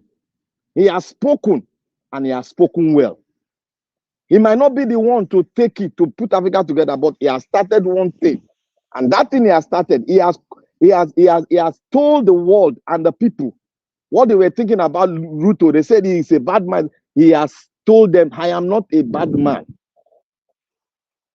As long as I live, we are going to open the borders for other African countries so that we can have open borders. That is what the Western world are refusing us. Why are they having open borders? Why are they deterring us from not having open borders? Those are the questions. Why are they deterring us from not having open borders? If we have open borders, we trade among ourselves, we will be self-sufficient. There will be nothing like one place is there, you cannot farm. Africa is fertile. That is why they are coming in to destroy our environment so that we will need them and keep on begging and keep on taking their loan. So I just want to rest my case from here and give other people a chance to speak. But one thing I want to tell you people, we should not give up hope. We should be strong. We should have thick skin. Nigeria is on the verge. Forget, it will be darker, it will be more darker, but we'll break through. I believe one thing will break through. And for the Supreme Court, I am so afraid for them.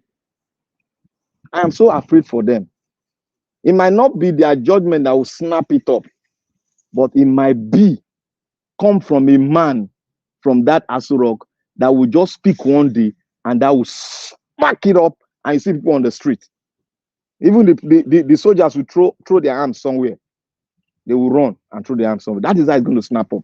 So let us keep on giving out the information. The information is biting them hard. That is why they are trying as much as possible to bring that Twitter and other thing in Nigeria, but they cannot do it because they are touching the funds of the Western world if they do that. So that will make them, they will tie their hand. They cannot go out to borrow anymore. If they touch all those media houses, all those internet stuff that are on the cyberspace, if they touch it, Africa is in trouble. So thank you.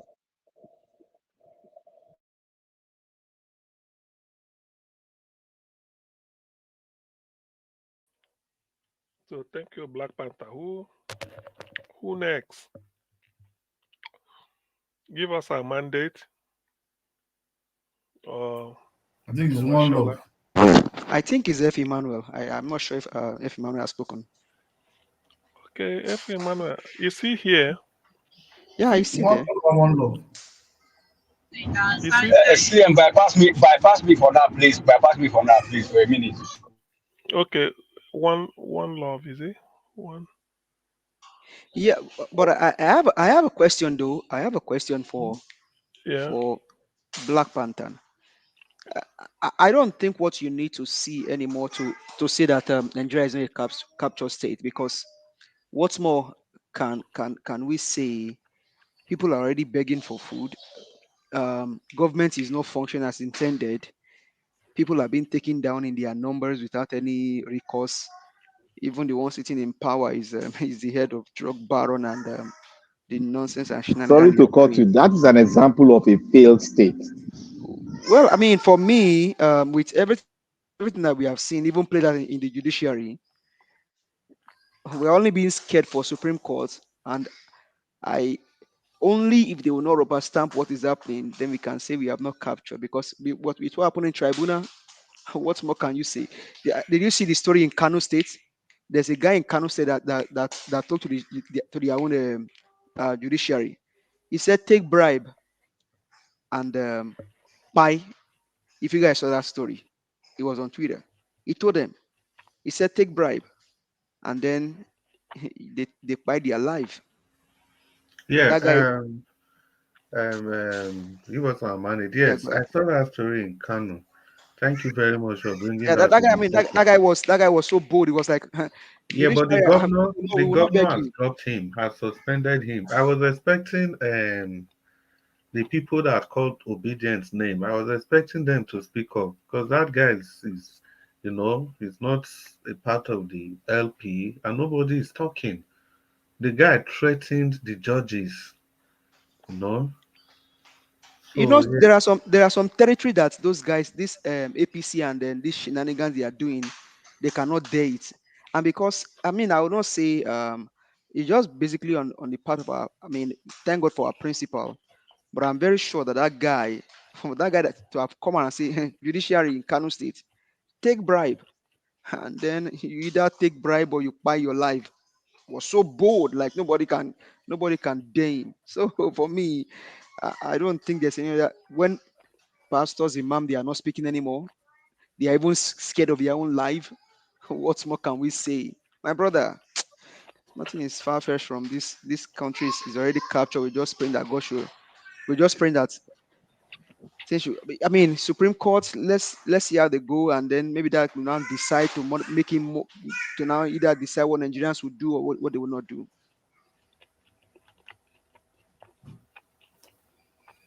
And for me, looking at the way Nigeria is right now, everything that is happening, we are just still being patient.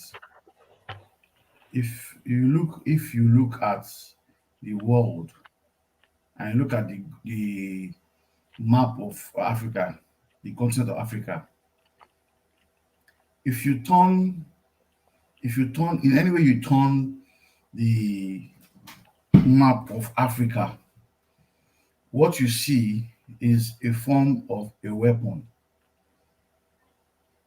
And when you have a weapon, when you fire the weapon, that is where Nigeria is.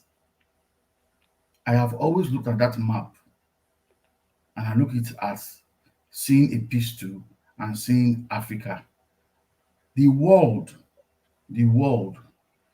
is Africa is the world's pistol. And who holds the pistol is Nigeria.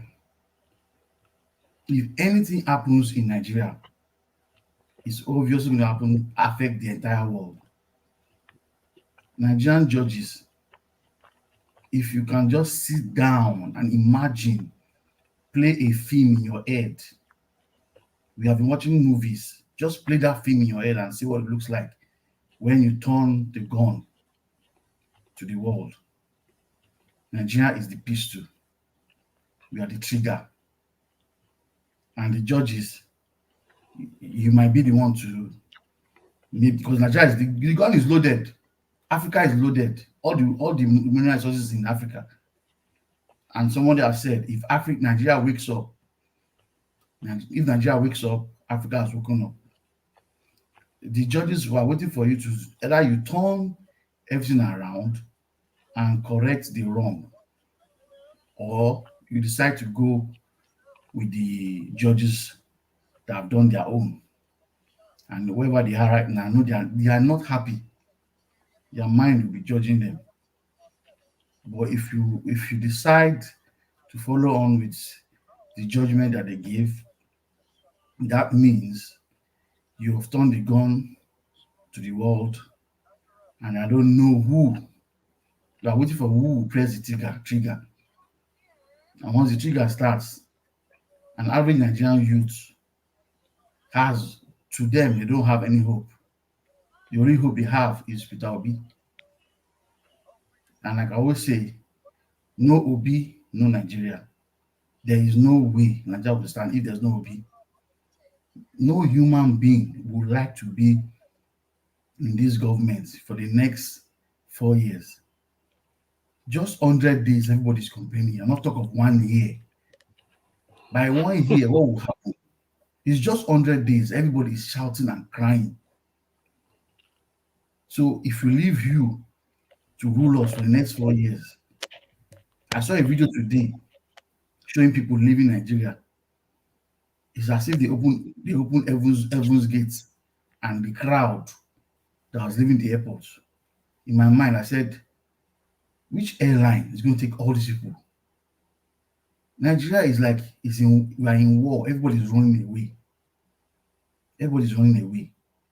And the painful part is I will listen to Nigeria word, and some people will be saying we are talking because we are not in Nigeria. We should come down to Nigeria. Do you think we are happy being here? Do you know how many professionals that their dreams have been cut short just because they left Nigeria? I've seen a doctor that just graduated before I left Nigeria. The boy is a small boy, just graduated, called me up. I want to renovate the building. I helped this boy to renovate the building. I left. It's not up to 1 year. He's calling me that he's now in the UK. This is someone that knows his onions. You have so many of them like that have left Nigeria. The best are leaving. And the touts that didn't go to school are in control. That's why there's courts everywhere. That's why there's courts.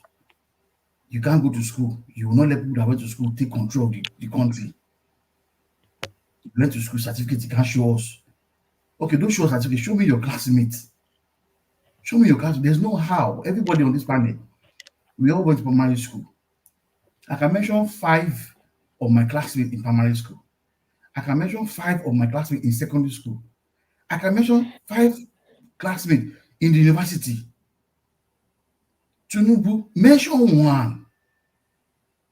We've been talking about you didn't go to school. Somebody came out from nowhere. And you didn't find a very good media house. It's your own TV station you went to just show that, yes, you are just a fraudster. And I know you are cooking on that fraud somewhere. You are cooking it, trying to perfect it. And it will not work. Is it a crime that Nigerians are shouting that they don't want you? You've bribed all your way so far. Because you have just shown us, it's just an evidence that throughout your life, you've been buying people. Because you buy certificates, you buy human beings.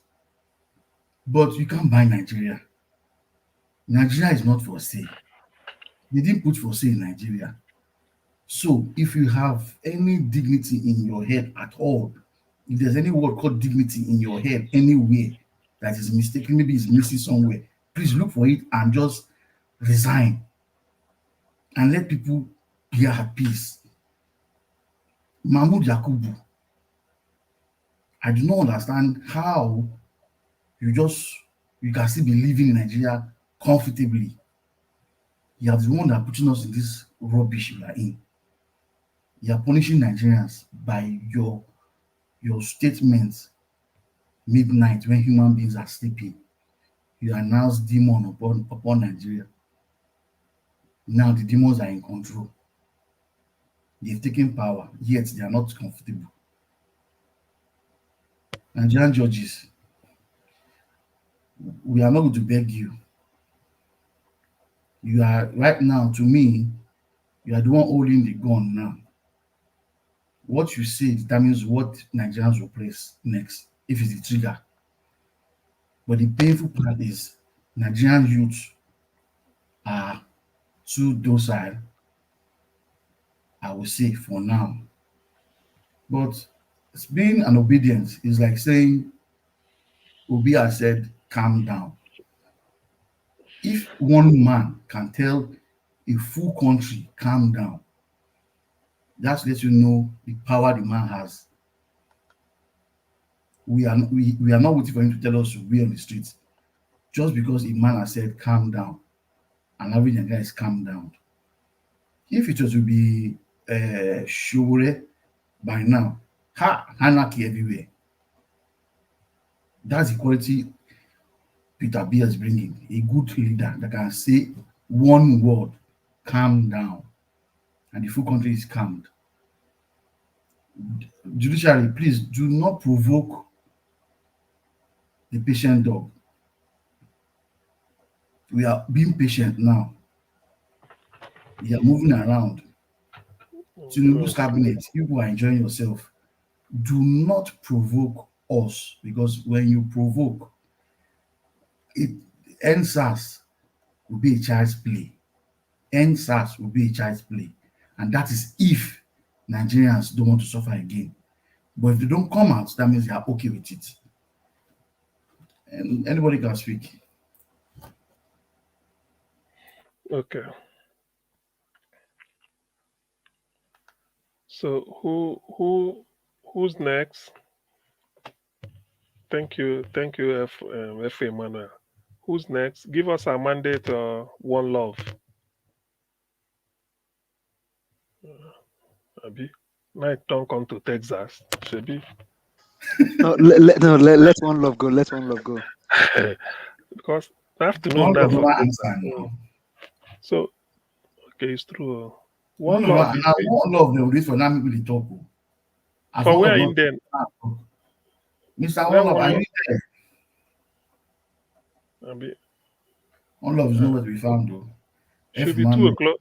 Is it not 2 o'clock in Texas? So where people they sleep? 2 o'clock. This is after 5 Texas time. Not the same. 2 and 3, 2 and 5, no be the same. Really? Okay. You know, say 9 neck we there now. Everything not the same. You cannot bring INEC here. You can take INEC to Chicago State. But that university, they don't. Tinubu don't mess them up. You know, say they don't chop corn now. They chop agbado. They don't chop corn. On our way there, US, do you think that Americans will be applying to that university again? You don't need to apply. CN, it's not even of you applying. Who don't go to school get certificate now while I in the you not get job. Who did that school? We never get job. We just graduate now, say you won't go and find work. And I get the headache now. So which means Tinubu too clever. You don't even do masters. Only Chicago stop, and he still. You know you're that person though. I say not matter of masters. Person not get classmates. What class will never come and say, okay, now my classmates. Some people you get plenty money. You get plenty money. You know the alumni meeting. Say okay, you contribute or CM. Yes. Make I tell you now what they happen now. Did you people saw what Obasanjo did to the traditionals too? Okay, traditional ruler. I saw it. God bless you. You see? So that is what is going on now, You see, if you go and check the history of the Yorubas, the Yorubas does not have Obas overflogging their land. But because of the political and the constitution, that was why I was clamoring that the constitution should take in the traditional head, because they are the custodian of the land. And when you bring them and subject them to the ordinary people who are the subject to them, then you now make them subject to the ordinary people. Now you can compromise them for your political gain. That is what has happened now. Since they started giving out all this Oba-ship anywhere, you give if you want form 20 houses, you give the Oba. You form 20 villages, you give Oba. You go here, you give Oba. That was a political. If you check the history of the Yoruba, it was not like that. But because of the infiltration of the so-called political and democracy, it had brought about it. And now the Yorubas too is being penciled down. And you know one funny thing he did? He said they should stand up. They stood up. He said they should sit down. They sit down. He said one thing. He said outside, you know why I prostrated for the Oni of Ife? He said outside, I will prostrate for you. But inside my room, you will prostrate for me. Go make una go think what that thing mean. It means a lot. I didn't understand what he said, but I feel that my instinct is telling me that he told them that they stood up for Governor Makinde. Why didn't they stand up for him? He's the president or something. I don't know whether I got it right. I think something like that. No, they didn't stand up for the governor. Okay. He was mad. Say, why did he stand up for the governor? They did not tell them that according to the constitution, the governor is above you. You see the ridicule? It's above you. You see what I've been saying now? You see how it plays now. Instead of seeing himself like a president. See, you can't blame Obasanjo. You know why? The Yoruba kings are belittled themselves. Benin king, Warri king will not behave that way. Sultan of Sokoto will not behave that way. All the Yoruba kings, they have levels, they have hierarchy. Oni of Ife he has his own class. The Oba of Lagos has his own class. But because they've dabbled into politics, they have no relevance again. Because in those days, you want to run for politics, it is you that is contest for election that will go and meet the king. I'm here, I want to contest, so please tell your people that they should vote for me. But now that is not there again. That's not there again. And because all the kings are young, majority of the kings are still young, and they want to go with the affluence of being young and being jet age. You have left your culture and you're doing the wrong thing. That is why Abacha can tell them to stand up and sit down. That means I'm not the president, but I have voice. I can command you kings to stand and then sit. My brother, you know why this, let me just interject you for me. You know why this is happening? In the history of the Yorubas, these Obas were not existing. Many, about 75% of them were not existing. It's right there in history. They were not existing. That's why I said the Oni of Ife, the King of Lagos, Sultan of Sokoto, Olu of Warri, Oba of Benin, they are the first class kings we have in Nigeria. The rest of them are let me say follow come, because the king is the government that put them there. They have staff of office from government.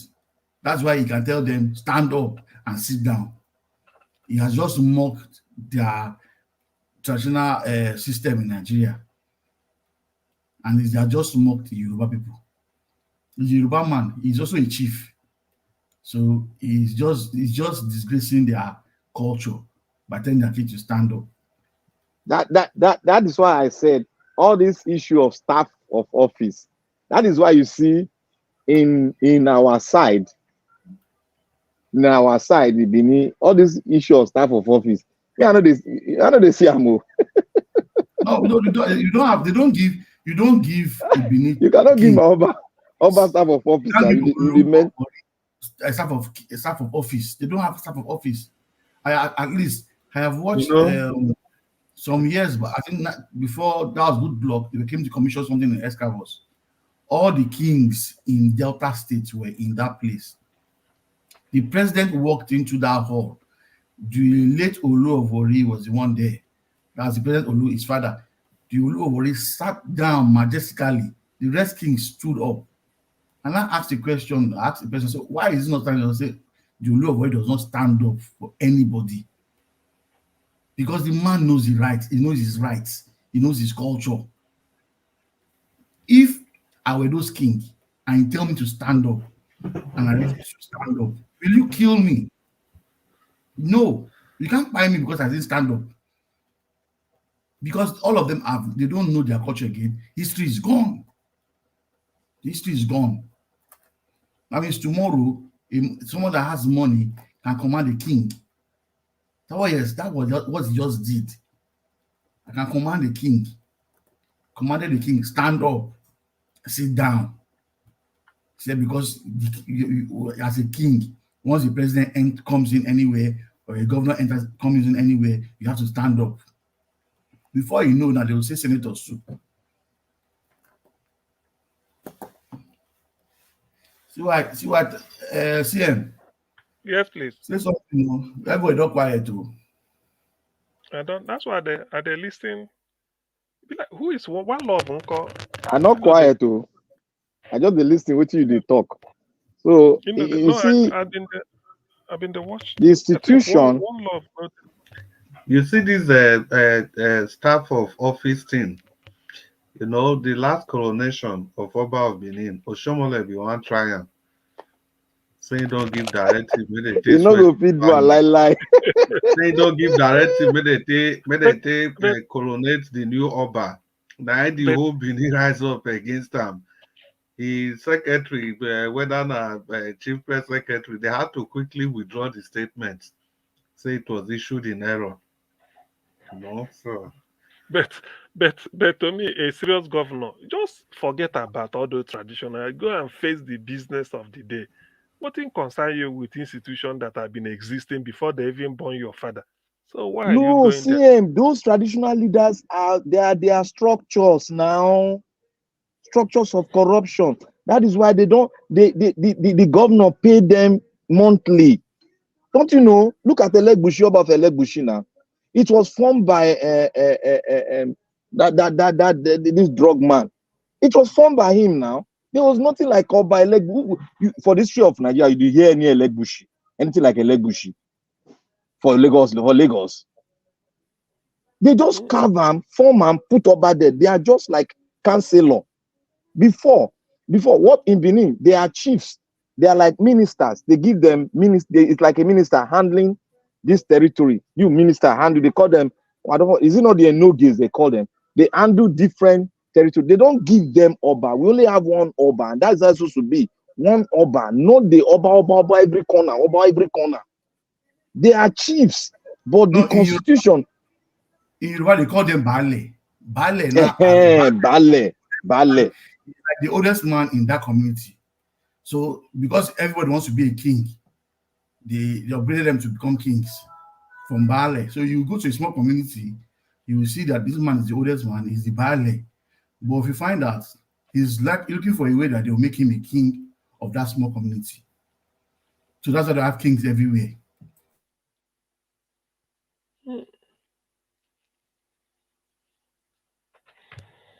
That is why I say the Yoruba should sit down and write their own history. All this adulterated thing the Western world is giving them, it no go make sense. So now they don't tell them they sit down, get up, sit down like secondary school students. Sit down, get up, sit down, get up. The next thing I slap, they give them a face. Then everybody will come wise up. But to me, I feel that the traditional ruler should be respected more than Obasanjo. I don't think the West has anything to do with the Yoruba culture. It's just Obasanjo trying to emulate those guys. The West does not have anything to do with the Yoruba culture. It's just the fact that what most of you have said is actually right. You know, one thing is people, I think we call them people that eat and then drop, you know, when people eat and then they drop soup on their body because they don't chop draw soup, they cannot tell the truth anymore. Most of them are just being, I don't know how to call them, it's just sad. And it is just because of this one man called Sunumbu, the drug baron. Go ahead, CM. No, what I wanted to say was I feel in the scheme of things, traditional rulers should be much more respected than Obasanjo. Obasanjo is just an former president. You can't order Exactly. custodian of the culture. That's what I'm saying. Forget about, okay, if Obasanjo is a president now and he visited such a place, even at that, you can't command a traditional ruler. They are the custodian of the culture and tradition of the people. You can't command them. Publicly, yes, please. We find out very well. What Obasanjo did might be something that is discussed maybe in a small platform with his friends, and maybe don't worry. Next year, but it's wrong now. That is not Nigeria. It is Nigeria. Anything can happen. There is nothing. It's not Nigeria that we're talking about. All the kings, as you see, now all the kings they are there. They are scared of Obasanjo. They can't face him. They can't face him. It's not wicked that in one video we saw wicked telling a king in his village that he said his cap is like a Mongo Park, what he call him. Embarrass the man inside the politician. That's how they are. Politicians always they always put a fight with traditional rulers, and I don't know why. Yes. I don't know why. Every politician, they must have a traditional ruler that. You know, say that boy will become king for River. Sorry to cut you. You know, that boy become king for River State. Now, wicked talk when they use for that area. So that's why wicked talk say he gather cloth for body like Mongo Park people. A very small boy, you. Embarrass the man there. No, you know, embarrassing. A wicked boy. I know the guy. Now, wicked boy now. Not the Mongo Park. He say this one, he was making trouble up and down, running up and down. Now he carry cloth, put for head like Usman Afodio. Yes. I did say even people for North. I did say they go react for that thing. He say put cloth for head like Usman Afodio. Wicked. You know, say we can get mouth, you get bad mouth. But they think before you talk. Now, boys, when you use still work, so now I make a fit talk to her like that. How you go make talk king? How you make talk king? When Wicked they talk for that gathering, the guy was shaking his head as in he agreed to what Wicked was saying. Now Wicked say, what are you doing? All this, they are all fake. They are all fake. I'm not your. Say they are all fake. Wicked a bad boy.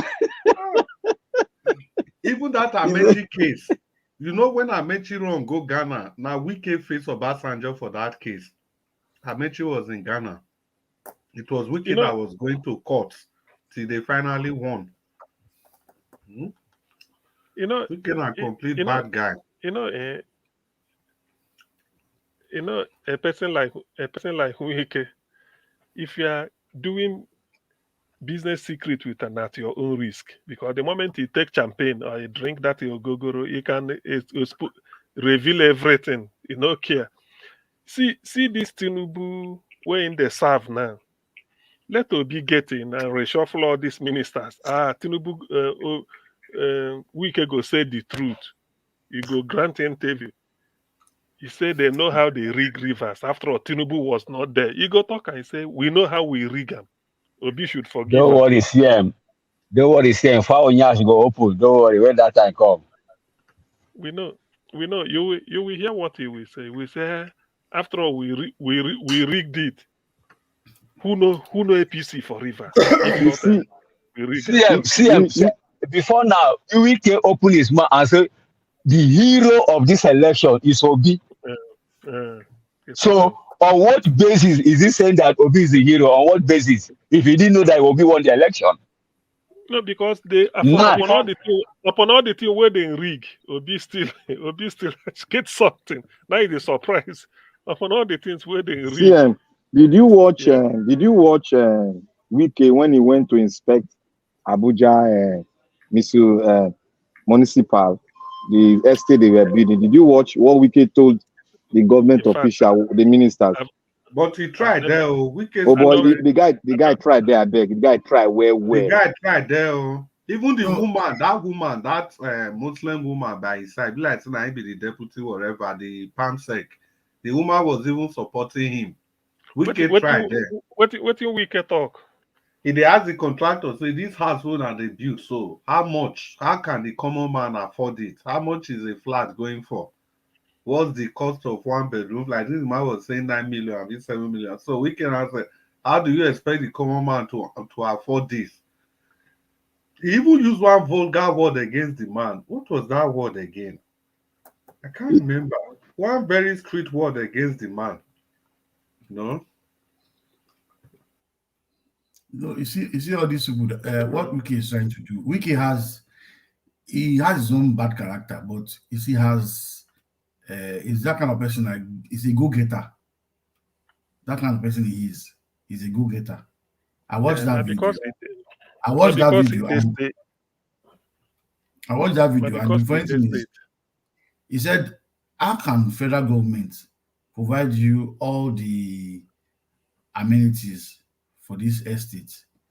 They give you the land, and you now sell and build the land, and people cannot afford those buildings you have there. Now, federal government will do the road, give you all the infrastructure. Then you will now sell the land. So what the federal government get?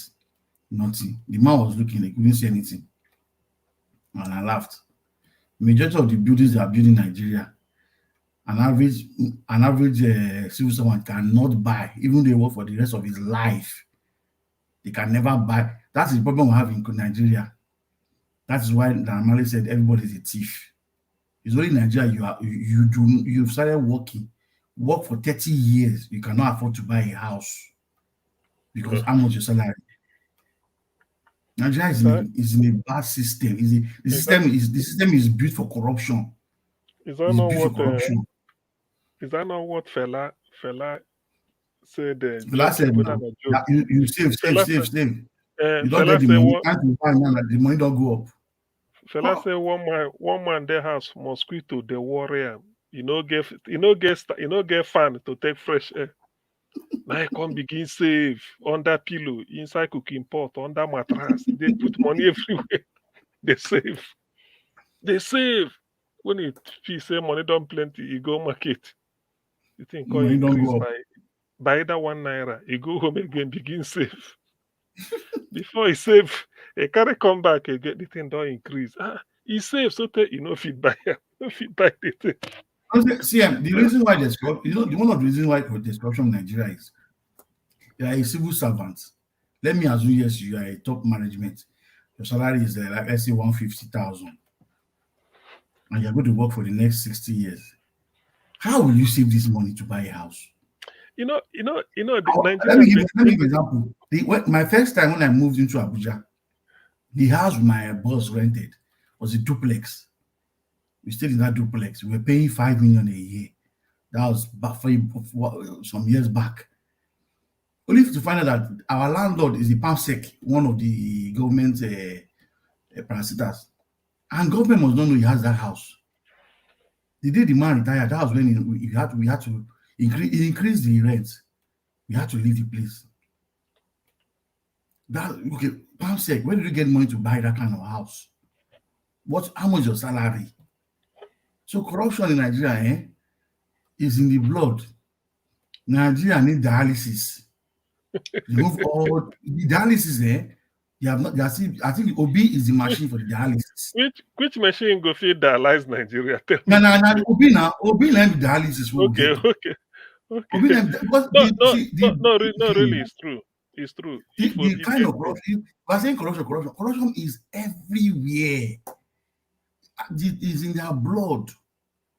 This certificate that Tinubu has started, so I can bet you more people will be buying. They'll be selling certificate right now. Some people will buy PhD. They'll buy everything they can buy. Because Nigerians the problem we have in the country is we like certificates. No, we like title.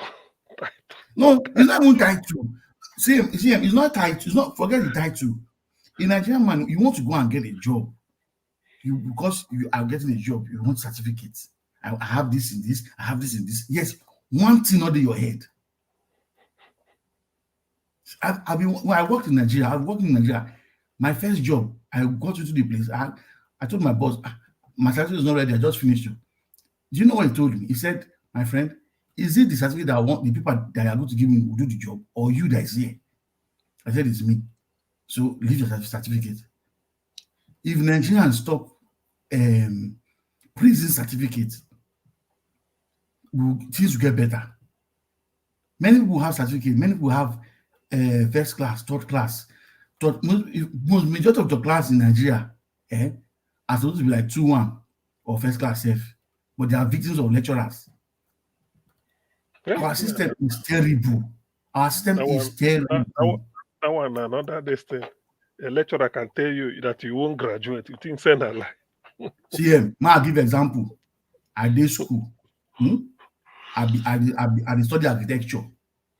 For after that year, I knew Nigeria architecture is going to go beyond pencil and paper. I started learning AutoCAD. I was the first set of people that started using AutoCAD in my school. This same lecturer, I tell you so, when he's coming from Benin, I schooled in Epoma. When he's coming from Benin, he drives to my house, drops his brief for me to arrange it for him when he's going back to Benin in the evening. He'll pick it up. So I'll prepare the design, get it ready, print that for him. He takes it to go and see his clients.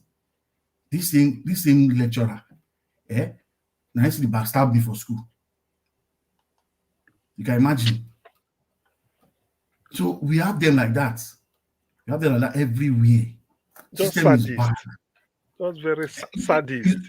Just imagine you come to a class, your first class.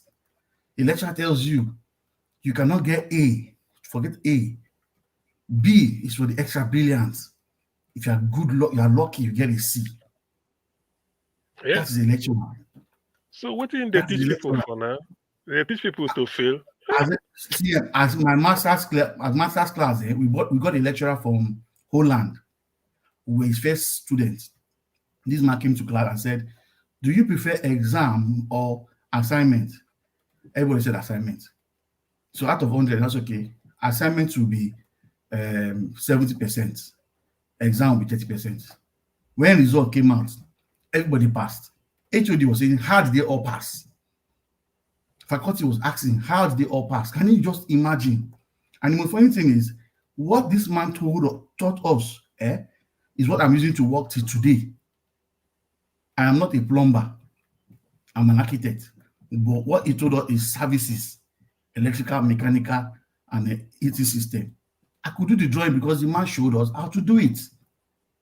But Nigerians go to school just to pass. Just to pass, cram, pass. So the system it does scatter. Even within the cram and pass, is it not outdated knowledge? Most of some are outdated.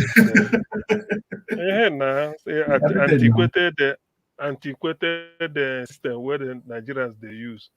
No, it's true. It's true. To be honest with you, I know that a tree cannot make a forest. I know that. But with Peter Obi at the helm, oh God, I've never been there, and he can't disappoint because his lifestyle. Anybody who is not interested in looting, you can't have distraction.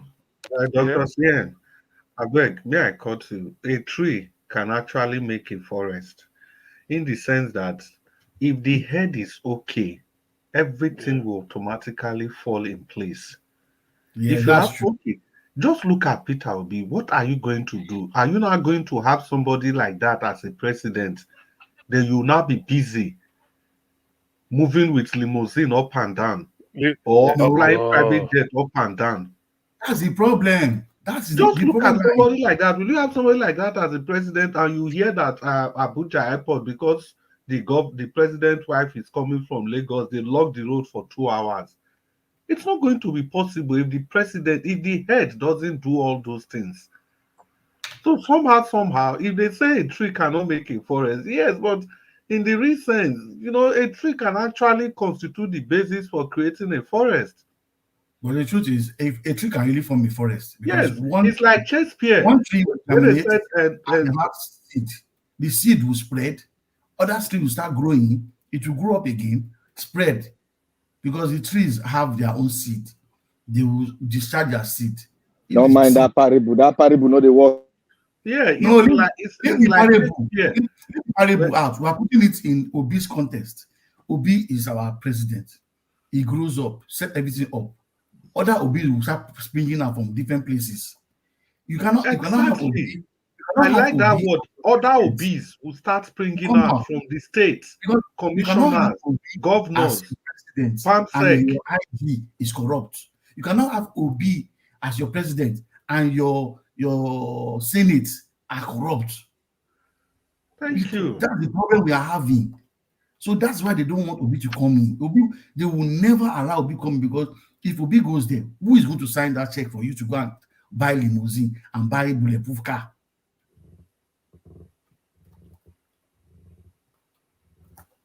It's true. That's the problem we're facing. Obi cannot. In fact, waiting Obi will not sign it.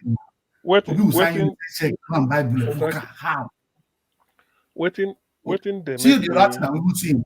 Okay, as Obi as president, will you have all these senators and all these big men having police around them?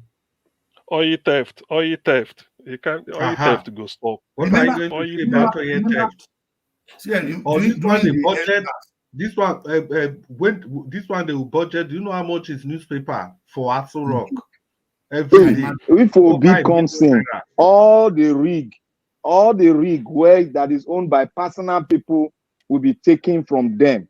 That is why they are using their power to put any idiot there. Because anywhere the wealth of a country is not supposed to be in the hands of one person. Because those oil rigs it's not supposed to belong to anybody. It's supposed to be the wealth of the nation. You contract it out to companies who can do the job and you share it. That is how it's supposed to be. But it is only Nigeria I see that in the whole of Africa that I see that one man will own oil rig, a wealth of a country being owned by one man. That is ludicrous. Black Panther, in my village in Delta State, behind my village, we have 22 oil wells. They call it oil village. If you use your boat, when I get that road for them. Me, I tell you thing I see. If they pay me say I don't come out, I for just go one day and do documentary again. When you see my father's house, nobody stays there. That was where Elf was there. Their flow station is still there in the village there. You see oil well everywhere, but yet that place they don't have pipe-borne water. There's no light in that place, and there are many villages like that that have oil wells like that. Nothing's happening. It's a pity that the kind of people we have in government, if they can only just take a trip, put them on a boat, and move around all these communities that have this oil, so that when they finish and go back to Abuja, maybe they will cry small and see how people live. It's true. Very shameful thing. You see, that is why there was a northern man that was speaking in Arise News. He said the oil in the north, the south, belongs to the northerner. No, Jigawa belong to Jigawa. Yeah. So I now reason, because I was angry before he said it, but I no longer got angry, because if you are angry, you cannot really analyze the statement very well. Because when you are angry, you will say that statement is a fallacy, it's wrong, it's not right, it's this, you born you well, blah, blah, blah, blah, blah. But when I later carry those words together, I now ask myself a question. That is why you see the likes of Isaac Newton and all these white men, because one thing they do to make them come to a postulate or a theory is by asking themselves questions. When you ask yourself question, your inner man, because every man has a spirit, it will start speaking to you. It is how you process it that matters. I now ask myself, why did that man say that? And something came to me. All the oil rig in your country, who are the owners? For the past 30 years, who are the owners? Then the answer came to me, it is men in the north. Then why is it that they don't want Nigeria to converge and write a constitution? My inner man told me that why is it that they took over the oil, the riches of the country? Do you think that if if we have a constitution, they'll be able to do that. Miners will say no. That is the reason you see everybody that is speaking today. These are the people that are benefiting from the largest, the resources of the country. That is why you see they form a group, a fraternity. There'll be fraternity that laugh at the poor. Fraternity that comes to the National Assembly that laugh at the poor. Fraternity that will say to you that my wife, I asked my wife to do this so that you can be a senator. Fraternity that will say that nobody should be out there be clamoring if the judges say that somebody won, Agbado won. Fraternity that will put his own children as high court, federal high court judges. Why are they doing this? They are protecting their wealth, their stolen wealth of the nation. That is what they are doing. That is why I say all this clamoring for, say, Nigeria go, they want Fulanize, they want to do this Islamatize. They know they do anything. They are doing what they are trying to protect, put fear in the minds of the people to protect their stolen investment. And that is the gold and the other resources in the land. That is what they are after. They want to be like the Sultan of Brunei, the Sultan of whatever. That is it, but they don't have the mental capacity to build that kind of a city in their own land. That is it. They fraternize to steal the wealth because they know that Nigeria is not yet a nation. They know that. And that is why we are sinking it into everybody. Some people are too stubborn. These people that you are fighting against, they know that you are not a country. They know. Why should Obasanjo say, Oba, sit down, rise up, sit down, rise up? In a constituted country, an ex-president will do that, being paid by the taxpayer forever, will do such a thing to the people that hold the tradition intact. Hell no, man. Hell no. That's true. See, and you know, there was a day I watched one documentary. It was a talk show on channels. I can't remember that general. It was an ex-general. He said the kind of oil wells Nigeria have, that every state can have one or two, which is enough to just take care of every state. They won't need to go to Abuja. Yes. You have your own oil well. But out of our greed is what is killing us. They're not going to agree. Our And greed the issue, that is what we face. Anyway, what is the time? It's almost midnight here. Gentlemen, I beg to leave you people. I will be back tomorrow so that it's almost midnight UK time. So that almost tomorrow, midnight UK time. So let me give my speech before I leave. Your final one. My final one. What I would like to say is that whatever information or whatever movie every one of us is watching out there in Nigeria, remember there are people that have seen this thing, but they develop this thing and come to a conclusion that this country should split.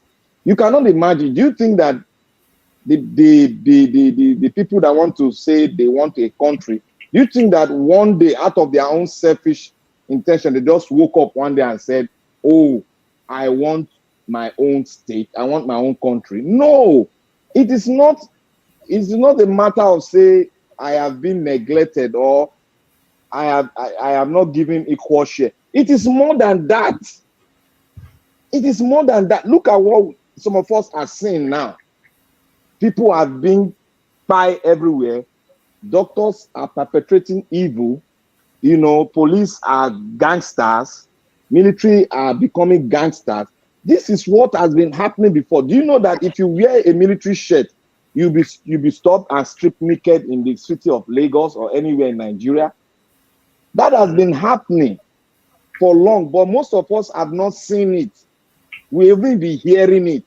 Now that most of us have seen it, we are hearing some evil.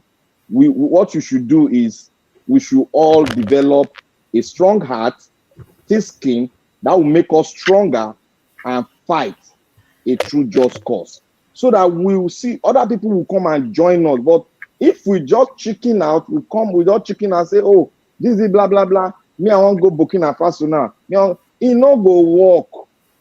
You chicken out, and be that. Fight this fight am to the end. That is why I told my uncle, all these things people they do now they do politics because they involve politics. Look, if John go rise today, see, if I say I know they go, they can't say me Biafra go. Me, I they follow Biafra go. This is Nigeria, me I know stay here. Lie. This rubbish can't warm. I can't stay there. I can't call it my own. I'd rather go with somebody that we can come together and do things together and forge ahead and make a prosperous nation without any grudges among ourselves. That is what we want to have. But we should find strength. If we believe that Nigeria will, let us have a bond and fight with one voice, with one heart, with one strength, and with one purpose, so that we can get to what they call the El Dorado land, so that we can get to the promised land. Many might not see the promised land, but the ones that sees the promised land will write history that these are the men that we lost in the battle, and we must commemorate them. We must thank them. We must have a day for them every year to serve them, to say that these are the men that put on a thick skin and fight for the future we are today. That is what we are seeing. The battle is not for the weak. The battle is for the strong. And the battle we are fighting is not a day, it's not a year, it's a long journey. So we started generating, we are building more obi, and obedient. As we are building them, those that are traditional, they will join us. The reason why the traditionalists in the West and in the East, they are getting beaten now, their house has been burned, is because they refuse to say the truth. Look at the one that happened in the East. They burned those ones that started cursing, that started swearing for people that will support, that will not support that Supreme Court governor. They burnt his house. They beat him. They driven them out of their home. That is kind of punishment that we should see in the West, in the North, so that the traditional institution, because we are the one that made that institution thick. Without us, they cannot be thick. So we will deal with them if they go against the tradition of the land. They support the truth because our traditions support the truth. That is why they are being subjected to ridicule in the West. Time and time is being said. If they don't adjust, the West, like I know them, they will do justice to many of these traditional rulers and they will see what's going to happen next. Because already they've been ridiculed, and it pains me so much to see a traditional ruler, the custodian of tradition, no matter how they are formed, to tell them to sit down and stand up. That's what they do to us in secondary school those days. We learn how to do some exercise so that we will not sleep while we are studying. Sit down, get up. And they were laughing. They were smiling. I look at them and say, these people, they're taking money, because if corruption is the only thing that will subject you, that will ridicule you to that status, because it's going to do that same thing to the religious body very soon. You people watch out. I know OBJ, he is very bold. He will do that to the pastors and the bishop there. He will do it. You people should watch out. So I would like to thank everyone. Let us keep the flag flying. Let us begin to inject a lot of people with the Obi syndrome, because Obi stands for truth. Obi stands for boldness. Obi stands for strength. Obi stands for development. Obi stands for the sovereign state of Nigeria, and Obi stands for unity. We should continue to preach that. We should not let that word, because the word cannot be killed. We should continue to preach that word. One day, the matches will come out of the box and somebody will just light it. And that's all. You see the new Nigeria will just emerge. That is how it comes. And that's why I normally say a revolution is never planned. A revolution is your instinct that makes you to react, and you get it. You know the consequences, but you go for it. Thank you all, and God bless every one of us as we forge ahead to tell the world that we can make a good country. Well, Thank you all. for me, let me just quickly round up briefly. 1 second. You mentioned that you are going to go with Biafra. You see, I was trying to call in the day Magnus Raka was speaking, when he was saying that they are trying to join the whole of the South to Biafra. Biafra was not created by Nnamdi Kanu. Way back when I was in primary school, the whole of this region is called the Bight of Biafra. Biafra. So it's not the making of Igbos like Magnus Uraka was trying to say the other day. It is not the making of the Igbos. It has been there right from the beginning. So it's not as if maybe any person is forcing any person to join Biafra. No, that is actually the description of Biafra. It extends to Delta, to Bayelsa, to Port Harcourt, the whole of those regions. If you can lay your hands on the map, those map of in the 80s, you see it clearly written there, the Bight of Biafra. So I wanted to call in and correct that impression that day, because the impression was given, it looks as if Nnamdi Kanu is just forcing everybody to become Biafra. No, it has been like that in the history. So I think with that, I just want to encourage all of us to know that, eventually we are going to win. All we just need to do is to remain focused and tally more, and eventually we'll put our hands in the trophy. Thank you all for your time. Thank you. Good night, everybody. Good night, Good night. everybody. Good night. Thank you. See you tomorrow. Yeah.